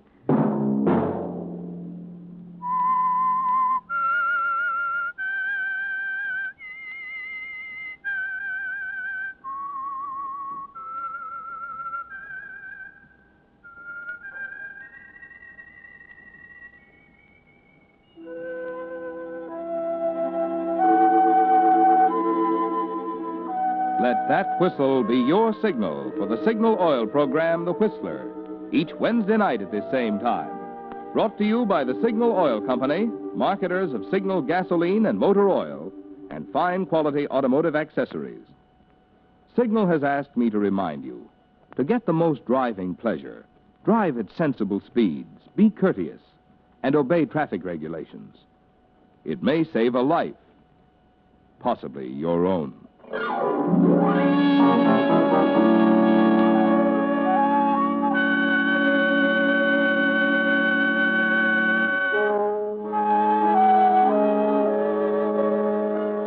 Featured in tonight's story were Frank Lovejoy and Joan Banks. The Whistler was produced by George W. Allen, with story by Harold Swanton and music by Wilbur Hatch, and was transmitted to our troops overseas by the Armed Forces Radio Service. Next Wednesday, for a full hour of mystery over most of these stations, tune in a half hour earlier. Enjoy The Saint, as well as The Whistler. This is Marvin Miller speaking.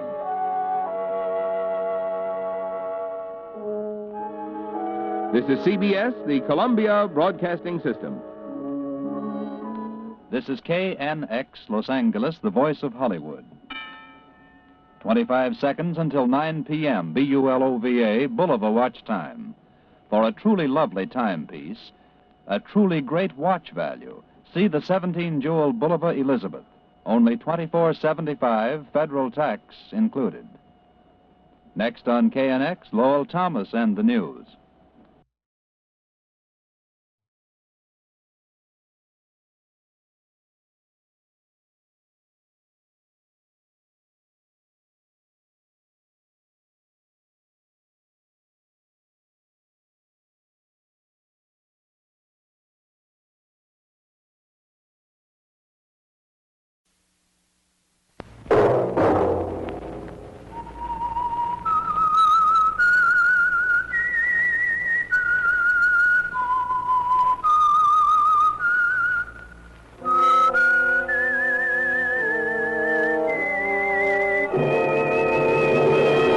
I am the Whistler, and I know many things, for I walk by night.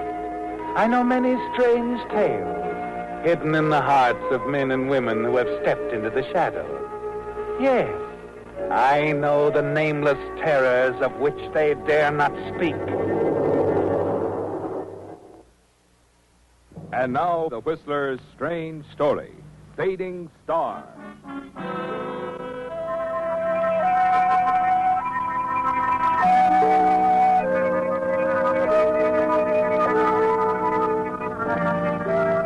At 43, Don Carlton knew his popularity as a romantic motion picture star was waning, that he was on the way out. He knew that he must do something spectacular, ensuring national publicity and a sympathetic reaction by the public. So you decide on marriage, don't you, Don? Marriage to lovely young Dulcie Winslow, whom you're certain will soon be a top star. You're equally certain that marriage to Dulcie will be a great boon to your box office value. You decide to begin your campaign immediately, to spend the next 4 weeks in romantic courtship. Dulcie's already fond of you and grateful to you. You helped her to her first part, introduced her to the right people. and now enjoying a leisurely breakfast in your own apartment. You smile as you recall her affectionate attitude of the evening before, when you took her to dinner to celebrate the final day of shooting of her first big part in a major picture. You're still smiling as you enjoy your final sip of coffee. Hello? Don, Dulcie, darling. I'm just finishing breakfast. I just got a couple of minutes between some publicity shots, but I forgot to tell you something last night. Really? What? Jack Webster's throwing a party for the whole cast this evening in the commissary. He told me to be sure and ask you to come. Well, but I wasn't in the cast. I know, but Jack wants you to come anyway. So do I. Well, in that case, I'll be there. I'll be watching for you. Bye for now.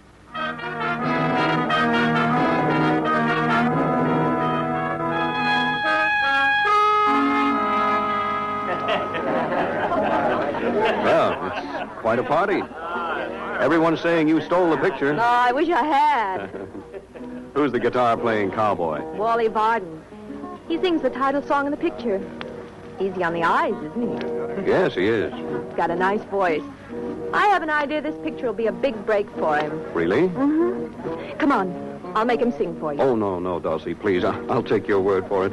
If there's one thing I'm allergic to, it's a cowboy singer. Well, he's a little more than that. Anyway, I want you to hear him. Come on, please. Okay. Wally, I want you to... Well, hello, gorgeous. I was just thinking about you. And I was just talking about you. You've never met Don Carlton, have you? Never have. Seen him often enough, though. How are you, Mr. Carlton? Fine, thank you. Dulcie was just telling me that Sing that number you did in the picture for him. Will you, Wally? Oh, he don't want to hear me sing.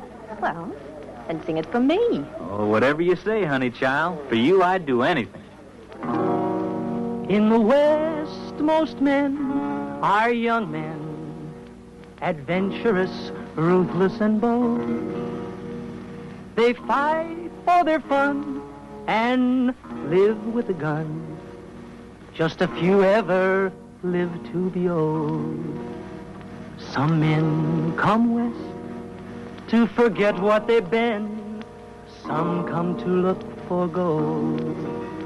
A man named Slade shot his way to good pay, but I hear that he's getting old. He's always been smart and quick on the draw, laid lots of bad men out cold. But there'll soon come a day when they'll cart him away, 'cause I hear Jack Slade's getting old. Well, was I right, Don? Yes, I'm afraid you were. He's really quite good. Thanks, Mr. Carlton. Look, Dulcie, this party's nearly over. How about you and me going out in the town and celebrate? Well, I'm sorry, Wally. Don's taking me out. How about tomorrow night, Dulce? I'd love it. It's a date. I'll pick you up about 7. Take it easy, Dad. But there'll soon come a day when they'll cart him away, 'cause I hear Jack Slade's getting old.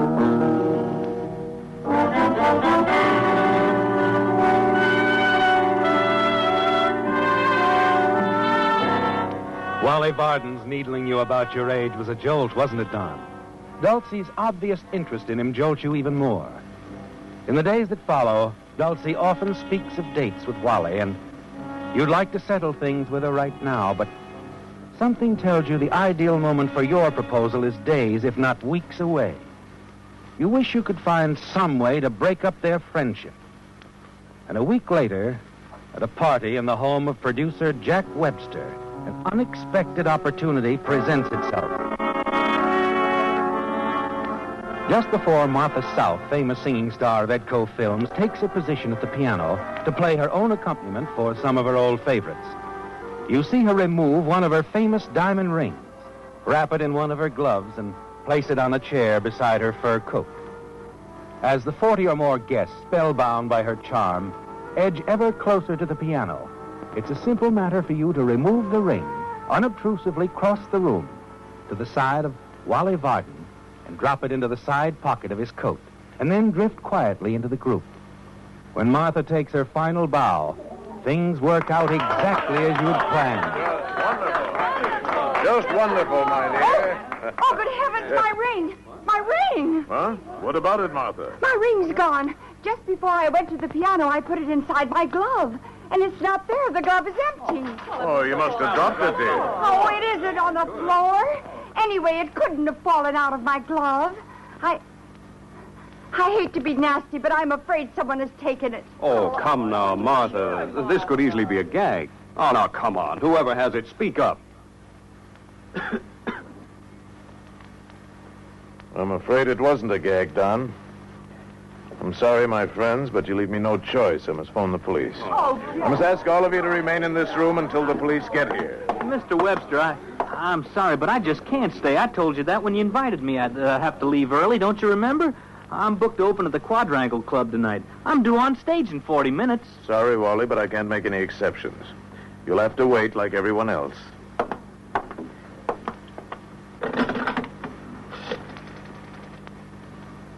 Operator, give me the police department, will you, please?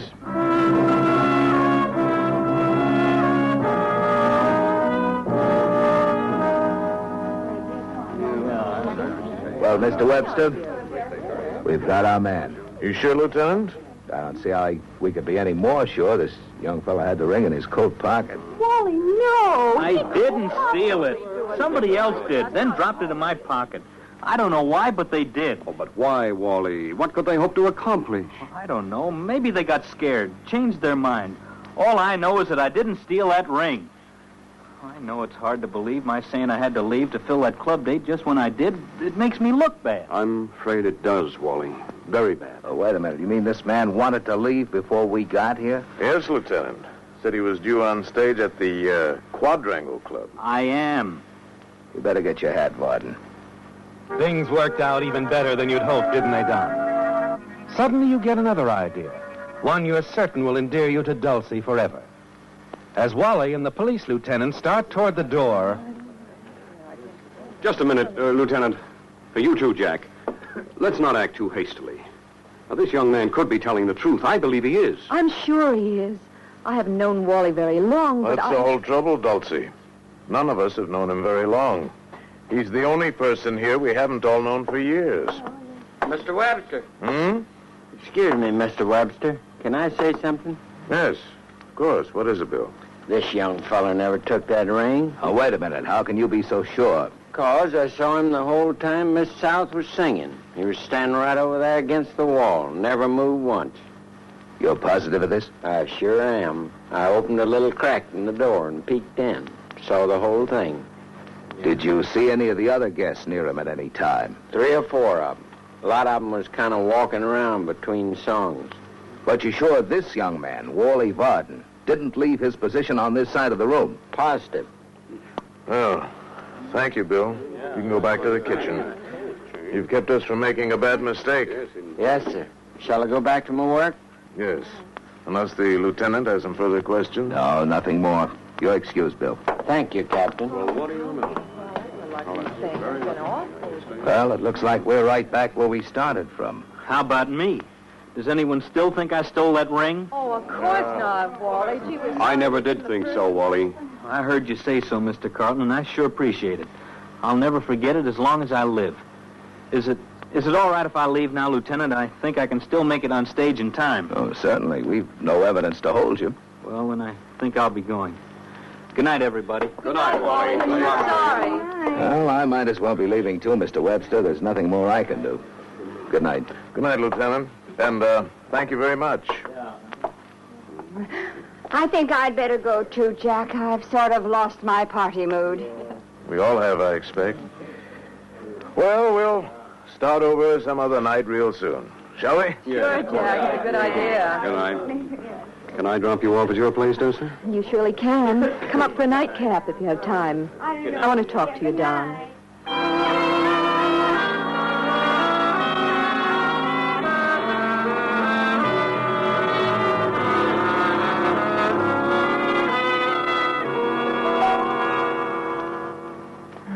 I was proud of you tonight, Don. Oh? What do you mean? The way you stood up for Wally when they found that ring in his pocket. Oh, no for that. I just wanted to be sure he got a fair deal, that's all. He struck me as a clean-cut young fellow. He is, but... Quite talented, too. As a matter of fact, I'm going to see that he gets a nice break tomorrow. Really? Yes. young fellow playing the part of the racing driver in Silver Road, the picture I'm doing now, was stricken with appendicitis today. I'm going to ask Jack Webster to replace him with Wally. They'll only have to reshoot a couple of scenes. I've never known anyone quite like you, Don. I'm glad you said that, my dear. Because, well, I've never been in love. You mean you... I mean, I love you, Dulcie. I want you to marry me. But well, you never said anything before. I didn't know. You should have. I've loved you for a long time. You should have told me. Now it's too late. You mean someone else? Yes. Wally Varden? Yes. Oh, I'm sorry, Don. I didn't know how you felt. If you'd told me earlier, even a month ago, you'd have made me the happiest girl in the world. But now Now it's Wally.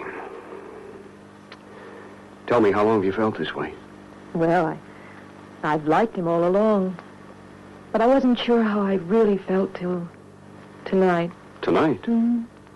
When they found Martha's ring in his pocket. He said he was innocent and nobody believed him. I knew he was telling the truth. And I loved him. I see. Strange how things work out sometimes, isn't it? Better be running along, I guess.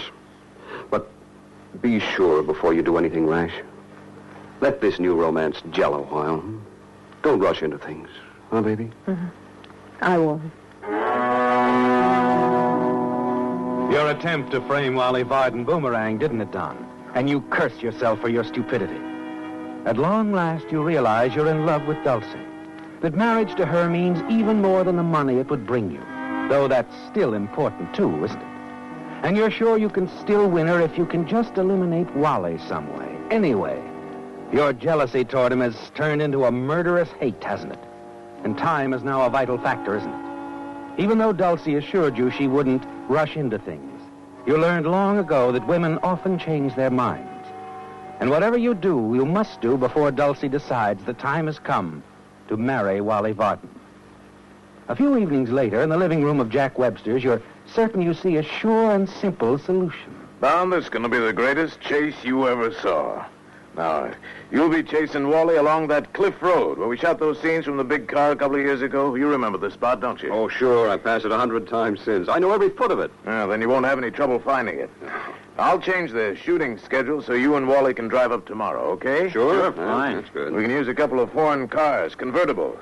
Now, that stretch of road's pretty dangerous. It'll be a cinch. I know every turn. Well, you'll have a few hours tomorrow afternoon for some trial runs. That's why I'm sending you up early. Good.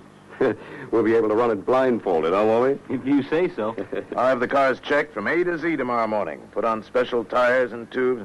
You and Wally can pick up the cars anytime after 11 tomorrow. 11:30 okay with you, Wally? Sure, fine. I'll bring the crew up early next morning. We'll be set to shoot at 9. You'll be there at 8. And use the trailer for a dressing room. 8 it is. Oh, you better stay at that little place we stayed in last time, the Casa Lodge. I might want to get in touch with you.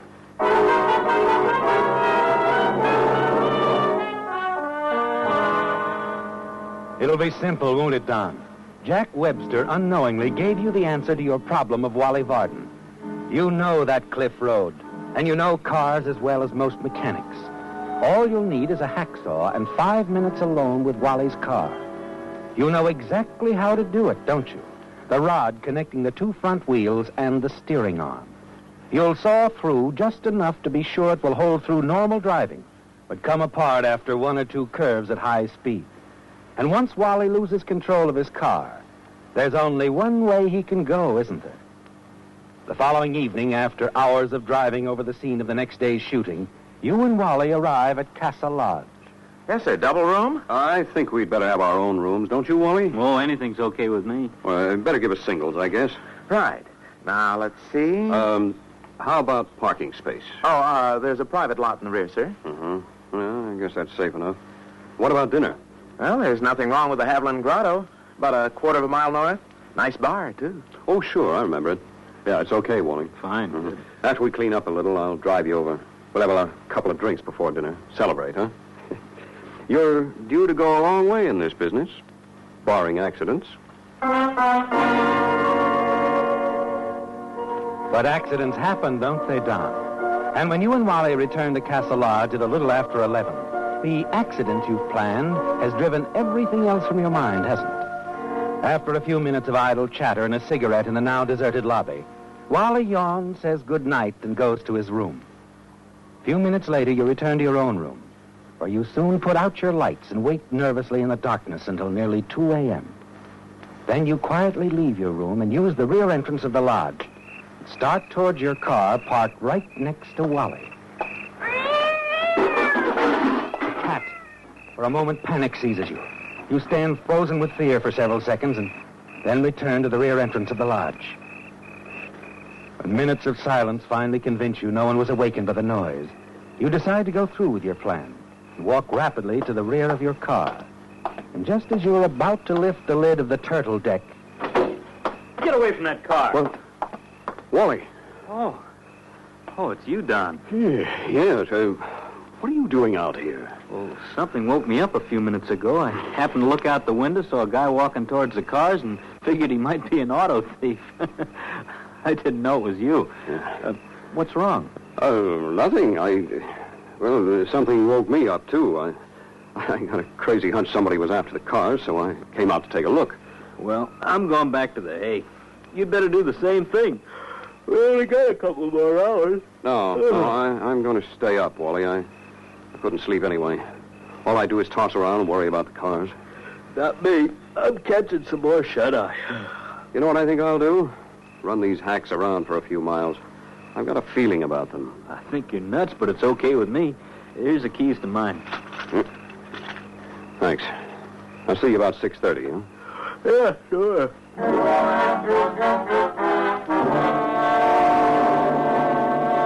Now it'll be easy and certain, won't it, Don?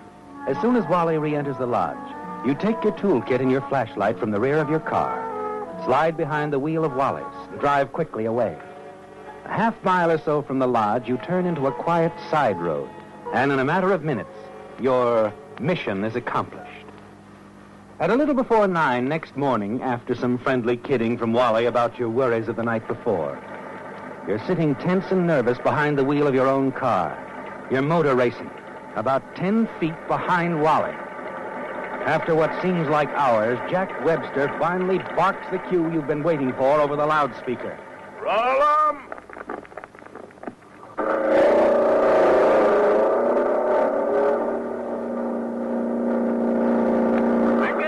Pick it up!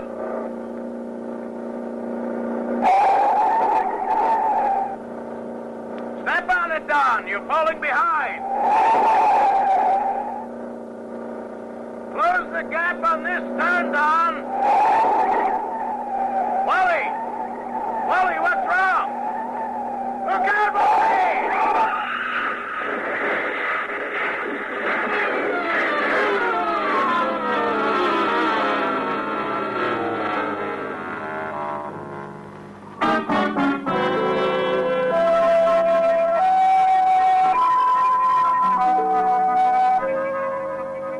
The curious crowd at the base of the cliff, where an unexpected tragedy had ended the filming of an exciting motion picture sequence and the life of a gifted actor, pushed forward to listen as the highway patrolman questioned a more fortunate actor who had miraculously escaped a similar fate. You say your car went out of control, huh? Yeah, officer, just after I made that last turn. I was straightening out the wheel, and all of a sudden I was in a spin. Why I didn't turn over, I'll never know. What I'll never know is how you kept from going over that cliff. Probably the rod connecting the two front wheels and the steering arm. When it breaks, it often causes a spin. Well, I would have it that, I guess, if Don Carlton hadn't sideswiped me when he tried to pass me while I was spinning. He knocked me over against that boulder, but he bounced off my car, and that was it. Greatest guy I ever knew, too. That's too bad, but these things happen, you know. Don't let it get you down, son. Just remember your own good luck. I do, but, well, Don Carlton was such a great guy to me. I'll never forget how he spoke up for me at a party a couple of months ago when everybody else figured I was a thief. He got me my part in this picture. Don helped my wife a lot, too. Your wife? Since when? Since Tuesday, Mr. Webster. You weren't shooting any of my stuff that day, so we drove down to Mexico and tied the knot. We were keeping it a secret, but From now on, I want everybody to know about it. Maybe you've seen my wife on the screen, officer. Her stage name is Dulcie Winslow.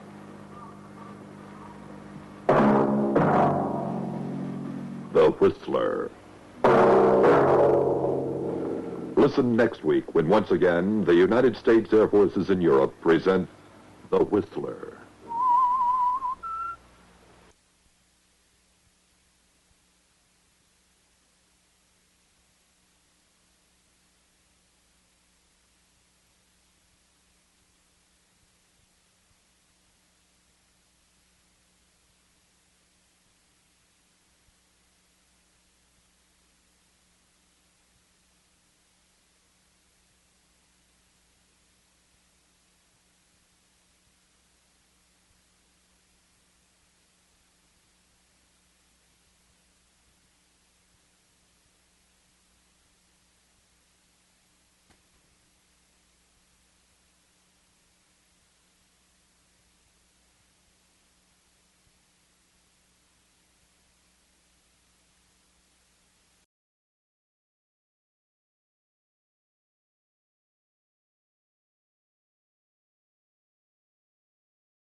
The Signal Oil Program, The Whistler.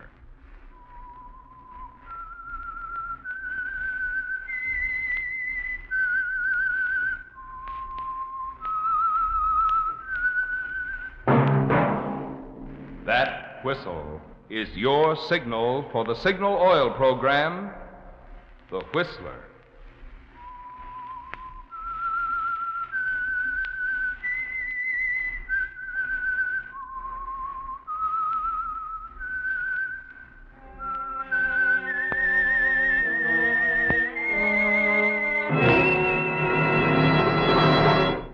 I am the Whistler, and I know many things, for I walk by night. I know many strange tales hidden in the hearts of men and women who have stepped into the shadows. Yes, I know the nameless terrors of which they dare not speak.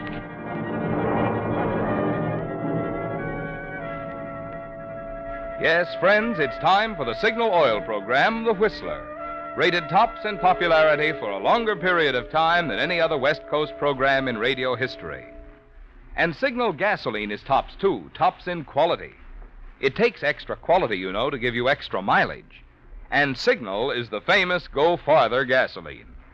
So look for the Signal circle sign in yellow and black that identifies friendly dealer-owned Signal stations from Canada to Mexico.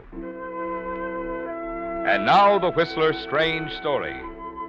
Money is the root of all evil.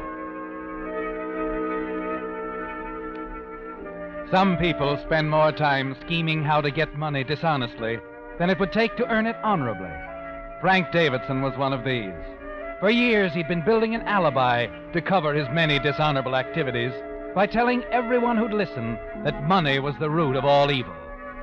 At the same time, he was scheming to get as much money as he could from his Uncle George Davidson, who had not only built a fortune, but had also accumulated the love and respect of his fellow citizens.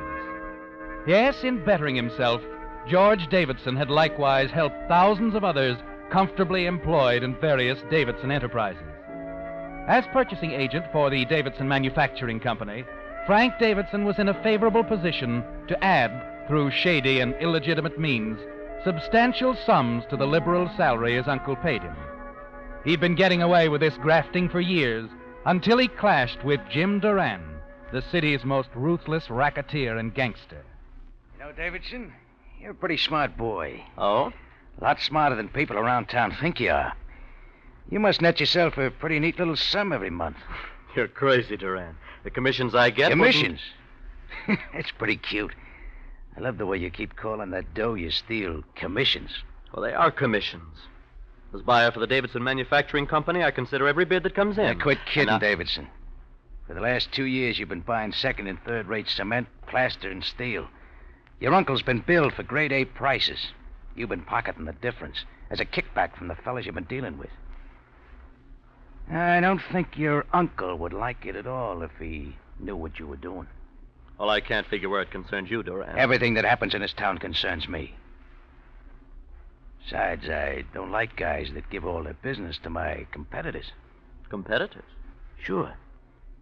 A couple of months ago, I formed a new company, the Mid-City Service Corporation. We're a sort of a buying and selling agency.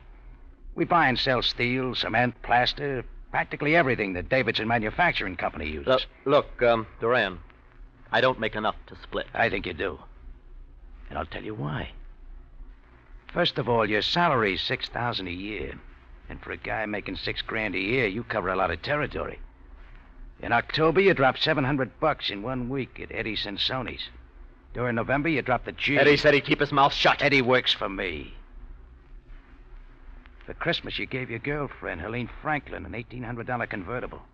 Last week, you gave her a $1,000 engagement ring. Yeah, you sure do okay for a guy making $6,000 a year. All right, Duran, so I do okay. Where do you come in? Now, that's simple. We'll handle your deals for you. We'll take care of everything for, say, $150 a week. But retroactive for 6 months. You're out of your mind. You've been buying from my competitors a lot longer than that. But I'd owe you $3,900 in back money. Sure. But look how safe you'll be. If anything goes wrong, you won't appear at all. You can just say you had reason to believe the Mid-City Service Corporation was okay. But I can't raise that kind of dough. What's the matter with the old man? My uncle? Yeah, he's a nice old guy. Takes pretty good care of you, from what I hear. Yeah, but he'd never give me an amount that big without a reason. Give him a reason. Tell him you lost it at Eddie Sansoni's. Tell him Eddie's got your IOUs, and he's going to give them to the newspapers or something. The old man will hate to have a scandal. Besides, it'll be a good investment for him. We furnish protection, too. Protection? Yeah. We'll make sure no accidents happen to his employees. Especially his purchasing agent. Oh, one more thing. See that your uncle don't find out about this deal. He might take a notion to talk to the police or somebody. That'd be pretty unhealthy. For you.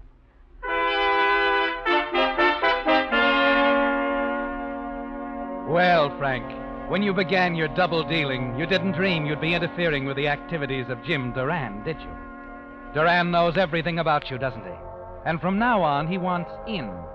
And you know he's going to expect that $3,900 a week from Friday. You'll have to talk to your uncle about this, won't you, Frank? All right, Frank. Let's have it. What's wrong now? Well, you're not going to like it, Uncle George. But it's the same old thing. I need money. $3,900. Now, there's no use beating around the bush. I owe it to Eddie Sansoni. Sansoni? The gambler? That's right. And now you expect me to get you out of this difficulty as I have a dozen others. You know, Frank, you have an idea that because I happen to have earned a good deal of money, it's your job to spend it. Why not? What else is money for? Oh, but you're wrong, Frank. You're terribly wrong. Money is a trust, a very serious trust. Wisely used, it makes for a better community. And I'm certainly not going to give you $3,900 to hand over to a crooked gambler. But, Uncle George, listen, you don't get it. The man I owe is Eddie Sansoni. He's a killer. I've only got till next Friday to pay up. Nonsense. Just tell the police. You mean you won't let me have the money for Sansoni? Naturally not. Why, it would be the worst thing I could do for you, Frank. And another thing, and this is for your own good. Beginning Monday, you're going to work in the factory. This job as purchasing agent hasn't done you any good. Now, wait a minute, Uncle George. If you're going to leave me the business anyway... I'm not going to leave you the business. If I did, there wouldn't be any business in 5 years. But you always said it would all be mine someday. Why, even in your will... I'm changing my will, Frank. Just as soon as my lawyer returns from Washington next week. You mean you're cutting me out of your will permanently? Well, that depends. Maybe I'll change my mind in a year or two if you'll really settle down. And I hope you will, Frank. Meantime, I owe it to the employees and the people who put their savings into this business to protect their interests.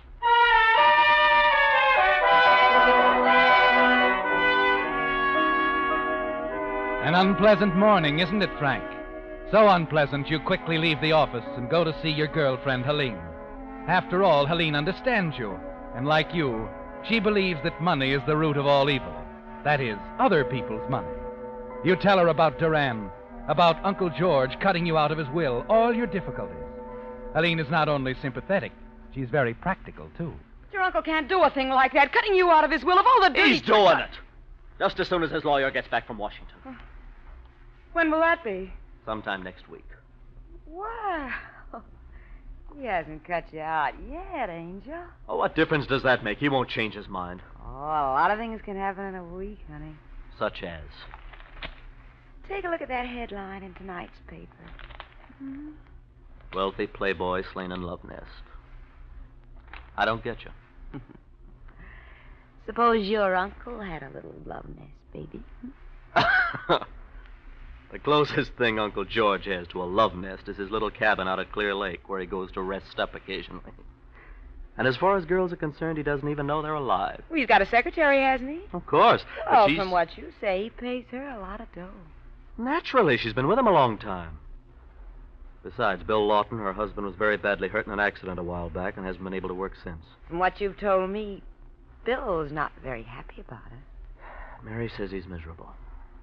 Well, suppose Bill Lawton were to think your uncle's interest in Mary was, something more than just paternal. In the mood he's in, you'd probably see headlines bigger than the... What? Elaine? I think you've hit on a wonderful idea. A wonderful idea. Except it takes time. A week's a long time, Frank. When it's all you've got.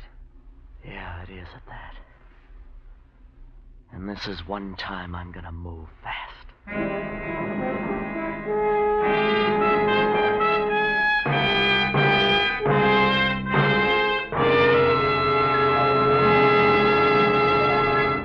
With the prologue of Money is the Root of All Evil, the Signal Oil Company is bringing you another strange story by The Whistler. You've heard me tell about the more thorough, more conscientious attention cars get at Signal service stations, because each Signal dealer owns his own business and has a personal interest in keeping your goodwill. Well, typical of this is the fan belt and radiator hose checkup now being offered free by Signal dealers throughout the West from Canada to Mexico. Being made of rubber, your fan belt and radiator hose not only wear out, but deteriorate from age. Yet few persons ever think to check them until they fail completely and cause serious trouble. That's why this free Signal checkup is not only unique, but a real service that every driver will be wise to take advantage of. What's more, if you should discover that your fan belt or radiator hose are in such worn condition that you feel it's wise to replace them, then your Signal dealer can, in most cases, do this while you wait. So drop by your nearest Signal dealer soon and ask him for this free checkup of your fan belt and radiator hose.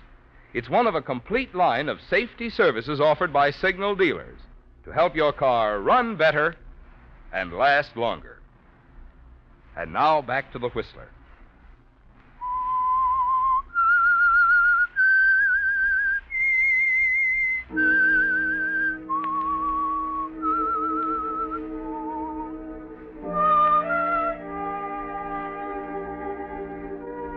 Well, Frank, Helene gave you quite an idea, didn't she? It would certainly make things easy for both of you if Bill Lawton got the wrong idea about his wife, Mary, being involved with your wealthy Uncle George and killed him in a fit of jealous rage. No one could pin anything on you either. After your years of hypocritical preaching that money is the root of all evil, you're sure nobody would ever connect you with your uncle's sudden death. But you know you'll have to act fast. Plant the seed of suspicion in Bill Lawton's mind. So a few moments after leaving Helene's apartment, you're in Bill Lawton's living room. Well, Bill, how are things going? Okay. I guess it gets pretty lonesome sitting around the house all day, huh? Oh, I manage. Yeah, I know how it is. Trouble is, I can't keep living on Mary's dough. I didn't marry her to get myself a meal ticket. Well, if Mary doesn't object, why should you? It's up to me to be working, not her. Well, I wouldn't worry too much about it, Bill. After all, my uncle's pretty generous to her. Yeah, no. He's a nice old guy. But I'll feel a whole lot better when I'm paying the bills. Now, don't worry. Uncle George always gets his money's worth. I know. Mary's a pretty terrific secretary. And a pretty neat addition to the office, too. I don't blame Uncle George for keeping her to himself. Yeah. It's been awfully busy down there lately, hasn't it? Busy? Nothing. It's practically dead. Oh, but then things always slow up this time of year. Dead. But Mary's been working overtime 2 nights last week. She has? Oh, I didn't know that. Oh, wait a second. Besides being purchasing agent, you're sort of an all-around assistant to your uncle, aren't you? Yeah, that's right. Well, if you work Slake, how come you don't know about it? Oh, well, I'm out calling on clients most of the time. This deal about Mary working nights when things are so slow. Well, as far as that's concerned, I don't either. But then Uncle George does a lot of things he doesn't tell me about. Don't worry about it, Bill. Listen, why don't you come into town for lunch someday soon? It'll do you good. Frank. Yeah? Is there anything between your uncle and my wife? What? What on earth made you think of a thing like that? I've been thinking about it for quite a while.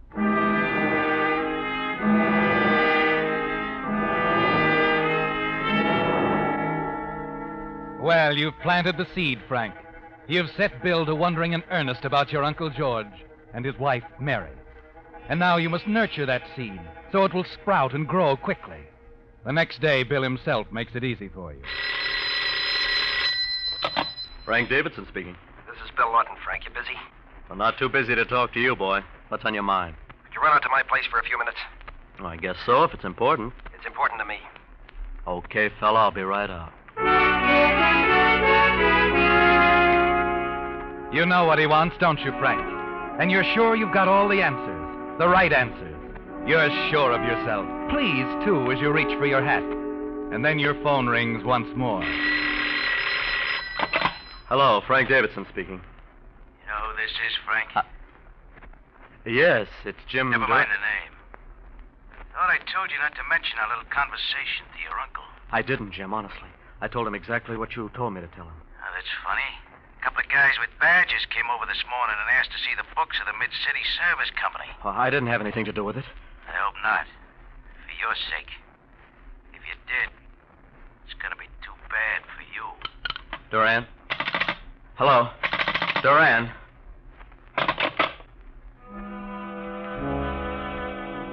Leaving your office, following Duran's phone call, you know you have to move fast.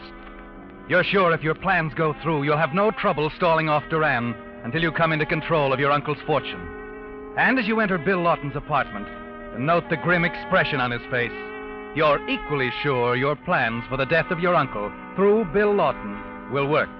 You handle Bill to perfection. Frank, tell me the truth about your uncle and my wife. Oh, now wait a minute, Bill. If you I think... said the truth, Frank. I'm telling you the truth. As a matter of fact, we were crazy when we even gave a thought to the 2 nights Mary worked overtime last week. Do you know what? I found out Uncle George wasn't even at the office those nights. He wasn't? Then what was Mary doing? Uncle George took out his work to the cabin at Clear Lake. He often does that when he's snowed under. And Mary worked in town? Naturally. At least I thought. Where else? Nice try, Frank. But it doesn't gel. Mary told me she took 40 pages of dictation. If he was at the cabin at Clear Lake, she was too.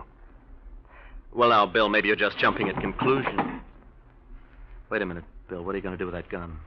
Nothing right now. Just wanted to be sure it was here and loaded. Next time Mary tells me she's working at night, I'm going to go out to your uncle's cabin at Clear Lake. Bill, you're nuts. And if Listen. I find what I think I'll find, this gun's going to get quite a workout. Hi, Bill. I'm home. Oh, hello, Frank. Bill. Bill, what on earth are you doing with that pistol? Oh, he was just showing it to me, Mary. Oh, guns make me nervous. For goodness sakes, put it back in the desk, Bill. Bill? Okay, Mary.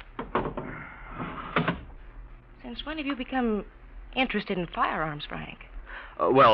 I got myself into a jam with Jim Durant. Eddie Sansoni. Jim Duran, that gangster? I said Eddie Sansoni. He's pushing me pretty hard. And Bill thought that I might need some protection, so he offered me his revolver. Oh, that's ridiculous, Frank. Why don't you go to the police? You don't know what you're saying. Well, at least tell your uncle he's let you have money before. Money, money, money. That's all I ever hear. Sansoni's got plenty, but he wants more. My uncle's loaded with it, and he keeps working. Everybody talks about money. Everybody wants money. It's like I've always said. Money is the root of all evil. Well, you take right now. It wouldn't hurt Uncle George to just help me out one more time. Frank, I don't think you're being very fair. Your uncle's been wonderful to you. He's been wonderful to you, too, hasn't he, baby? He's been wonderful to us, Bill. Oh, now, wait a minute, kiddies. Don't let my troubles upset you.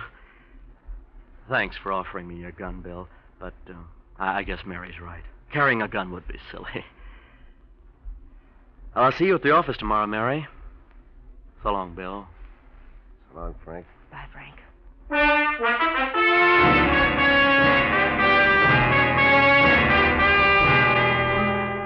You realize that your big problem now is to get your uncle and Mary together at your uncle's cabin at Clear Lake. And this should be easy. But a day passes, then another, and another. Finally, on the fourth day, half your problem is solved as Uncle George summons you to his office. Frank, you wouldn't mind dining out this evening, would you? Oh, no, why? Well, I thought I'd spend the night at the cabin. Well, that's a good idea, Uncle George. You go ahead. I'll probably do a little work at the office.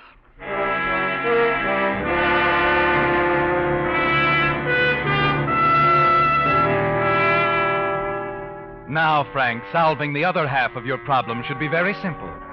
You can play on Mary's loyalty to your uncle and the company, and she'll agree to anything you suggest.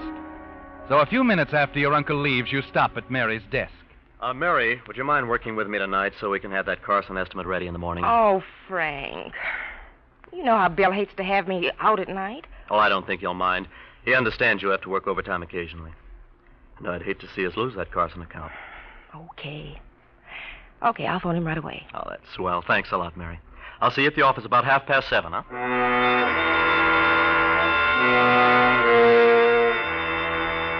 That was easy, wasn't it, Frank? You can see the expression on Bill Lawton's face when Mary phones about working late. You can even see him hang up the phone, cross the room to his desk, open the drawer and remove his revolver, go out to his car and start for Clear Lake. So you go out for a quick snack, smoke impatiently until 7:30, and then go to the office where Mary is waiting for you. Hi, Mary. I sure do get bad breaks. You won't be able to help me after all. Now, Frank, don't tell me... Uncle George wants you to go out to the cabin at Clear Lake right away. Why? He didn't say anything You about... got me. All I know is he got a telegram before he left. Then he told me to get in touch with you and tell you to come out right away with your notebook. He says it's very important. Well, then, I guess there's nothing else to do. Uncle George said to use the company car, so I put it out in front for you. Okay. Here, here's the keys. Thank you, Frank. Oh, say, did you hear about Jim Duran being arrested? No, I didn't. Is he in jail? No, he's out on bail. Well, see you tomorrow, Frank. Hope you get that Carson estimate out all right.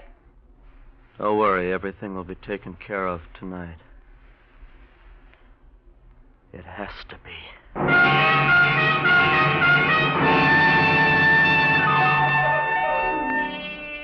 Well, there it is, Frank. The last detail fitted into place. But you have to make certain there are no mistakes. You hurry out to your own car, pick up Helene, and head toward Clear Lake. Your car roars past Mary's car within a few miles, and you leave her behind. Suddenly, your heart almost stops beating. Other headlights following you along the highway. Jim Duran. It must be Jim, out on bail, and you're sure he's out to get you. But if tonight goes according to plan, you'll have more than $1 million, and Jim Duran will be a problem no longer. You park some 300 yards from the cabin. There's no sign of the other car. You tell Helene to keep the motor running and walk towards the cabin. Halfway there, you spot Bill Lawton's car parked behind a tree with a clear view of the cabin, where Uncle George has already turned on the lights. All you need to do now is wait for Mary to arrive, and then her husband, Bill Lawton, will do the rest. And you haven't long to wait. Mary steps down from the company car and walks rapidly to the cabin and enters the open door. Your heart beats quickly as you watch Bill open the door of his car, slip out without a sound, walk slowly to the cabin and enter the open door. For a moment, everything is quiet. Then you hear the sounds you've been waiting for. Bill! Bill, what are you doing here?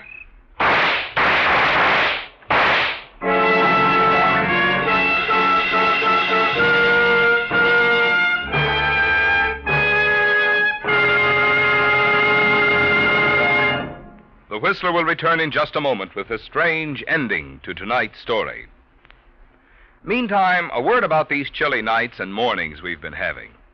To be sure your car will start pronto the instant you touch the starter, you naturally want to be sure you're choosing the gasoline that's tops in quality.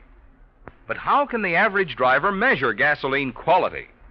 Why, by mileage, of course, which explains why we're so proud of Signal's good mileage, which has made it known throughout the West from Canada to Mexico as the Go Farther gasoline. You see, there's only one way today's Signal gasoline can give you such good mileage. That's by helping your motor run more efficiently. And when your motor runs more efficiently, you just naturally enjoy quicker starting, faster pickup, smoother knock-free power. In other words, the superior performance you expect of a superior gasoline. That's why Signal says, to be sure of the tops in gasoline quality, there are just two things to remember. One, it takes extra quality to go farther. And two, Signal is the famous Go Farther gasoline. And now back to the Whistler. When you hear the shots from Bill's gun, you're sure your worries are behind you, aren't you, Frank? Tomorrow you'll be head of Davidson Enterprises. You can marry Helene, pay off Duran. Your lies about your Uncle George and his secretary, Bill Lawton's wife, work like a charm, assuring him and arousing him to the jealous fury culminating in the shooting you've just heard. You're almost jubilant as you run to your car, tell Helene the good news, and step on the gas.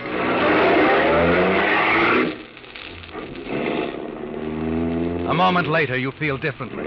That strange car is right behind you again. Now you're sure it's Duran, the gangster who believes you're responsible for his arrest. You want to stop, explain things, but you're afraid. And you're sure that once he knows of your uncle's death, you can handle him. You've got to get away. You press down on the gas. Why so fast? That car behind us, Helene. It's Duran. Oh, how do you know? I just know, that's all. Soon you're doing 50, then 60, then 70, then 75. Be careful, Frank! Slow down that curve! Bring him out!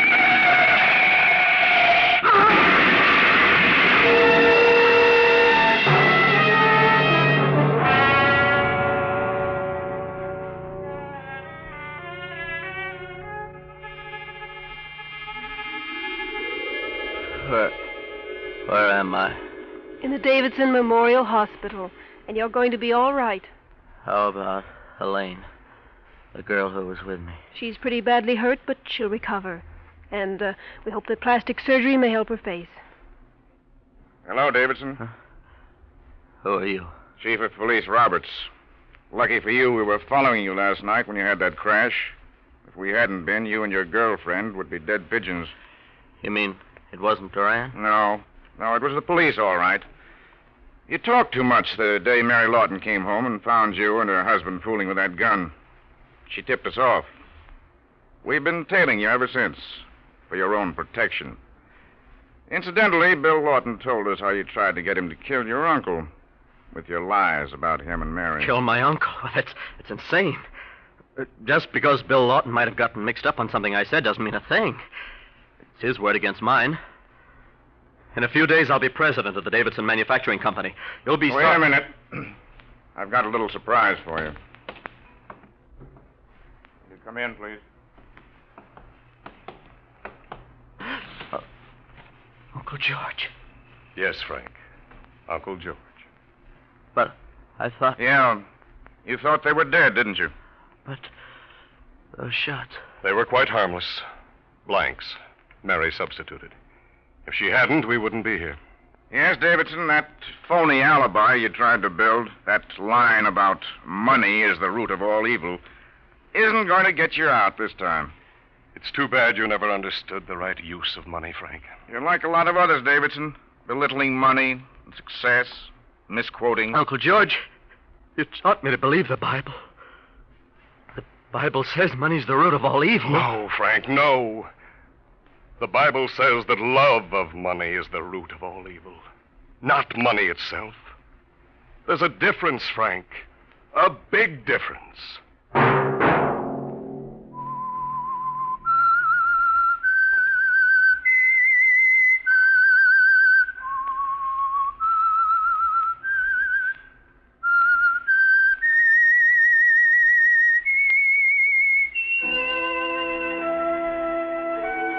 Let that whistle be your signal for the Signal Oil program, The Whistler, each Wednesday night at this same time.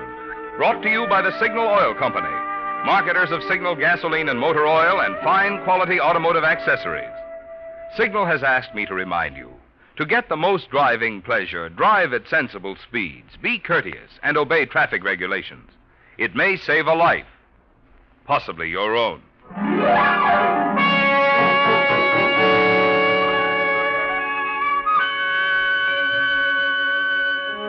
This is Marvin Miller speaking. This is CBS, where 99 million people gather every week. The Columbia Broadcasting System.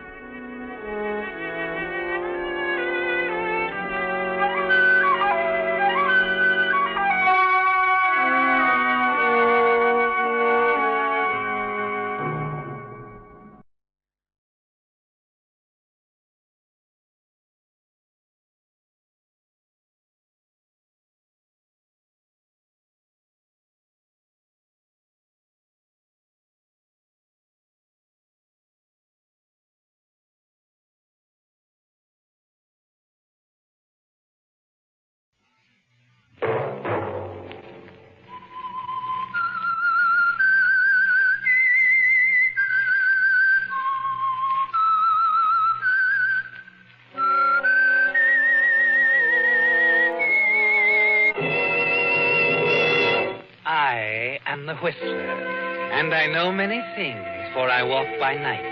I know many strange tales, hidden in the hearts of men and women who have stepped into the shadows. Yes, I know the nameless terrors of which they dare not speak. And now, The Whistler's strange story, Fatal Fraud.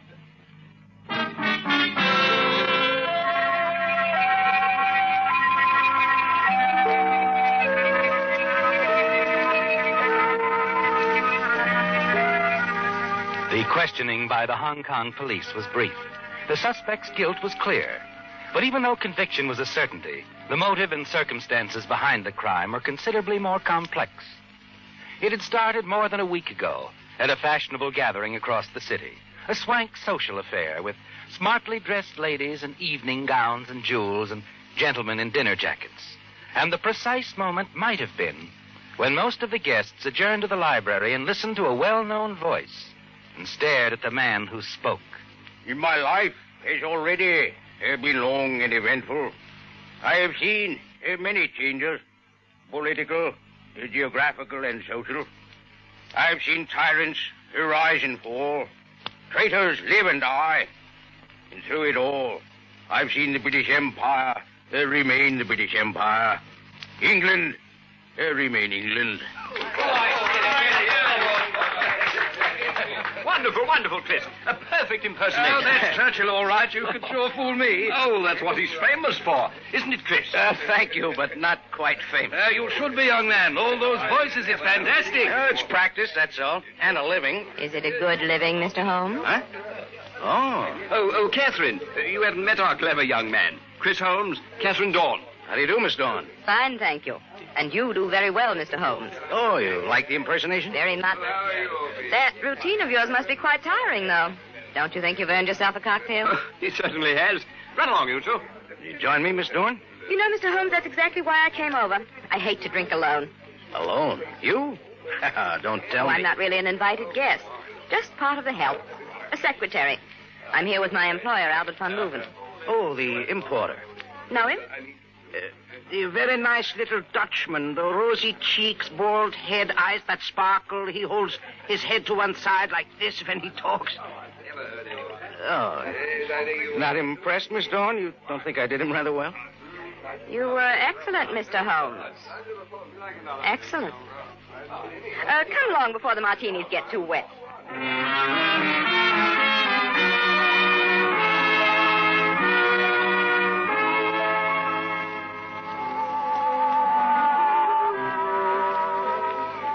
Chris, you dance as well as you impersonate. Sure. Been copying Fred Astaire. Oh, no, I mean it. You mean a lot of things, Catherine. Or is it the cocktails?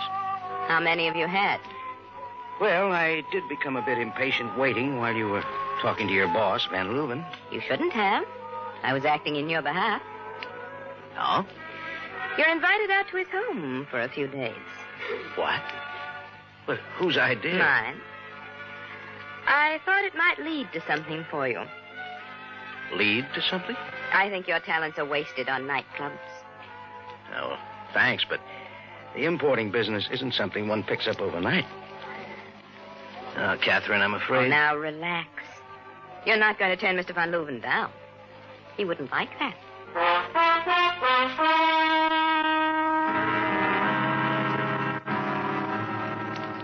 Catherine is an interesting girl, isn't she, Chris? And you're pleased with her interest in you. Pleased and a little flattered because she's easily the most attractive girl you've seen since you left America. And the following weekend at Van Leuven's, you're even more impressed. Her friendliness puts you perfectly at ease, and you feel almost a part of this way of living. It's a very pleasant way, too, isn't it, Chris? Dinners on the terrace, brandy in the drawing room, excellent company. And later in the evening in Van Leuven's private office, Catherine again. She's standing by a recording machine this time. Oh, what's this going to be, darling? A Hong Kong lullaby?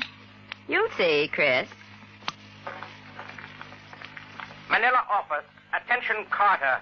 Regarding back orders on shipments of Oriental rugs. Cancel and hold in warehouse until further instructions. Please notify us immediately regarding jade and artwork. Regards, Van Leuven. Catherine, why did you have Mr. Van Leuven ask me here? I'm just a guy kicking around. I know. Maybe better than you think. Not so sure you do. Oh, I'll admit I might have been in a few deals that were a little shady. Sure? That's what I said. 2 odds make an even match. You still haven't told me why you asked me here. I want you to help me do something. It's simple. He's bringing in some money in a few days. Lots of money. The kind we can keep up with. What are you talking about? My boss, Van Leuven, and his Manila office. The details don't matter. All that I'm interested in is the money. And me. And you. You know I'm interested in you, Chris. Draw the pictures, honey. The bright boy's a little dazed right now. We're going to get that money. Oh, Chris, it'll be easy. Oh? Simono will help us. Simono? Who's he? He operates the radio shack here. Don't you want money? Sure. There's plenty, Chris. And it's all coming in by plane. Van Leuven's plane, in currency. And it will land only where he directs. Simono? Mr. Van Leuven. He's going to direct his pilot over the radio. You could change those directions, Chris. You're good Hey, now, wait a minute. Chris, there's $100,000 in cash. 100,000? A third of it can be yours. Oh, Chris, tell me you'll do it. Take this record. Practice Mr. Van Leuven's voice. Oh, it's a breeze, that part of it. Manila office regarding back orders, Oriental rugs, cancel. Oh, Chris, telling you marvelous. You really think we can get away with it, Catherine? We can and we will, Chris. We will. You'll do it? Yeah. Yeah, I guess so. The money, Chris, it's real, not an imitation. You'll see.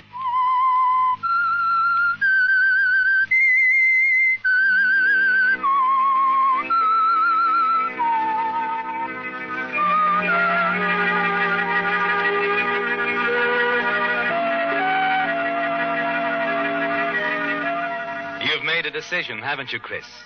Yes, you've decided you're going to help Catherine with her plan to hijack her employer's plane arriving from Manila with almost $100,000 aboard. And your part in it is all so simple.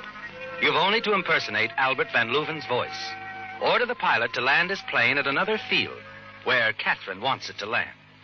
It seems the opportunity of a lifetime, doesn't it, Chris? And the future grows brighter and brighter as you think about it the following day. Then that evening, Catherine takes you across the back gardens to a low, rambling building, a good distance away from the house. You find yourself entering the radio room, where you meet Rene Simano.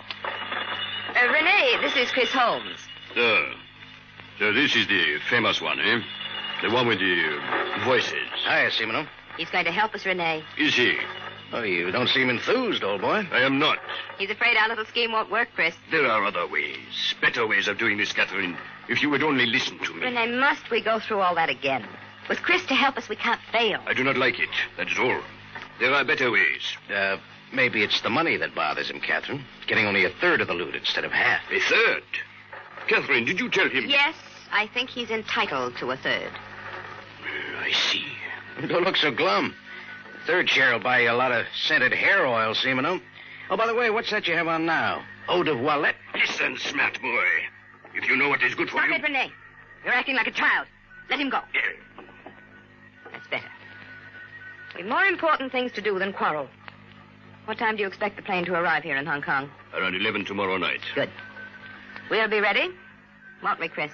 We will be ready, Katrina, my dear. You see, Renee, he is good, isn't he? Excuse me, Catherine. I have things to do. Excuse me, Catherine. I have things to do. Darling, you sound just like Renee. Well, at least we get along, don't we? Mm-hmm. Come along, darling.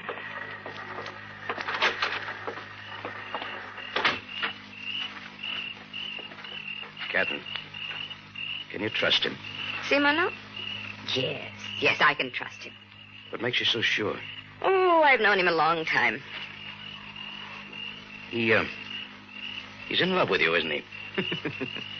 He'd do anything for you. I suppose. Were you in love with him once? What difference does that make? I just asked. He could make trouble for us later. You leave him to me. I know how to handle him. And I love you, Chris.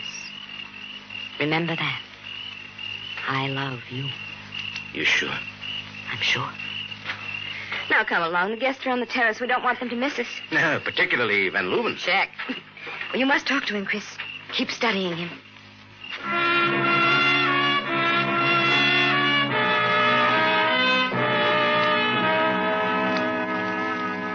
Our Mr. Holmes is a very, very clever young man, is he not, my friend? I dare say there isn't one of us here in this room he could not impersonate. You, Major Ritter, for example. What's that? Me? Oh, my daughter. Oh, I say now, really? You think so? But that would be perhaps too simple for our young friend. Perhaps we should have him try someone else. Oh, right. That's good. Yeah. Perhaps, Mr. Holmes, you would care to impersonate me. Sorry. I make it a rule never to subject my host to that sort of punishment. Then I am most disappointed. I was certain you were planning a little surprise for me. A surprise, Mr. Van Leuven? Oh, come on, my boy. Don't try to get out of this one. My records, Mr. Holmes. I overheard you playing several of them. I thought you were studying my voice. Well, I do have a confession to make, Mr. Van Leuven. I did try to imitate you, but I have to admit defeat. Afraid I couldn't quite come up to it. No, really, I'd rather not.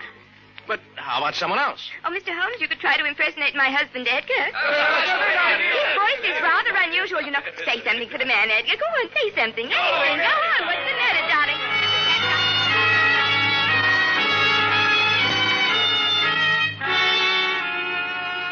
You oblige her, don't you, Chris? And your impersonation of her husband goes over very well. Then you're called on to do others to the delight of the assembled guests. But through it all, you're a little on edge. You haven't forgotten Van Leuven's request that you try to impersonate him. And the rather strange expression on his face when he mentioned having overheard you playing his records. Finally, you manage to break away and look for Catherine. But she's not in the house. And so you wander outside into the garden for a quiet smoke. And then near the radio building, you hear voices. I'm sure this Catherine is a mistake. and Simano. But I don't like it, Catherine. I do not like it one bit. Renee, darling, I told you not to worry. But what do we know about this Chris Holmes? How can we trust him? Please, let's not argue. I know what I'm doing. Believe me, Renee, I know what I'm doing. He's important to us now. Without him, we haven't a chance. Now, all right. All right, Catherine. We will do it your way. But once this is over... Yes, darling, once this is over, then we'll see. We'll see.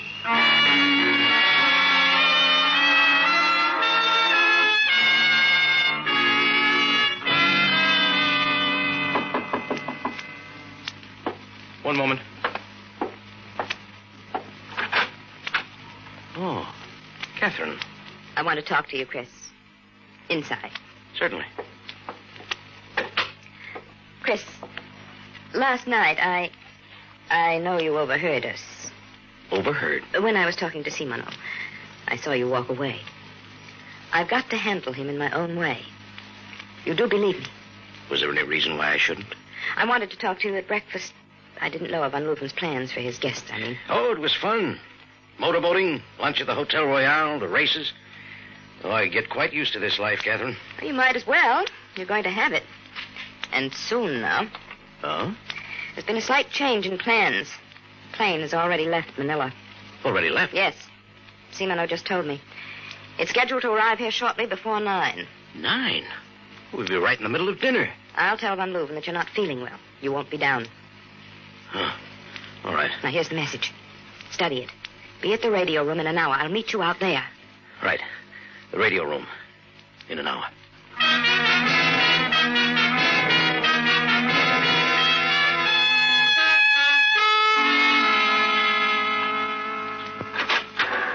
Oh, Chris, thank goodness.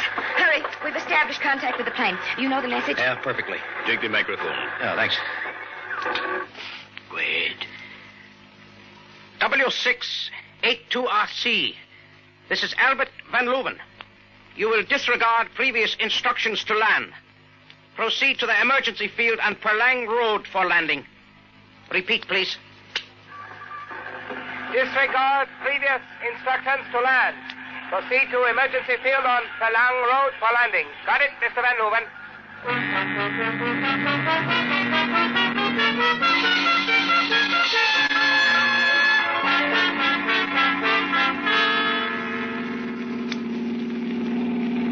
This is the place. We ought to be able to hear the plane's motor soon.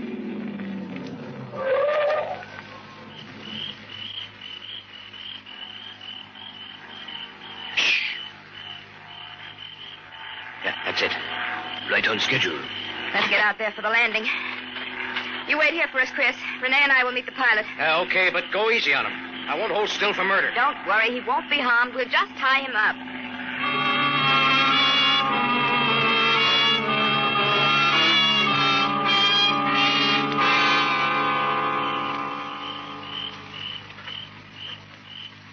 Chris?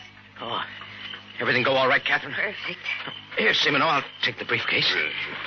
Ah, feels nice and full. Better let me take care of the briefcase, gentlemen. It's okay with me. Simino? What can I say but yes? I'll take good care of it. Get in, Renee. Well, now what? Back to town. I've made arrangements for us to leave by boat tonight. I'll drive you back to Van Leuven's, Chris. What about you, Renee? I would rather not go back. Drop me off at the little cafe near the waterfront. I like their food. All right. Wait there until you hear from me. I think I'll try Simino's waterfront cafe, too. It's all right with him. Maybe it would be better for you to go with Simino, Chris. Let him come along. It makes no difference to me. Good. Let's get started.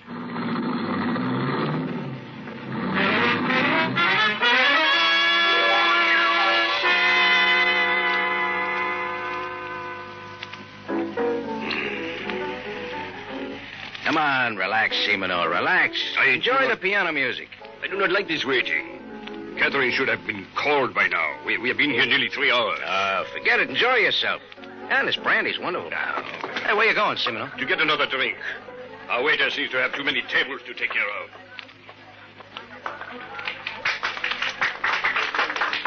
After Simino leaves the table, you're suddenly aware of someone staring at you. An old man, standing a few feet away. A look of uncertainty on his face, indecision. Then swiftly he moves toward you, hands you a slip of paper, and darts into the crowd. You unfold the paper and read. We will leave on the 2 a.m. plane for Singapore. The two of us, darling. It's been just the two of us from the beginning. Come at once. I'll have the briefcase. Catherine. You stare at the paper in your hand. The carefully drawn diagram of the meeting place. The rendezvous where Catherine will be waiting. A quiet side street. Then suddenly it hits you. The original plan had been for you to go back to Van Leuven's home. Simino to come to the cafe. You're sure the old man made a mistake, aren't you, Chris? That the note he gave you was intended for Simino. You're certain that it's been Simino and Catherine all along. That they've been just using you. You should have suspected that after what you overheard in the garden last night. You slip the paper back into your pocket as Semino approaches. Did I miss anything? Huh? Oh, no, not a thing, pal. Hey, you got a cigarette? Here. Help yourself. Oh, thanks. Oh, this all you got? You do not like our local brands? Sorry, I always like the best. There is a tobacco shop down the street, on the other side. Do not get lost. I'll try not to. Shall I draw you a diagram? Diagram? No, thanks. I already have a diagram.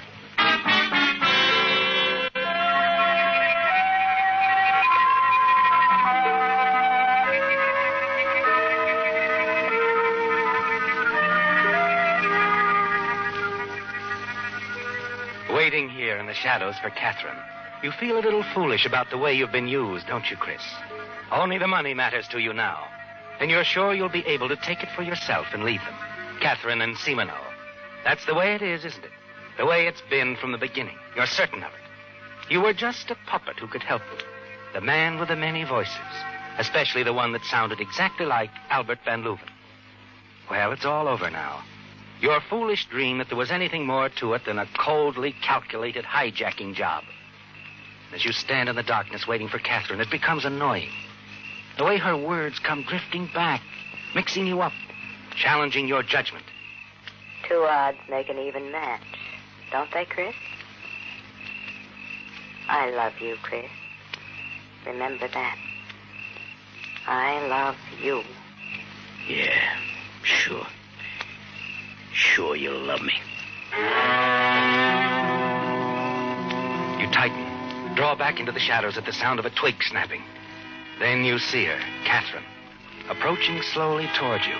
Your eye catches something else, too. The glint of moonlight on the gun in her hand.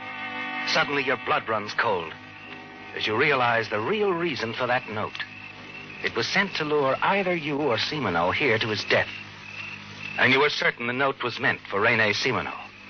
Now you wonder, maybe it wasn't Catherine and Semino all the time. Who is it? Who's there? As Catherine's voice comes through the darkness, you know you've got to decide. You can answer with either voice, your own or Semino's, and your decision will mean life or death. Then, as suddenly as it came, the panic leaves you. Instantly, the whole thing seems clear to you. You were a fool to think otherwise.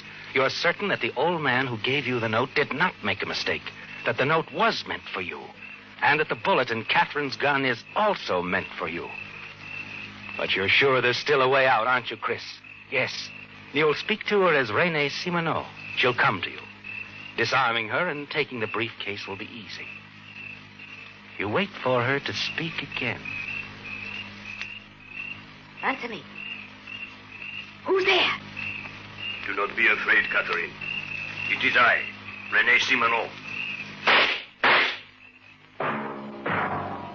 The Whistler. Listen next week when once again the United States Air Forces in Europe present The Whistler.